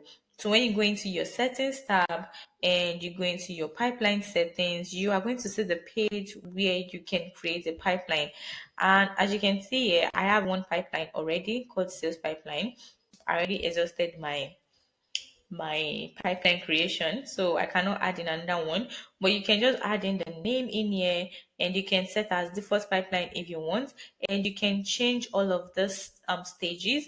You can change it to new lead, you can change, right, you can add contacted, you can add in negotiation, you can also add a new stage if you want. And after you are done, you just click on create in here or save, whichever one. Then you just go back. You can also edit whatever pipeline you have already. You can edit and change the name of the pipeline, and you can edit this and change the stages if you want. So when you click on all of this, you can be able to adjust the deal stages that you currently have, and you can also decide to change the probability. And the probability just means that how what is the probability of this contact becoming a customer at each deal stage. So let's say in the new stage they are just coming in, there is not really high probability, then let's add that as 10. And the second stage, which is we are qualifying them, let's just add that as 20. And for the demo schedule, if they are actually scheduling a demo with us, that means there is a high probability that they want something or they want our product. We just pick 40 for this, and pending commitment is can be 50% because it is 50% um that they agree or not with our presentation or with whatever products we want to sell to them. So if they are in negotiation, we can decide I want to add this as 70% as the negotiation. And if they are one, that means it is definitely automatically going to be 100%. So you can also decide to add in a new stage here and just write in whatever new stage you want to add. So you can add in contacted, and you can add in whatever it is you want to add. But one thing is to make sure that you are sure of your sales process before you start creating all of this. You want to make sure you know the roadmap of your sales process, and you can be able to use that to create this deal stages. After you've added in all of those details, you click on save, and now the new changes have been saved to your pipeline. And your deal card, you can also customize your deal card to see what is going to show on the deals in your pipeline. So you know how we have these pipelines over here, and when you go into deals, you can customize what is going to show up for each deal under each stages. So when you go back to settings and you click on pipeline settings and you click on deal card, you can be able to customize your deal card. When you click on customize your deal card, it's going to take you to this page where you can be able to select whatever is going to show up in your deal card. So you can also decide to select attributes. You can decide to select amount. You can select attribute again and select the close date and select the create date. You can also select the deal owner if you want. After adding all of those details, you can see a preview of how your deal card is going to look like. You can decide to delete some things if you feel these things are too much, or you can decide to add more if you want. You can also decide to show upcoming activities, and that is going to show whatever activity is due for that particular deal. So you can see whether you're having meeting with them in 2 days, or if you can see if you want to call them in 2 days, or whatever the activity is, or if you have tasks that are pending, you can also see those activities in here. After adjusting every of this, you can click on save. And when you click on save, your deal card has been adjusted. In the estimated revenue, you can determine that you want to show estimated revenue for each stages. And that means that when you go back to pipeline and you click on this, and as you can see that we have the probability for each stages. So that means when they are in the new stage, we are only calculating 10% of their amount. And when they are in 20%, when they are in the second stage, we are calculating 20% of the amount. That means the total of 100% will not be calculated for each stages, but it is going to be the percentage of each stages. I hope that's not confusing. So you can decide that you do not want to show the estimated revenue, but you want to show the actual amount for each stages. So you can decide to toggle this off if you do not want to show estimated revenue. So when you go back to your deals, you can be able to create a deal if you want, and also you can be able to import deals if you want to import your deals. And for this, I have created a demo CSV file we can use, and I just need to make some adjustment in here. So this demo CSV has the deal name, it has the deal amount, and it has the pipeline they are going into, and it has the deal stage. So you have to make sure that the deal stage you are mapping in, and all of this information in general must be in your Brevo account. If you are going to be adding any other custom fields in here, you have to make sure that those custom fields are created in Brevo. And how do we add custom fields in Brevo? So to add custom fields in Brevo for deals, you go to your deal settings and you click on the deal attributes. And in here, you can be able to add in a new attribute if you want. When you click on create new attributes, it is going to ask you for the attribute name, and you can just add in the attribute name. Let's say you want to add in a salesperson, and you can decide if this attribute is going to be a text field, or if it is going to be a number field, or if it's going to be a boolean field. So a boolean field is just like yes or no, and you can also decide if you want it to be, you can create some date fields and just name that in there, and you can also select the category where they can only pick one option, maybe their industry, and you can create multiple choice where you can ask them what CRM they have used before, or what email marketing software they have used before, and they can be able to pick multiple option. You can also create the user field where it's going to check in for the users in Brevo, and you can be able to add that user field.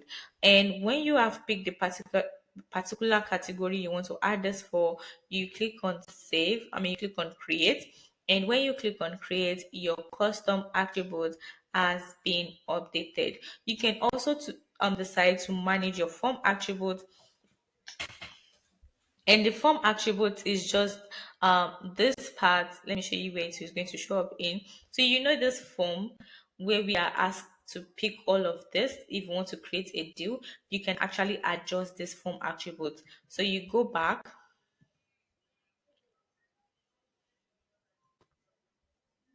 to settings, and you go back to deal attributes, and you go back to manage form attributes. You can decide to leave all of this, and you can decide to pick in the lost reason if you want, and you can decide to pick in the closed one if you want, and you can also decide to add in the deal description and the lost reason and the salesperson you just created. So any custom field you created for the deals can actually just show up in here. So you can decide to make the amount required, and you can decide to make the close date required if you want, and you can decide to make any of this required if you want. So that is going to update the deal form. And when you go back, sorry, let's click on save.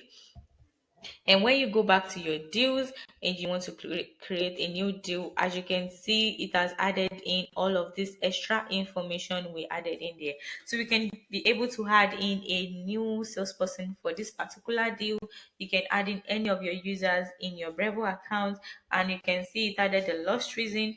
And you can also decide to edit this lost reason in your attributes page, in your custom attributes page. And after adding all of the necessary information and you're sure it is what you want, yeah, you can just create your deal and you can click on create and save it. So let's try to import a deal. So when you click on import deals, you want to click on deals. You can import contacts, companies or nodes and deals, but for this part we are importing deals.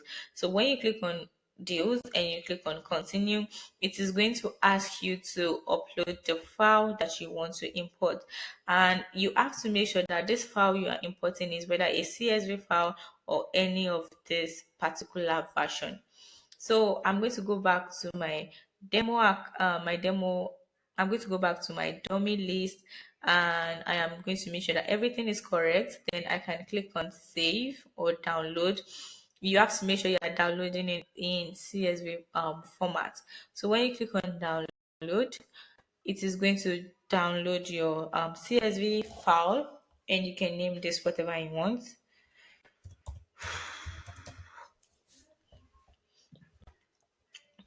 Okay, so now I have downloaded my file and I come back in here to my import deal and I just click on this, and it is going to take me to my computer, my file manager, and I can pick the particular file I want to upload and click on open. Okay, so my file has been uploaded, and as you can see, it is going to show you a preview of your file in here, and you can see the name, the amount, the pipeline, the stages, and you can also see their closing dates. And when you click on continue, you can be able to map all of this. As you can see, some of them has been mapped already, like the deal name and the amount and the pipeline, and you can also map in the stage in here. So you are going to pick deal stage, and for closing date, you are going to pick the close date, and for the owner, you are going to pick the deal owner. So now, after you made sure that all of this has been mapped out, you can click on continue.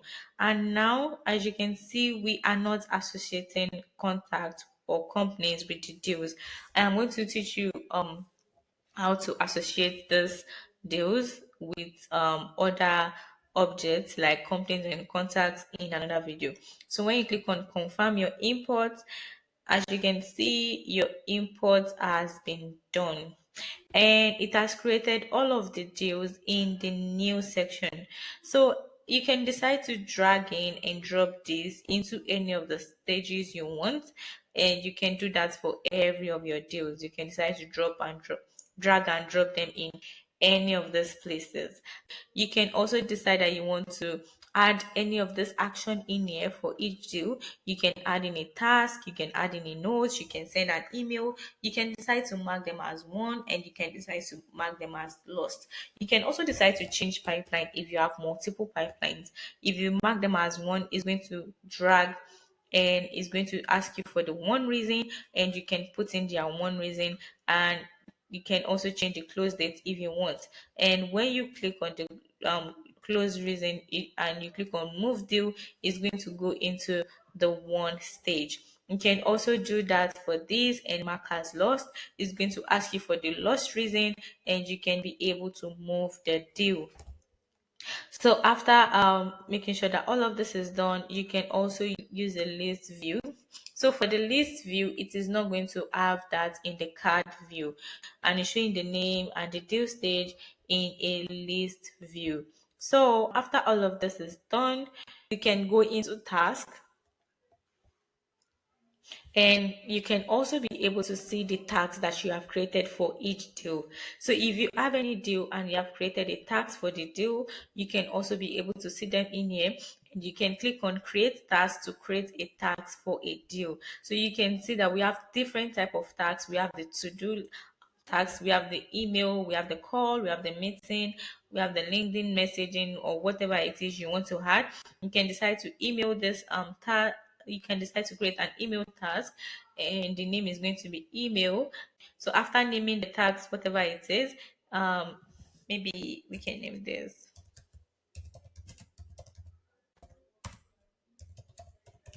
So we can name this tag, send an email, and you can decide the due date for this particular task. You can decide to put it to whatever date you want to use for the due date. You can decide to set the time for the due date. You can also decide that you want to add in a reminder. So if you want to add in a reminder, you have to click on allow, and you can decide to set a reminder for 15 minutes before, or whatever time before you want to add, maybe 2 hours before or a day before, whichever one works for you. And you can decide to add a priority for this task. You can decide to set it to a high priority, and that will allow you to see all of the prioritize all the high priority tags you need to work on. You can also decide to add in a note here if you want to associate a note with a tag, with a task, and you can also decide to associate a contact to this particular task. And you can, let's add this, and you can also associate a company if you want, and you can also associate a deal if you want. So after associating all of these and you click on create, your task has been created. As you can see, it has added the action that needs to be, it has added the tax type, it has added the tax title, and it has added the priority and the due date and the particular contact this task is for. And if you have multiple tasks, you can also check for the ones that are overdue. You can check for the ones that you need to do today, and you can also check for the tax for this week and the tax for a selected period. So when you click on attributes, you can be able to customize these columns in here, and you can decide to add in extra attributes if you want. So let's say you want to add this, and you want to add this. And as you can see, all of this has been added, and you can click on save, and you can be able to see the contact and all of those attributes you just added. Okay, so after you've done that, you can also decide to mark this as done. And when you click on done, you can see that this task has been done and it has been ruled out. So that means this task has been done, and you can decide to click on undo to undo this task, or you can decide to assign it to another person, or you can decide to reschedule it if you want. So when you click on undo, this task will be undone. Yeah, undone, and you can see that this has been marked as a task that has not been done.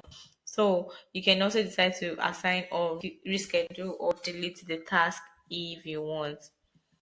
So you can decide to use the filter in here and check for all tasks, or you can check for unassigned tasks, whichever one works for you. You can decide to check for all specific kind of tasks. Let's say you want to check for only email tasks, or you want to check for only call tasks, or maybe meeting tasks, whatever one you want to check for. You can also filter that out. You can also check for all the tasks, or the completed or the incompleted task, whichever one you want to check for. And you can also decide to check for high priority tasks alone. So whichever one works for you. And after that, you can click on reset, and it's going to reset back to the main task. So that is for the task page. And when you go to the report page, you can also see where you can check for the revenue. You can check for the current pipelines that you have, and you can check for the estimated revenue. And you can also see the forecast. You can see the amount of deals you have in each of your pipeline stages, and you can also see the one revenue, and you can also see the sales cycle report. You can see the win rates, your win rates, and you can see your pipeline conversion rate. You can also see your lost reasons. You can see the time spent. That means the average time to win. So this time spent is just saying that the number of days, the average number of days no contacts are, so it's just saying that the average number of days the deals are getting to closed one. So that is for that. You can also check in your team report to analyze how each user is relating to each deal. So you can check the average time to win for each user. You can check the win rate for each user. You can check for the won deals for each user. So for the settings of the notification page, so you can set up a notification page if you want to have a reminder when a task is assigned to you. So you can decide to send it in the browser app, or you can decide to send it in an email. And also, if another user assign a task, you also want to send in an email to the user so that they can know that a task has been assigned to them. So you can also decide to get your weekly report in your email, and you can also decide to get your daily report. So after making all of these configurations, you can click on save.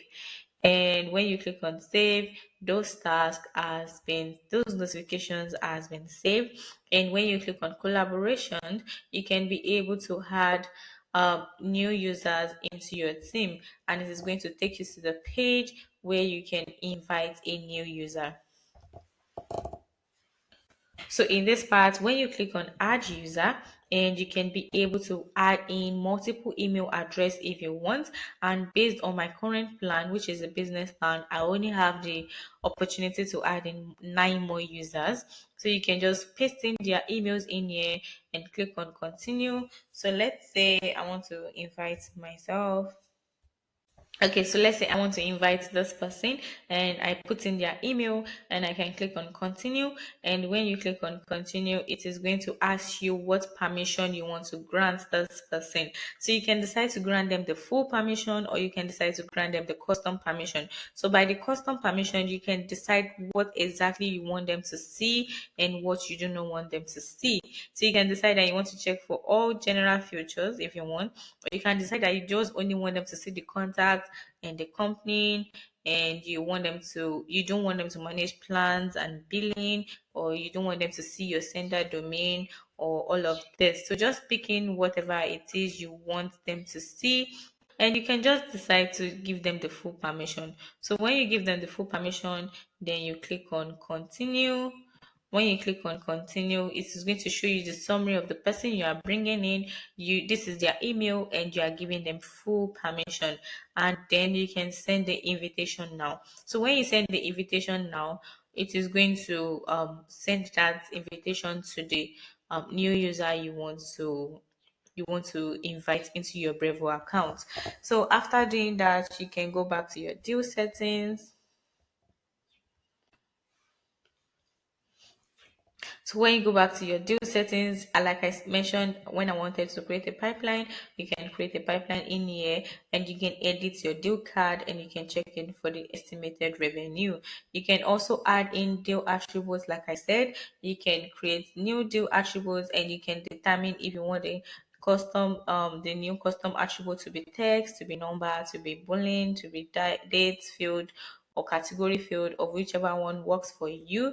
You can also check in for your deal currency, and you can decide to change the deal currency to whatever suits you. So if you're in any of this country, you can add in any of this currency for your Brevo account. So when you add in any of this currency, that means the new when you're adding deals and you are adding the amount of the deals, it is going to be in this particular currency. So you can leave it whatever you want and click on save. That is for the deal setting in Brevo. So now let's go to the meeting setting. When you go to the meeting, in your meeting types, you can see the meetings that you have created already. So for instance, I have this meeting which is a video call, and it is for 30 minutes, and you can also decide to create another meeting type if you want. So you can decide that you want it to be with just one host, or you can decide to rotate the host.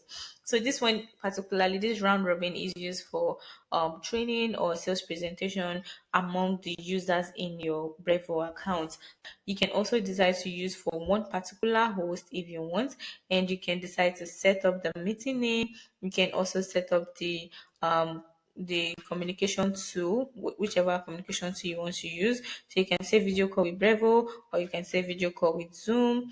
Or and since we are not connected with Zoom, we'll have to make that connection. Or you can say video call with Google Meet, or you can say video call with an external tool, and you can just add the link to the external tool. Or you can say in person. So if it is a physical meeting, you can just add it in person. And let's just pick video call with Brevo. So you can name that, and you can also give it a description if you want, and you can change the duration to whatever it is, whether it is 1 hour or 30 minutes or whatever you want to add. You can show on the main booking page if you want, and you can charge for this meeting and show the price if you want.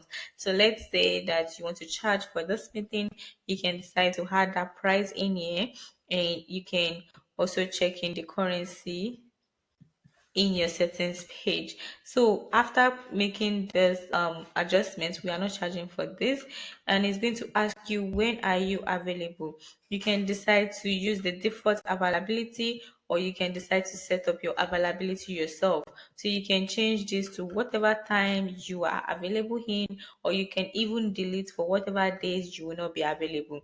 You can decide to also add availability and just pick in the days and pick in the time for the availability, and after that you can click on, yeah, after that you can also see the part where you can configure your time slot. So you can also decide to set in the intervals. So you can say you want 30 minutes interval for each meeting. Determine to configure the start time increment. So you can make it every 60 minutes, or you can make it every 30 minutes. And also the break between each meeting, you can make it 30 minutes. So that means if a meeting is booked, then another meeting cannot be booked until 30 minutes after. So you can also send reminders before the meeting, maybe 1 hour or one day before, or you can even add in another reminder if you want, and say you want 1 day and 1 hour. You can delete it if you do not want, and your meeting link, you can adjust this meeting link and just can decide to add that in here, and you can also send a redirection link after they book the call. So that means the person booking the call will be redirected to another link, and you can add the link in here. So you can add the link to your website or whatever works for you. You can also decide to record the call, and you can decide to get the recording, or you can get the audio and the video separate if you want, or you can get the audio and the video together if you want. Okay, you can also decide to add questions for your participants, and you can decide to ask them when they fill in the form for the booking. You can decide to ask them whatever question is it you want to ask them before the call, and you can just ask them simple questions like what CRM do you use? You can decide to add another question if you want. When you click on save and the meeting type has been saved, as you can see, this has created the demo presentation booking page in here, and you can click on more. You can edit this if you want, and you can duplicate the page if you want. You can also copy this link if you want, and you can share this link with your contact so they can book a meeting. And this is how the page is going to look like. So when you go over here and you paste this link in here, you can see your meeting page. So this is your meeting page, and people can be able to book a call at a particular time, and they can choose their time and their date, and they can click on continue, and they can put in their first name and their other information. So we have email, Glory. So they can also pick in the country they are from. They can choose whatever country it is, and they can add in their phone number. They can add in a note, and they can click on yes, I agree, and they can click on book now. So when they click on book now, this meeting has been booked, and they can see it in you will be able to see it in your Brevo account, and you are also going to receive a notification when this meeting is booked. And also, the person booking this meeting can also reschedule if they want. They can click on reschedule, and it's going to take them to the page where they can choose a time and in a new time and a new date. So if you go back to your Brevo account, you will be able to see the meeting in here. So when you go to your planned meetings, you'll be able to see all of the meetings that has been planned. For the upcoming meetings, you can see the past meetings, and you can also see the cancelled meeting. This is the new meeting I just booked in now, and it's saying I'm having that meeting in 4 days, and this is the link to the meeting. So when you copy this link, you can share it with the contact, and you can have the call with the contact. So you can also check your past meeting, and you can plan a meeting from here if you want. And you can also see a cancelled meeting, and you can see your page editor. So you can choose whatever profile picture you want to add. You can add in your logo, and you can also add in a favicon if you want. And you can click on remove branding. So it's going to remove this annoying branding from Brevo, and that is going to be removed. And you can also decide to choose your page color. So you can decide to choose whatever color works for your brand. And also for the main booking page, you can also decide to edit this link and add in whatever it is you want to add. And after that, you click on save booking, and your booking page has been updated. You can also check in here and change in your availability. So if there are some days you will not be available to have a meeting, and if there are some days you feel that you do not want to have meeting on those days, you can decide to delete those days, and you can delete whichever days you want to you don't want to have meetings on. You can also decide to add in availability and add in the particular days, extra days you want to have those meetings on. You can decide to change the time. You can also decide to change the end time also. And you can also decide to delete them if you want. After you make all of the necessary adjustments, you can click on save availability, and you can also decide to set a date range for when this meeting can be booked. So let's say you want to have um a demo presentation in the next 1 month, and after 1 month you do not want to have that demo presentation again. You can say that the start date is now, or whatever hours you want to pick, and you can choose the date and time that this is going to end. So you can say you just want to have this in 6 months, or you just want to have this in 3 months. So this is how far in advance people can book. Okay. So you can save the date range when you're done, and you can also click on your connected calendar, and you can connect your Google Calendar or your Microsoft Outlook calendar. You can also go to your meeting settings and set up your reminders. So you can decide to send an SMS if you want. You can let Brevo send an SMS for reminders, and you can click on save setting, save reminder setting. And you can also go back and click on your data policies. For this data policy and terms of service, you can decide to toggle this on to show your data policy and terms of service. You can also decide to link to your data policy here. You can add the link in here, and you can add in your legal company name. So you can turn this off if you do not want it, and you can click on save legal settings. So when you click on save, you can go back, and in payments, you can be able to activate your Stripe account so that you can receive payments for the meetings that will be booked. And when you activate your Stripe account, you can start collecting payments when people want to book a call. This is good if you want to set up consultations, and you want to set up trainings and all of those stuff. You can have that activated. Now for the last part, which is the phone, when you go to the phone, you can be able to call people directly from Brevo. Okay, I'll just continue with the free plan. So when you go to phone lines, you can see all of the numbers you have, and you can put your existing number if you want, and you can open your phone, and you can type in whatever number you want to type in here, and you can decide to call whatever number it is you want to call.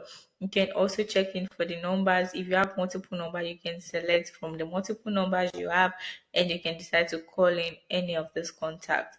Brevo has given us this number, and we can start using this number to make calls to our contacts, and you can check this call history if you start making calls, and you can check the call report, which is actually logged. And for phone, you can also check in your recent calls in here, and you can see their mobile app and their desktop app. So you can go back to contact and just click on any contact and start making call to those contacts. That is after you get your number actually. So when you click on call, this contact does not have call. So I'm just picking under contact.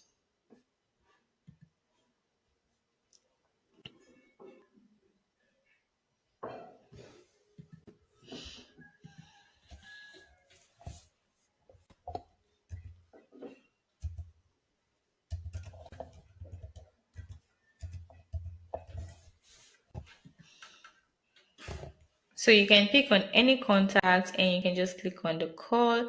And when you click on call, you can then start calling this contact. So when you start a call, as you can see directly from Brevo, you can be able to call this contact.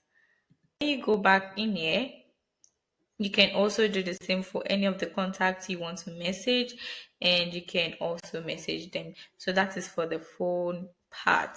So if you go back to your settings, you can also do some adjustment to your settings if you want. You can change your time zone. I'm currently in Nigeria, so my time zone is GMT +1, and you can change your date formats to whatever you want. You can deactivate notifications from Brevo activities, but I do not want you to deactivate actually because you need it. And you can also decide that do you want to receive your invoices by email when you renew your plan, and all of these settings. When you're done, you can click on save, and that will be saved. And you can go back and click on your settings again. So you can check in for their plugins. You can also check in for the sender domain and IP address if you want. So you can decide to add a sender. As you can see, it's only my Gmail account that has been added in here. So when I had my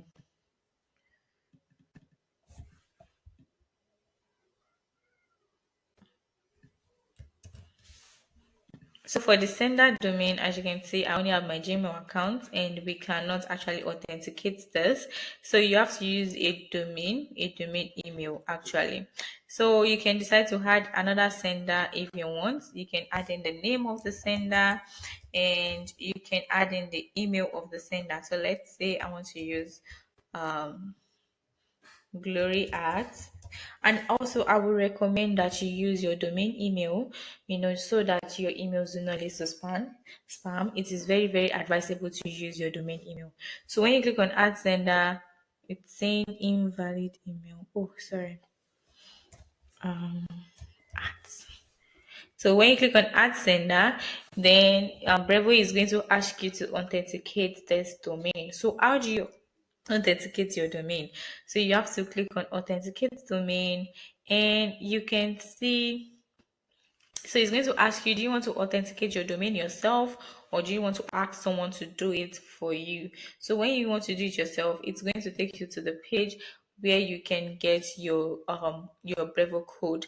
So that means you need to create this TST record in your domain provider. All of this record must be created in your domain provider. So if you're using GoDaddy or you're using Bluehost or you're using Hostinger, whatever it is you are using, you copy all of this and you paste them in your domain provider DNS record. So after this has been done, you click on authenticate email domain. So in another video to explain to you how to do this